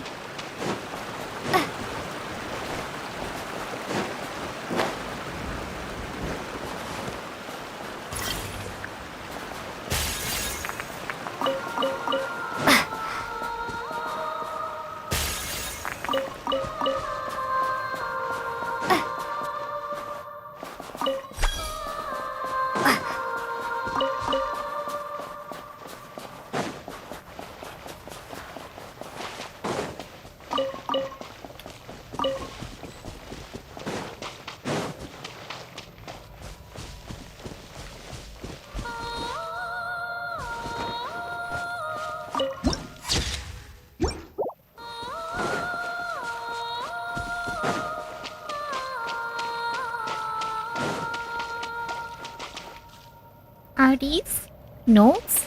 Like musical notes?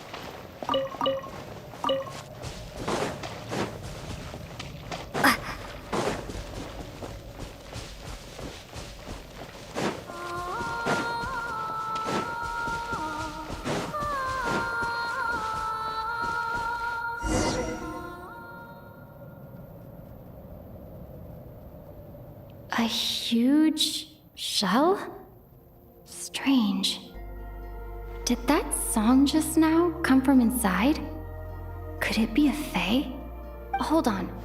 Speaking of singing fae, could it be Vodyanitsa? Hello? Anyone here? Still no response.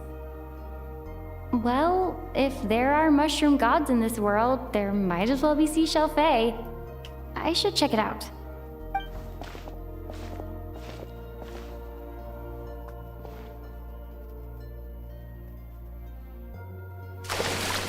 Hello there, traveler. Fort Janitza. You startled me. Don't sound so surprised. Who else were you expecting? A lost little Snegoroshka? A Vila who took a wrong turn? A Doma voice stranded in the middle of nowhere? Sorry? Why would it have to be lost? Why would they have to be lost? Because my private practice room is so well hidden, obviously. No one stumbles upon this place on purpose. True. And even if someone got lost, Most wouldn't dare to jump down that cavern. Oh, that. Yeah, I originally planned to channel some water over there and completely seal it off. But I asked a bunch of engineers, and they all said blowing up the cave's rock wall could cause landslides, avalanches, surface cracks, all kinds of bad things. Anyway, it'd be a huge pain. Plus, if the cave's original structure was destroyed, its acoustics would be ruined too. And then I wouldn't even be able to use it for practice. I agree. So, I gave up. And anyway, it's just like you said. Not many people would dare to jump down from up there. So, this is really where you practice singing? I'm not answering that question, because you haven't answered mine. Who else were you expecting to see here? One person asks, the other person answers. Then comes the next question. That's how polite conversation should go. Alright, I thought it might be a shellfish. I was expecting you, of course. No, shellfish. A shellfish? You mean the oyster sprites that protect children who fall in the water? The ones from the fairy tales? Yeah. Fae like that don't exist in Snezhnaya. The only fae associated with pearls are us water nymphs. After all, legend has it that if we cry out of true sorrow, our tears will turn into pearls. Want me to cry for you right now? No. No, I could do it. I wouldn't want to bring down the We mood. know each other so well, and you That's didn't it. even recognize my singing voice. That could get me going. No, I wouldn't want to bring the mood down. That said, do water imp tears really turn into pearls? Of course not. Otherwise, there'd be nothing but pearls at the bottom of the water now, wouldn't there? I bet pearl necklaces wouldn't be nearly as expensive either. Plus, those pearls wouldn't be the quality kind. They'd be misshapen and have all sorts of impurities. If only there really were oyster sprites, though. I bet if you paid one, you could get all sorts of beautiful pearl jewelry. Oh, right. Take this pill to warm yourself up. You fell into a puddle on your way down, right? Wait, how did you... I heard your footsteps through the ice the minute you got to the entrance of the cave. You traversed the ice wall only to fall into the water at the last moment. I heard you sputtering from here. Now, I was considering letting you have a few sips of strong liquor to warm you back up.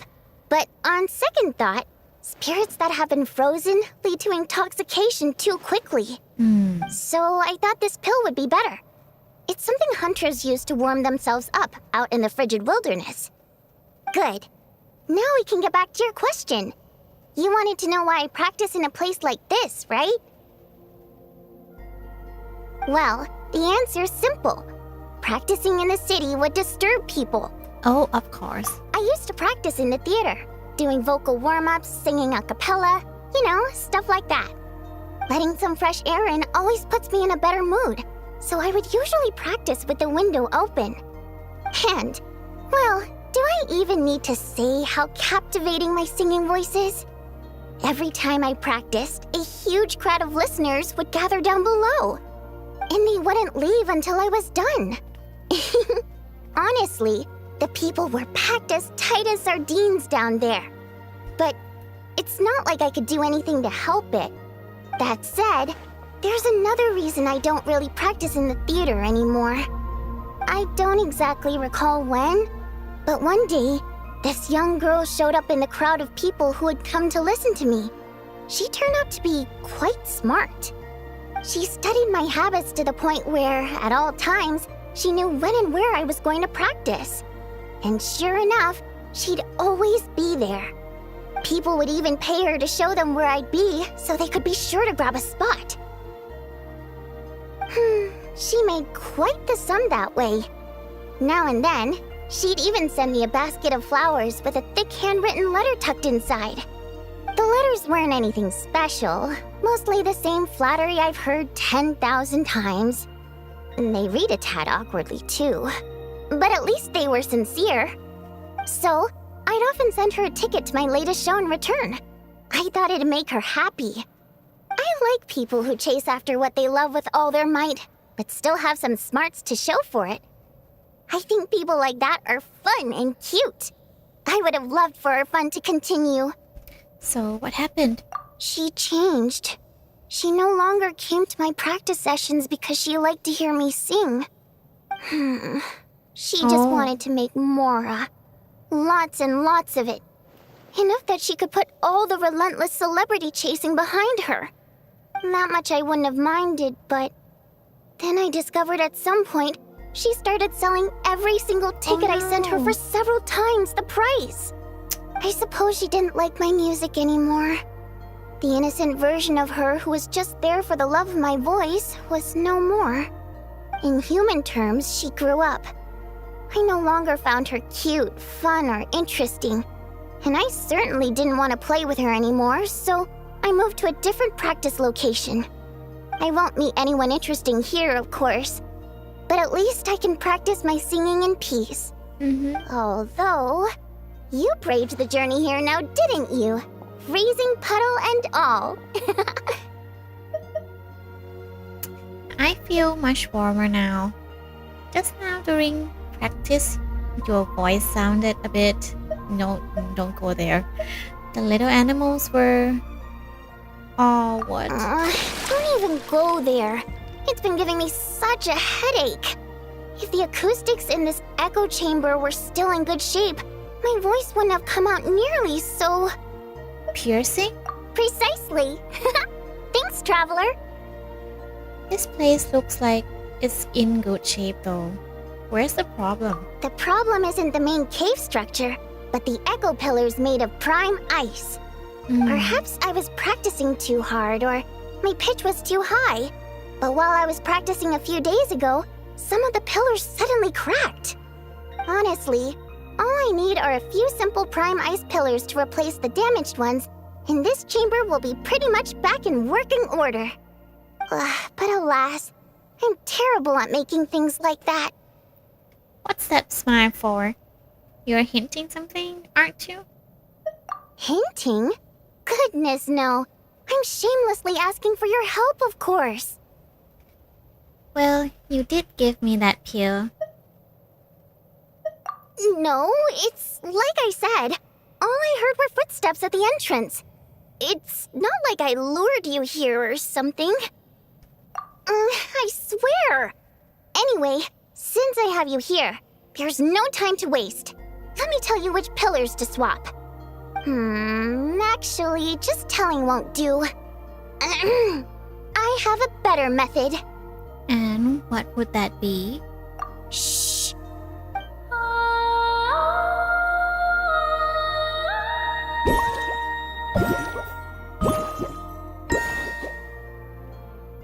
There we go. See those brightly illuminated prime ice pillars? Those are the broken ones.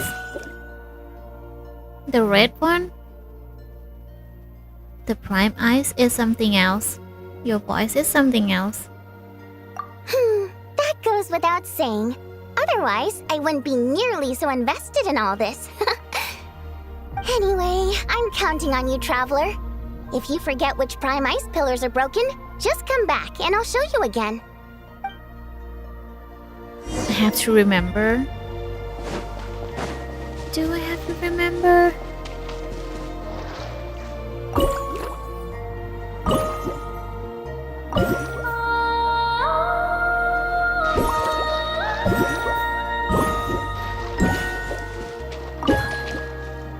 Perfect! Oh, I knew I could count on you! It turned out beautiful! The positioning of these prime ice pillars is perfect! Now then, let me test them out. Okay.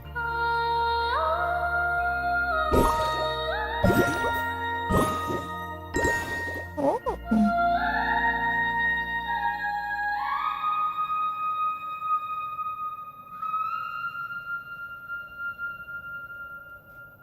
They give off a soft glow now. That's right! Looks like I can practice in peace for now. Since you helped me fix these prime ice pillars, allow me to sing you a little practice piece. Ear protection compulsory or optional? Unnecessary. My voice is all warmed up, so I'll do some a cappella now. Okay. I'm practicing here today, and in a few days I'll head over to Ronkova Zoria to do the same. I wonder if Odette and Alosha will be there. Anyway, sit back and relax. Oh, but don't close your eyes, or you might zone out and fall face first into the water.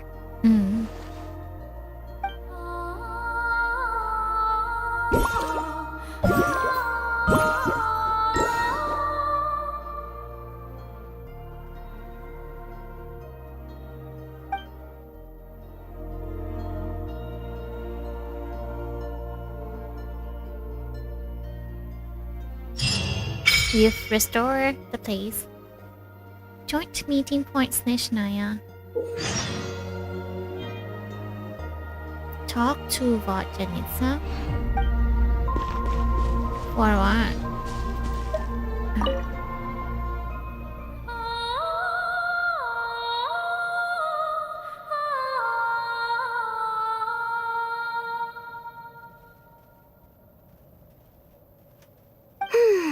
These ice pillars are working great.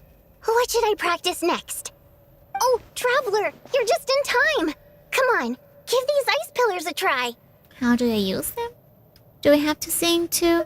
Nope. Here, take this. It can make the ice pillars ring. Go on. I'd quite like to hear what song you'll play. You want me to blow it to it? What is this? Adjust the prime ice pillar's length. Can help you get the exact note you want. Use this along with other ice pillars in the grotto to play a melody of your own. Melody of my own.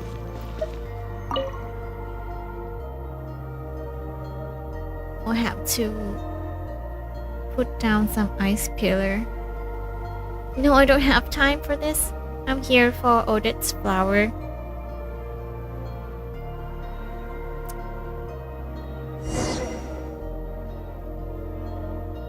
What do you think? This private practice room of mine is pretty great, right? The song... If that's your goal, then you've got a long... I suppose I could offer some guidance. Not sure yet. I'll let you know once I think of something fun. Okay. Until then, you owe me. Alright, alright. Pleasure doing business with you. Be sure to come over and practice whenever you're free. Okay, got it. We need to go find Odette's flower. Head straight forward.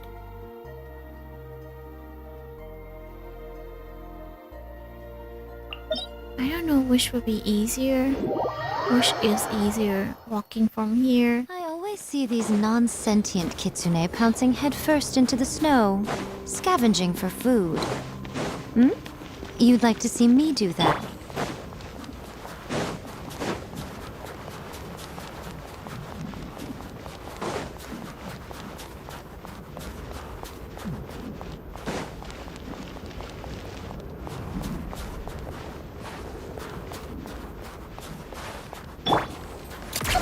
Keep up. Pick up the pace. Pick up the pace. Take a break. Come on, keep up.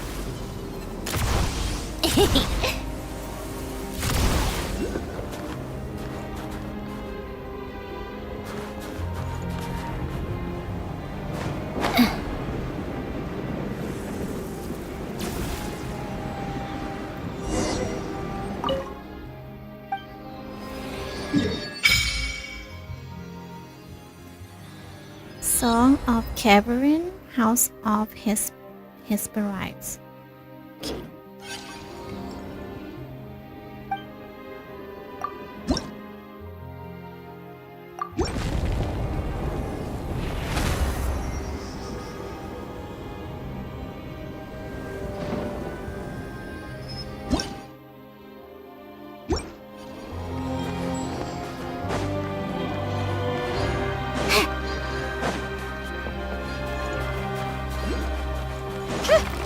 Oh! Does someone live here?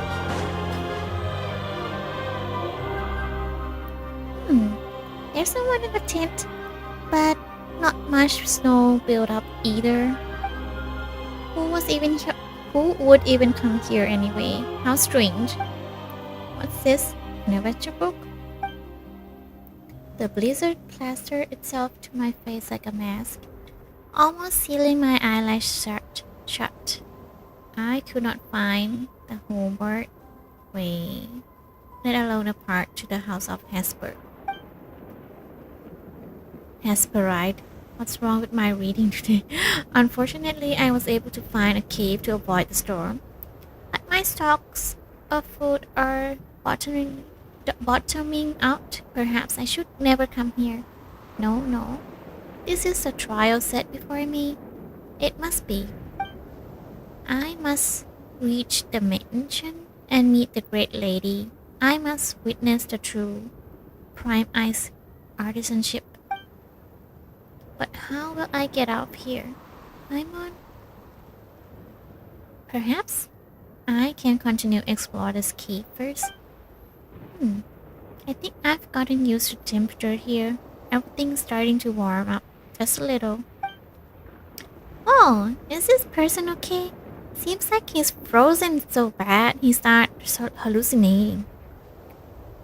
Well, he did warm up, didn't he? The situation does seem quite serious. Yeah. According to his notes, he's proceeding through this cave. Let's go on ahead as well. Can't be sure if he can still be saved though.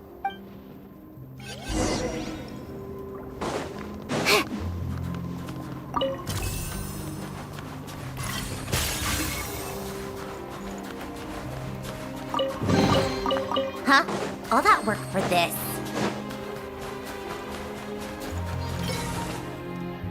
No, we can't enter here. We can't go inside. Oh, we have to go from here. Oculus nearby. Thanks.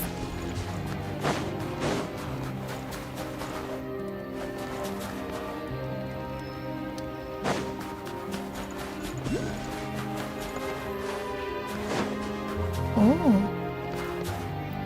Look, Luna. There's a lamp over there. Could it have been what?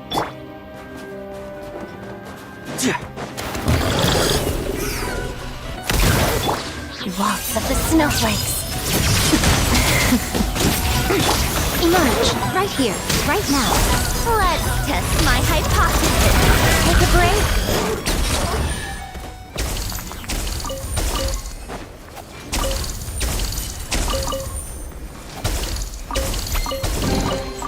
Huh? Just all that nearby. work for this.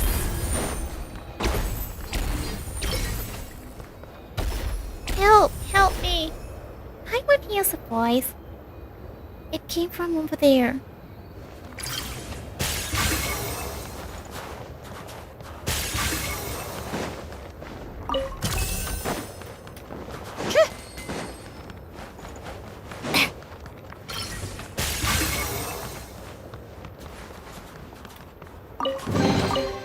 Huh? All that work for this. We need to climb. Climb up.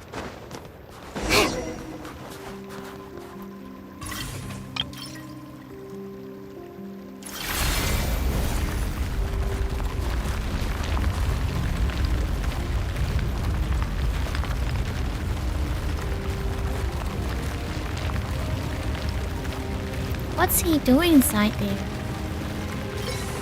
That's not good. It's bad. We have to help him out. Don't worry. We're coming to save you. What's wrong? Oh! Good thing we didn't fall straight into water. Be careful. This ice block start to move. It's starting to move. Don't worry. We'll get you out of here.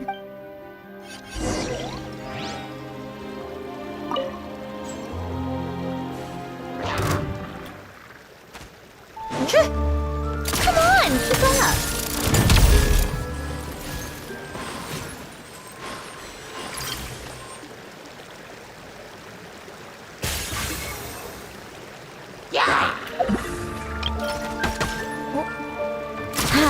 tiresome. You asked for it. Oops.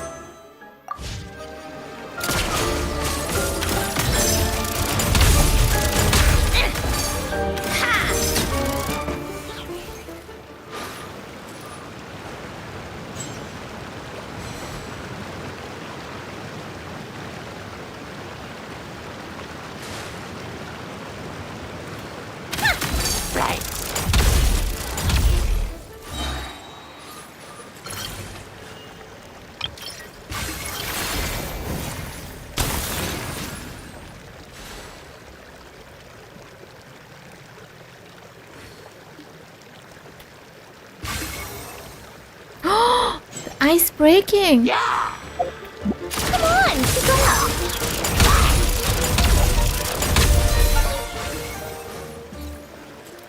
It's breaking.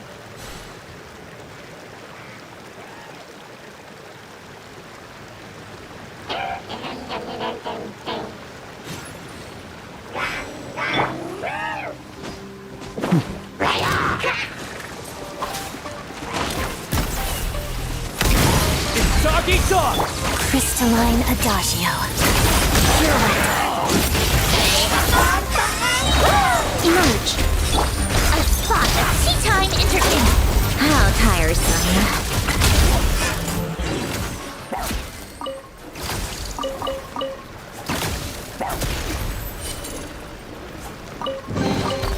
Huh? All that work for this.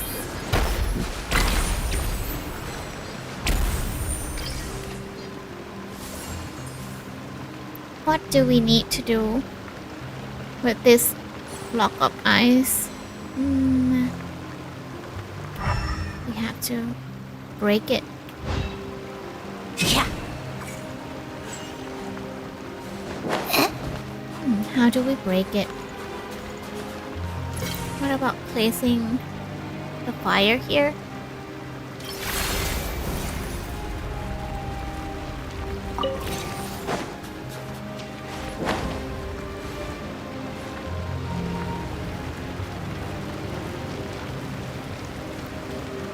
Folds? Oh, the flow is moving.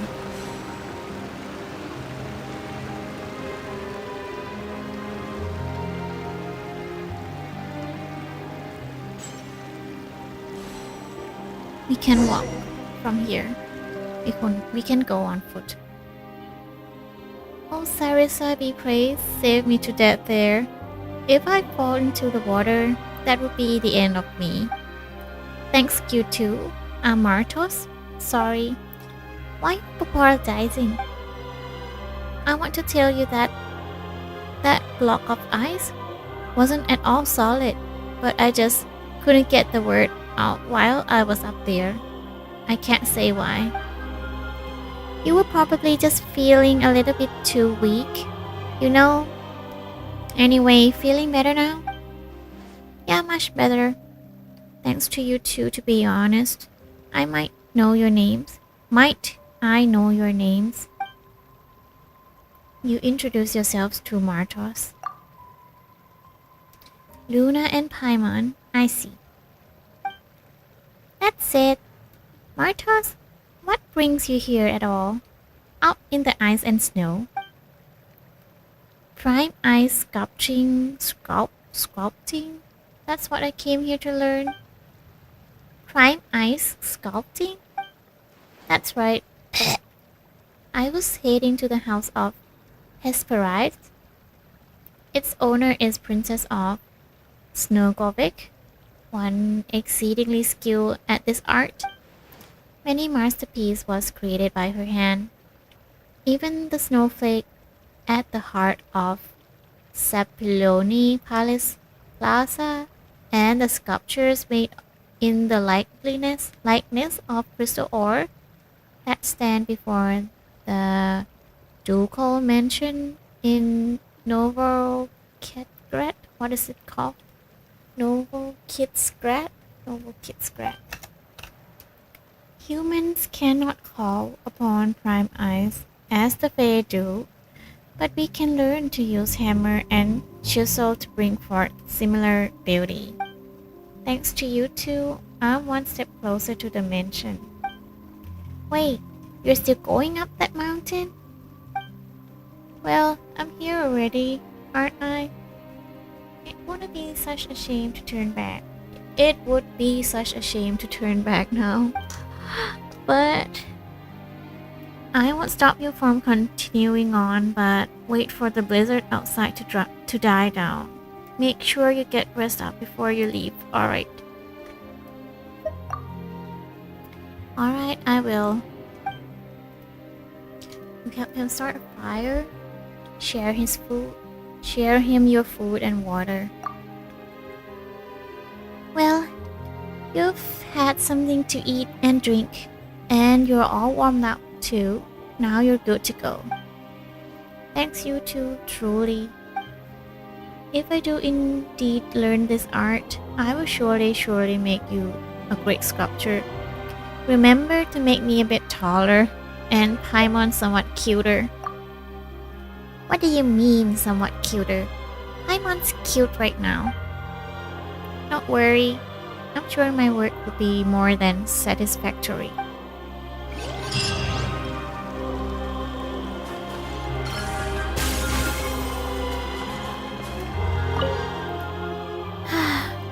Once I reach the Snowgovic Manor, I'm going to learn the art of sculpting no matter what it takes.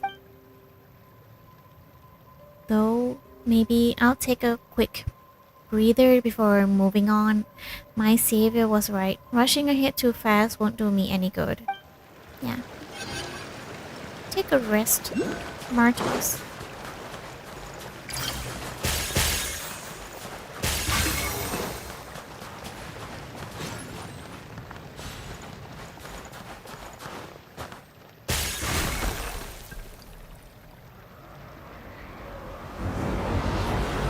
Ooh.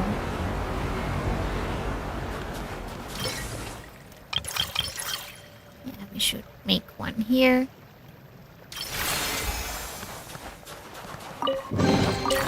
So, what's inside?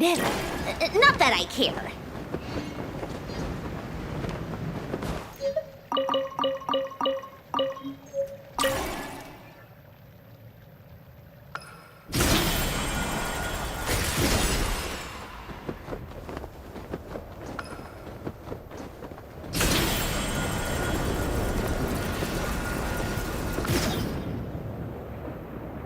We are here for Odette's flower. Oh. Okay. There they are. Is that Odette's or is that... Oh. Why? Why are they attacking us? Prey spotted. Right here. Right now. Shadow me. Oh. Come on, keep up.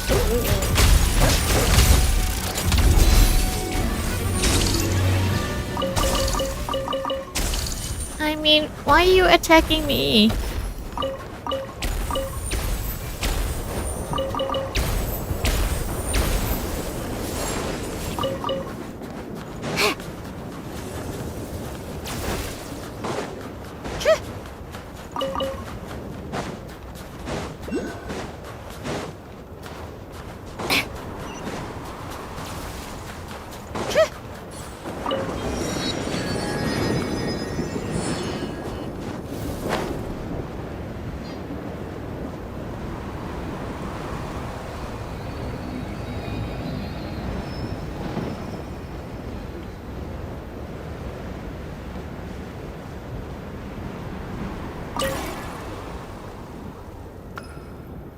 Why are you attacking me?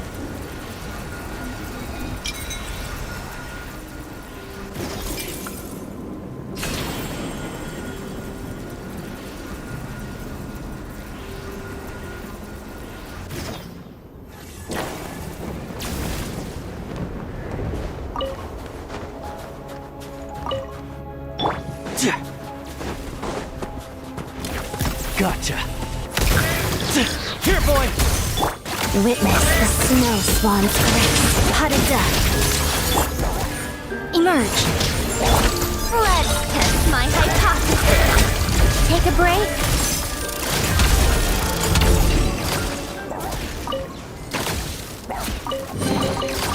Certainly went out of your way for this, didn't you? It's all yours.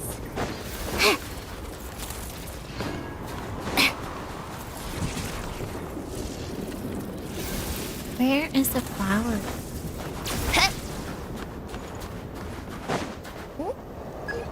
Oh no, work quest. This lamp is weird, but for some reason, now that we're near it, the blizzard easing up. It even feels kind of warm. Wait a minute, I once heard that if you suddenly start feeling warm on a snowy mountain, that could mean you're so cold you're starting to hallucinate.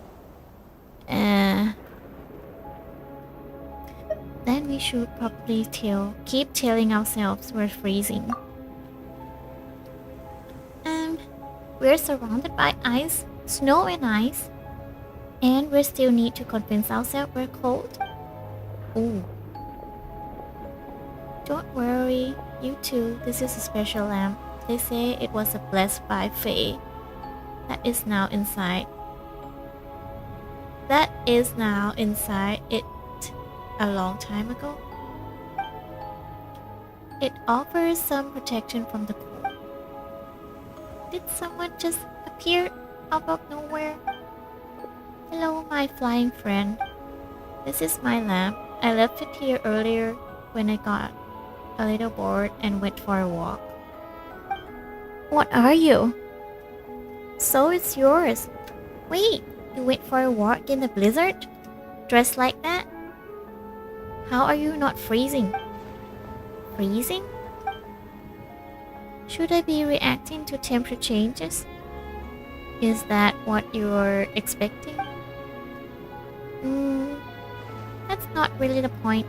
Most people would have freeze solid if they were that little in this weather like this. Maybe all shivering is what keeps them from freezing. I suppose there are some people who do fine in the cold. Oh yeah, the Fae. The Fae don't really mind the cold. And Snegovic and Jack Frost especially. But you don't look like a Fae. And you're not cold either. So who are you anyway? And what are you doing out here with no luggage and barely any warm clothes on? Ikor. His name is Ikor. I'm Ikor. A woman told me to leave the house, but she didn't tell me where to go, so I've been waiting here. A house? You mean the house of Hesperide? We're on our way there for some wedding. Paimon's never seen a Snegovic wedding before. They say the Snegovic live for love, right? So their weddings must be super romantic. A wedding? Yes. For Snegovic, it is an important ritual. They have been preparing for it for a long time. So, it must be really big, right? How exciting! Alright, who's the woman you're talking about? You know, the one who told you to leave the house. I have no idea. I've never met her before. Hold on, you mean to say that someone you didn't even know told you to leave the house and you just went along with it? Because that was what she wanted, and she wanted it very badly. And if someone wanted something so badly that it becomes a wish, of course I should grant it. He doesn't look that young, but the way he talks and acts is like a little child. He feels a little not all there. I can sense it. There's definitely a part of my body power inside him. Ooh. But the power inside him is incomplete. That That may be why his mind seemed a little, not quite there as well. The power that's in him is so broken up that it's impossible to recover. Then what do we do now? Before I can reclaim this part of my power, it must be restored to a more complete state first. I sense that the part of my body here was split up through a special ritual of some kind. If only I could get closer to the core of that power, then I might be able to give you a clear answer. Sounds like we should head over to the wedding then. So, are we taking him with us? We can't leave him here. But we still don't know why that person made him leave the house. He's a him? Oh. This is kind of strange favor to ask, but could you show us the way to the house of Hesperide? We don't really know the area, you see, and you're from there, so you better be perfect. You'll be the perfect guide. Is this your wish? Yes. Could you help me out with it? And Paimon thinks it's better for you to. Even if you don't get a cold, it just doesn't feel right for us to leave you out here in the storm dressed like that. People do not always know what is best for them. They choose storms in the morning, then they pray for peace by night. Someone once told me that while I do not feel the cold, maybe you're right. So long as someone asks it of me, I am willing to grant their wish. Is he like a djinn? Now allow me to fulfill yours. Please follow me. Hesperides of love and hate. Oh, it's a world quest. I need to find Odette's flowers. I never found Odette's flowers yet.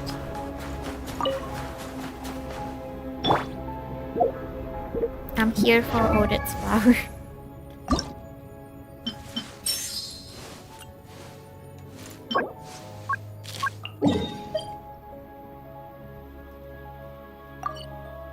Where are we now?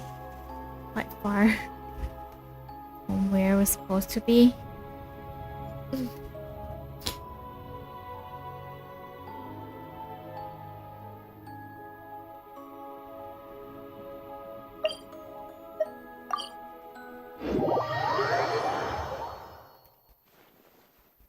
Not cutscene again. Korolevsky Theater is sure is lively. It's a real bastion of art. No way! Did you say a ghost? What are they talking over there? It's true, I swear. Everyone's talking about it. The moment it strikes midnight, eerie music echoes from the theater. Someone even saw the ghost shadow dancing on the wall. A ghost? But hasn't the ley line disorder here already been solved? You're sure someone didn't just make that up to scare people? Yes, I heard it last night. The sound was so eerie. I don't even know how to describe it. Curious. I'll come back and take a look in the early hours.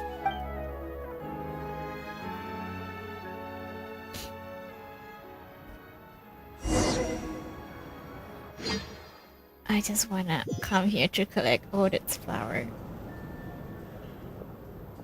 I didn't expect to be pulled into the world quest. I have to say, with all the lights extinguished, the theater really does feel quite eerie. Is it because it's so empty? Who let her in? Who let us in?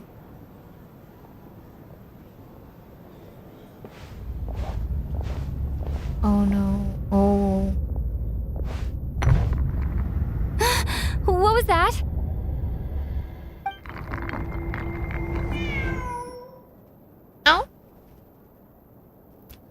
was just a wind. Did someone leave the window open? A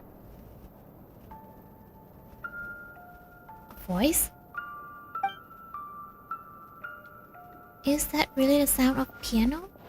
Why does it sound so unsettling?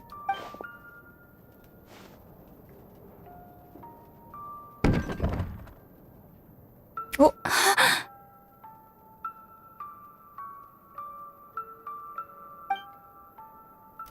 Who's there?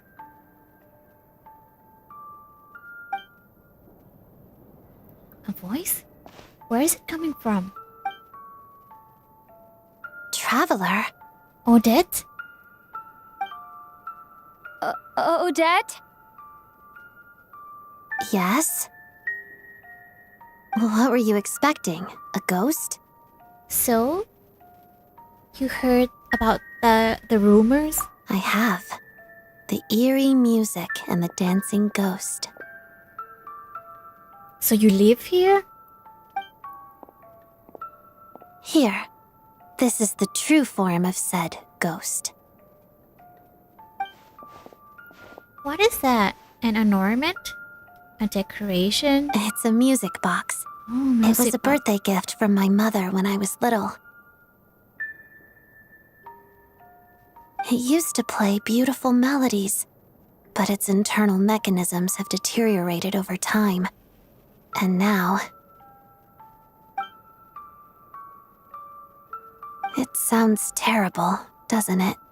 Not really. It'll take some time to fix, but my daytime schedule tends to be quite packed, and I don't have the right tools at home, so I had to sneak off to my private lounge in the middle of the night. Wait, did you sneak in through that window that was left open? Did you just say your private lounge room? Yes, this area belongs to me. Doesn't it look the part? It's emptier than I imagined. It seems she really does put all her energy into dancing. It's fine. To be quite honest, neither of us should be here at this time. Oh, so you don't live here?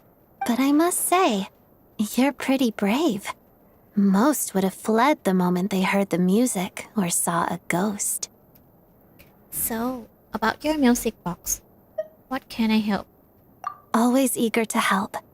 That's what they say about you. I guess I appreciate the offer, but I want to fix it myself. But if you could help me collect some relevant materials and keep it a secret from me, I'd really appreciate that. Consider it done. Also, it seems the decor in my lounge doesn't match your expectations. If you want to redecorate it to your liking, you're most welcome. We can? Think of it as a reward for keeping my secret. Okay. Reward? Did you not want one? Vodyanitsa said fans would do anything for a peek behind the scenes. Oh, that said, I'm not your fan, could I'm you your hold friend. off until the music box is fixed? Your redecoration project, I mean. Why? It scares people away. Makes it much more peaceful around here.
My view is that it's in depth.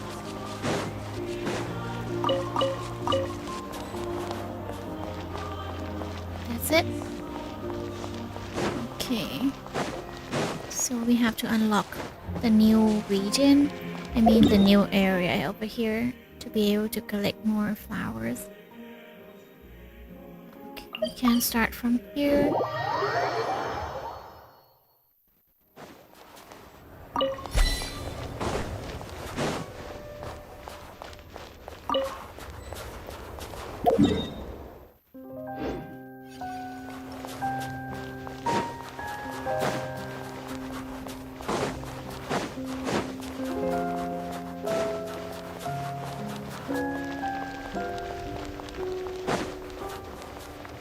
Can we go inside?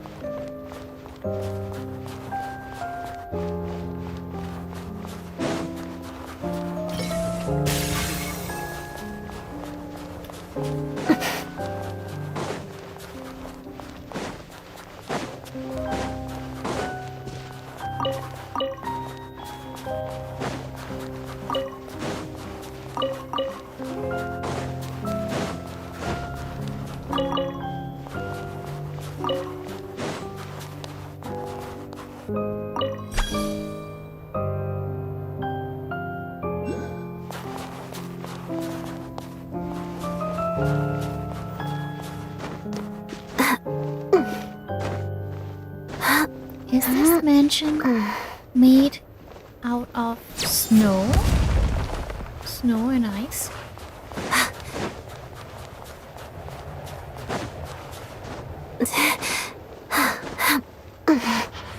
It's blocked.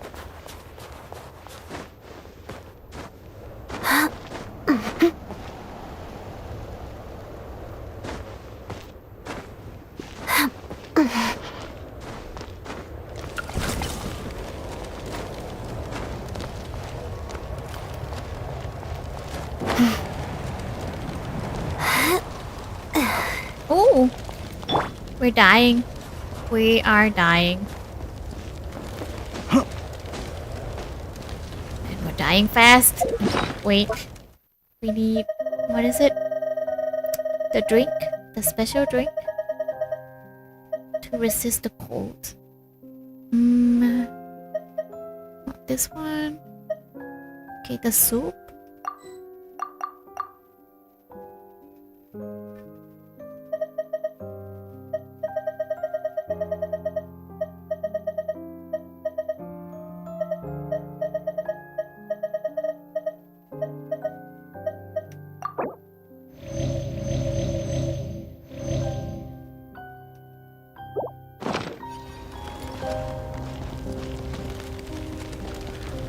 It's this building, right?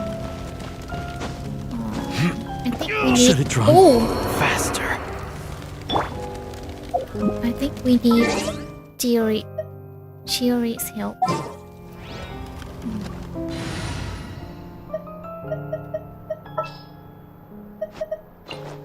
Let me guess. Need something tailor-made?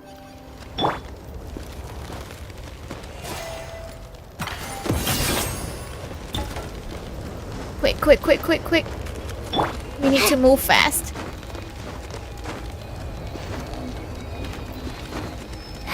Oh my god.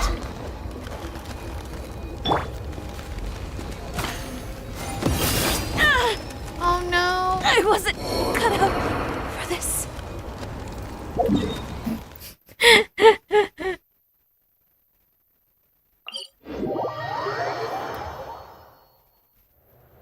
Silly me.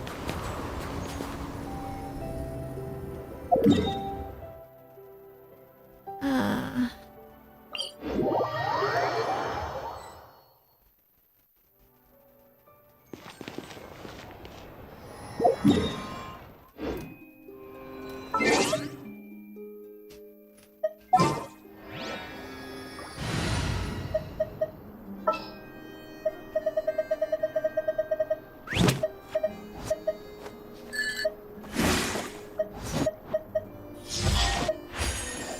did it go? Oh, here. Let the hunt begin.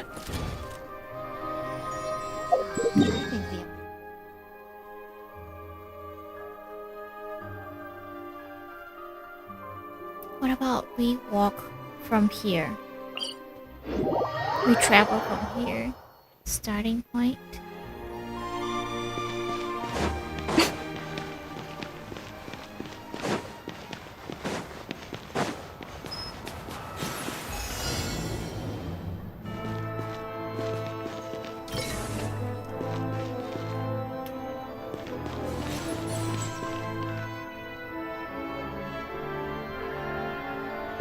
How are we supposed to get up there?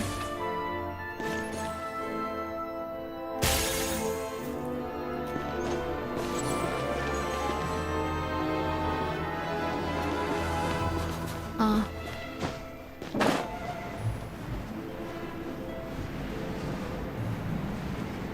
Oh, it's blocked. Snezhnaya. We have to travel there by train, I guess.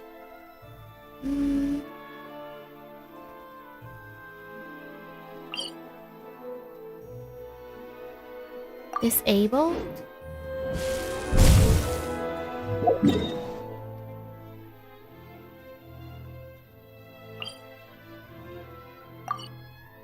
What do you mean part is currently disabled?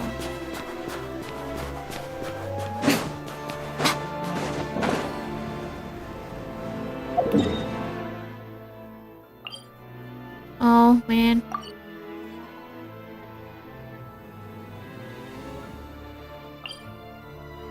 What? How come Oh, I have to abandon the challenge. I see.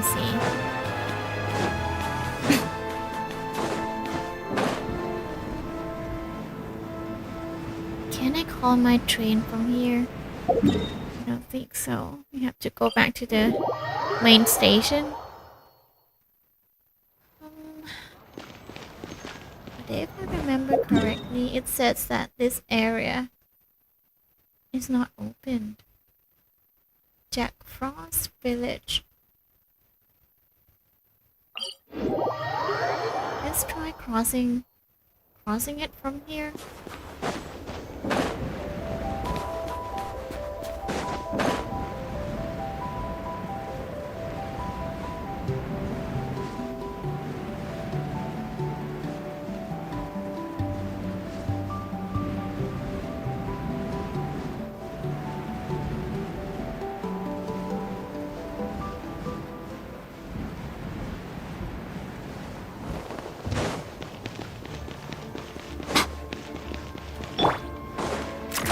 Keep up. Pick up the pace. How tiresome.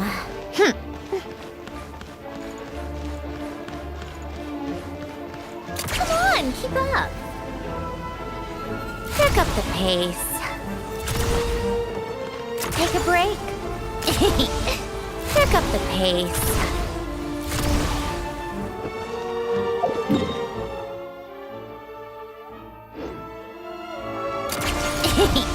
Pick up the pace.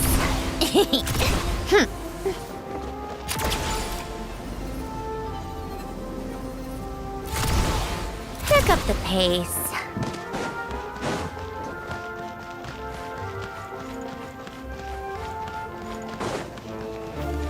Come on, keep up.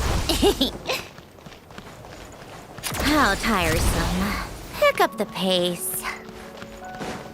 Take a break.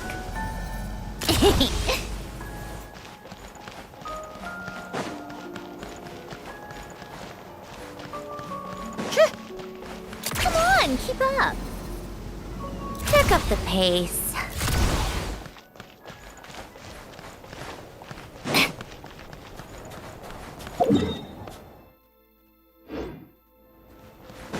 Take a break. Pick up the pace. How tiresome.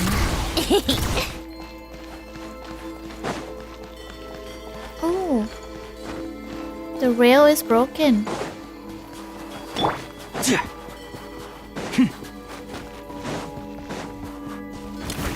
Prey spotted. Try me! Show them. Right here.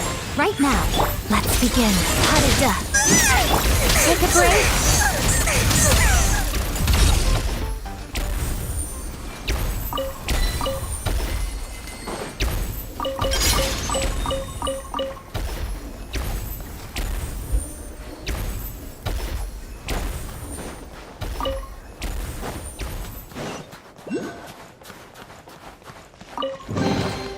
So, what's inside? Not that I care.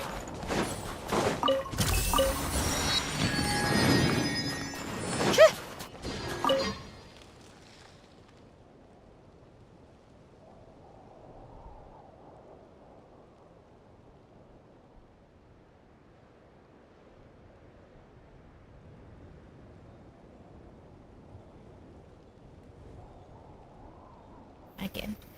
Recently, the route from Blank to Pale Crown Palace was deliberately sabotaged. The Royal Energy Commissions of Snezhnaya and Snezhnayan Imperial Railroad Transport Bureau are currently investigating the matter. Until the railway has been fully repaired, please exercise caution when approaching and beware of further collapse caused by structural damage. Warning. It's a warning.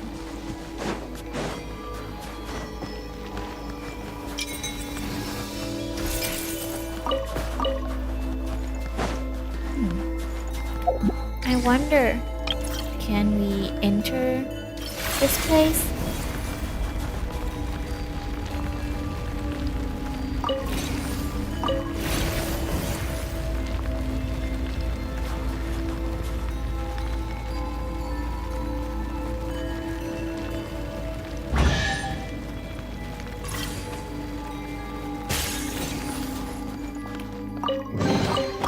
Certainly went out of your way for this, didn't you? It's all yours.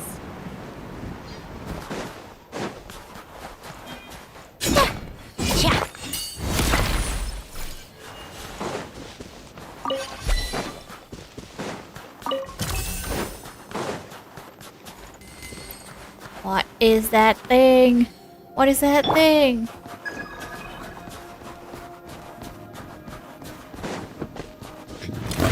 Prey spotted. Shadow me.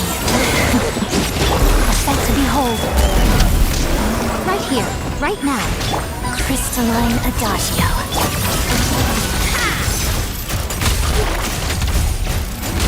Come on, keep up.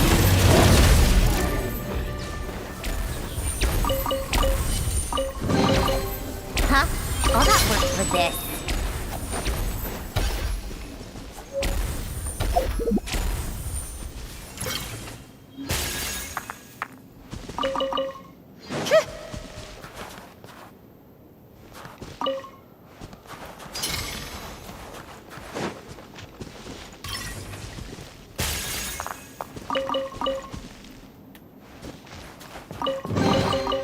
Certainly went out of your way for this, didn't you?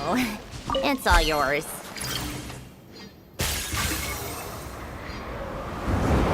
Ooh. A blizzard. Blizzard. Outside. So cool. It feels like the closer we get to that place, the heavier the storm gets.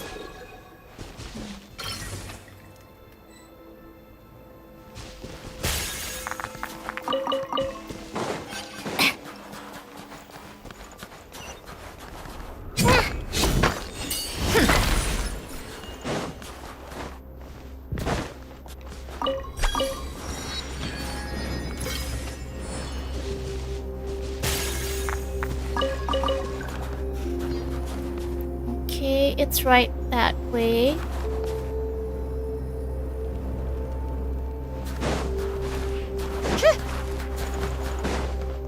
Up that way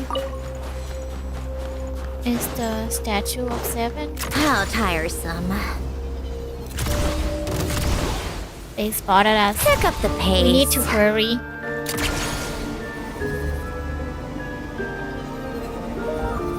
We need to hurry. We need to hurry. Take a break.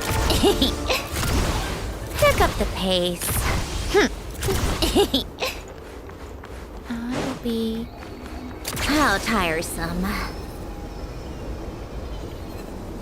Claiming this Statue of Seven, and then I'll be done for today. Come on, keep up. Whoa! Paimon had no idea it was this. Paimon had no idea all this was underneath that giant tree. Oh.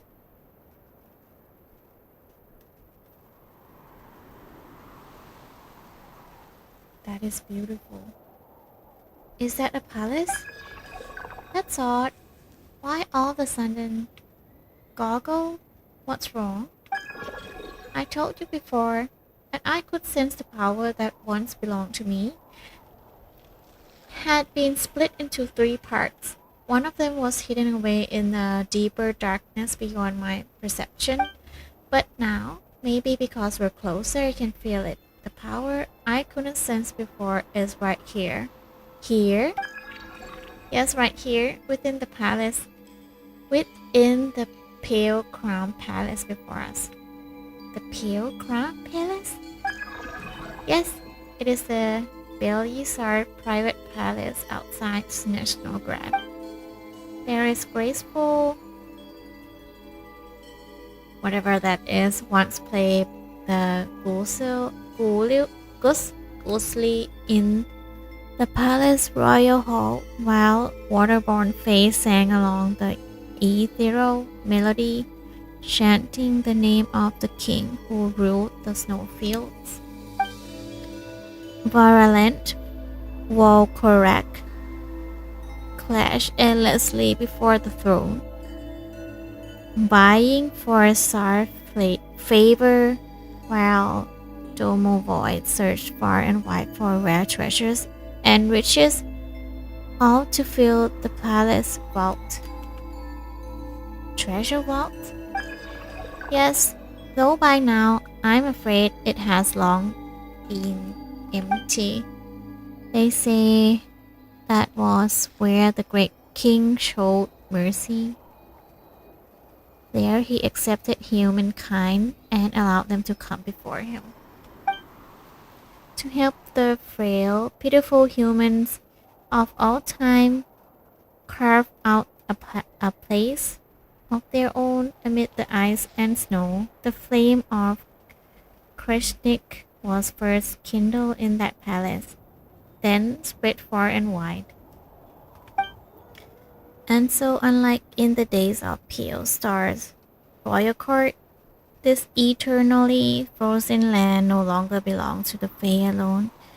It became a land shared by human and Fae. And he renamed it Snezhnaya. Oh, so that's how Snezhnaya came to be. Paimon always thought that Tsaritsa found it. How does Goggle know so much about this place?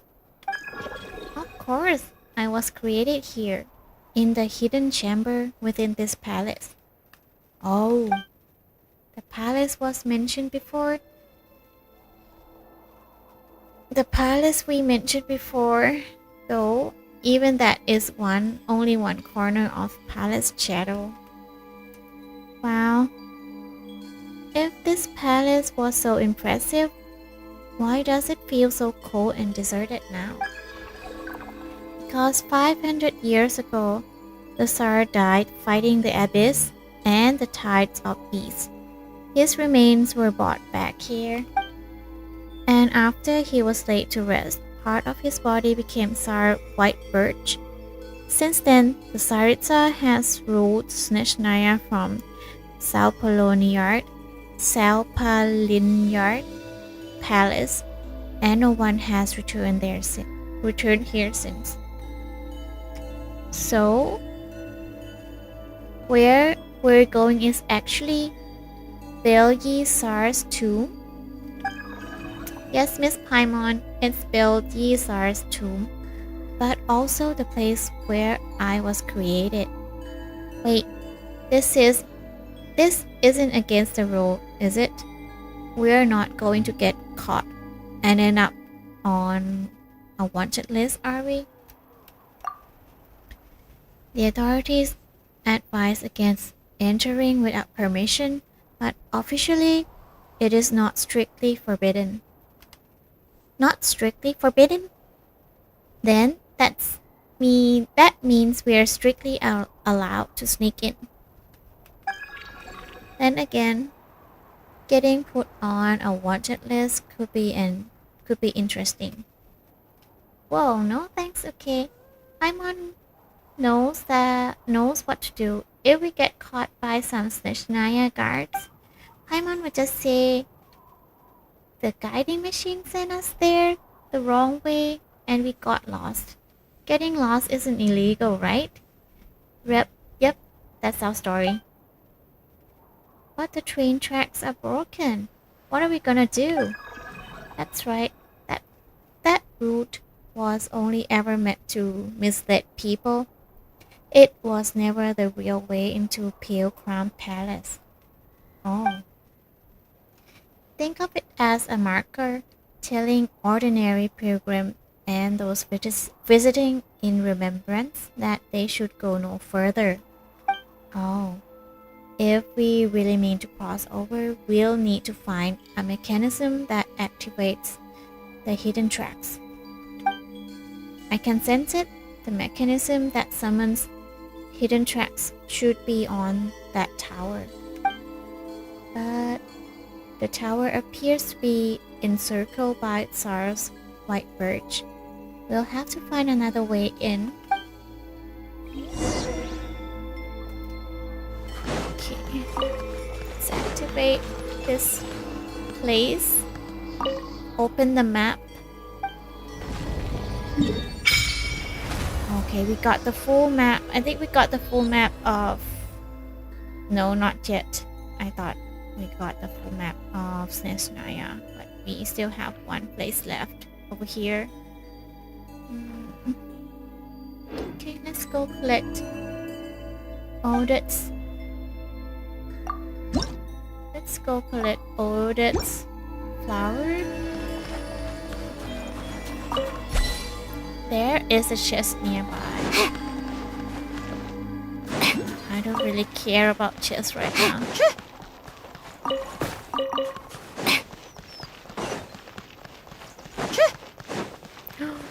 Is that a spirit?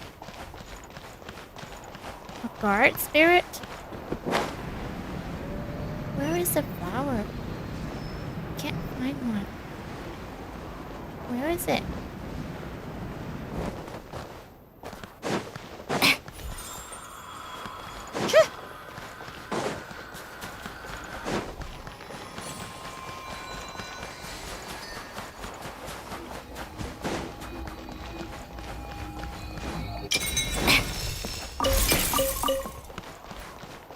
Oh, here.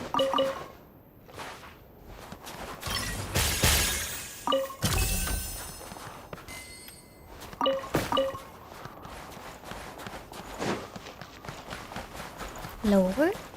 Yeah.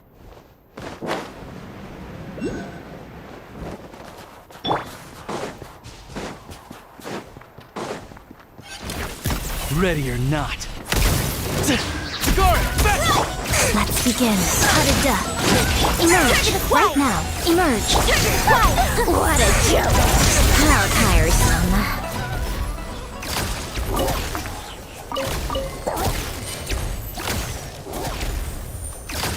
I could have asked nicely.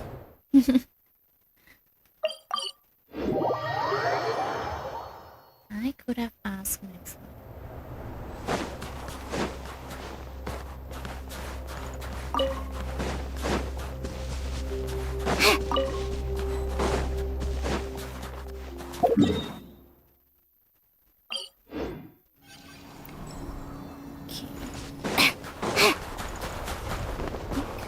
This way.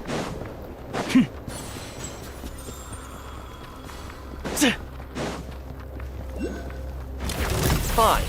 Let's do this! Shadow me. Pirouette. Right here.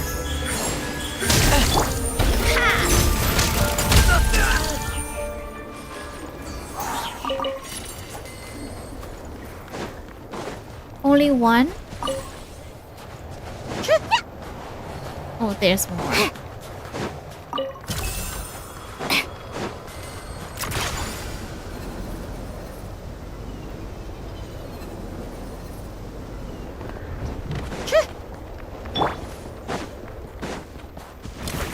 Gotcha. Big mistake. It's dog eat dog. Together. Emerge. Walk like the snowflakes. Take a break.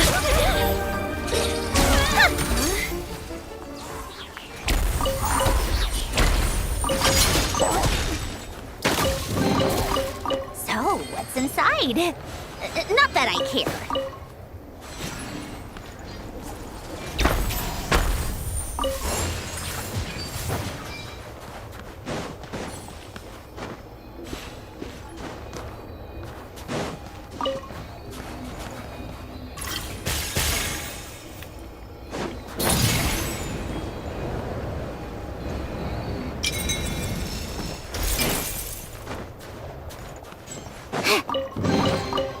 Certainly what? How odd.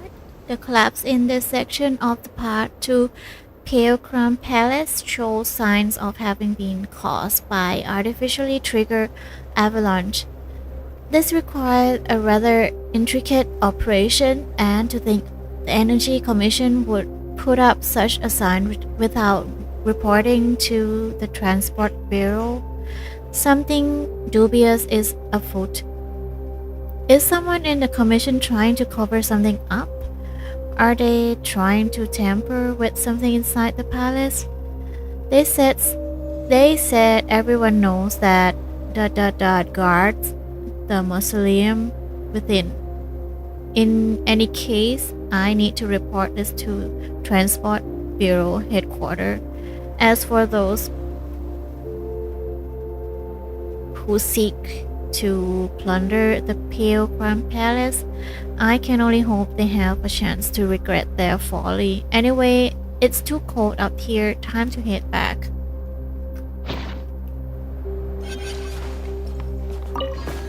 Okay, something suspicious.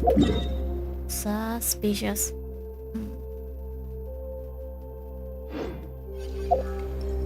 I think that's all for audit.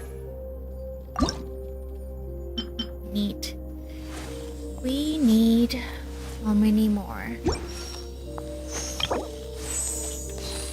We need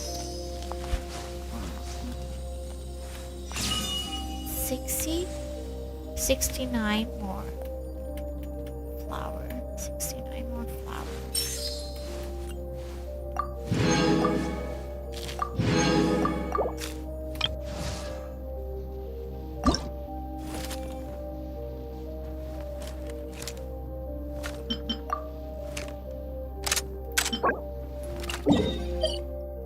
Oh, there's more for Ayosha. Okay, maybe I'll continue building these two tomorrow. Thanks for joining me tonight. I hope you have fun as much as I do. Playing the second act.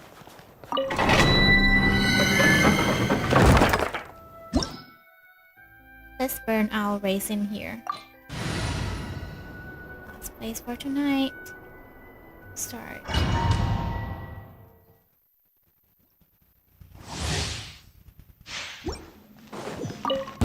Come no closer. Shadow me. Pirouette. I'm always watching my command. Oh, right here. A spot of tea time entertainment. Come on, keep up. Take a break.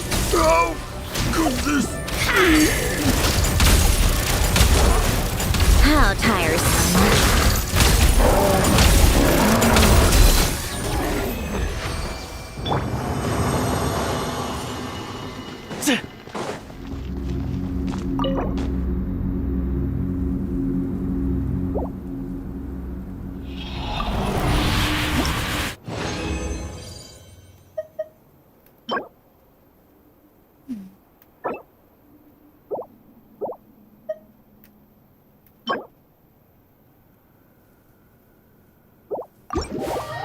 Oops. Anyway, I'll start packing. Okay, bye bye everyone. Good night, good day, good whatever time of day you're having.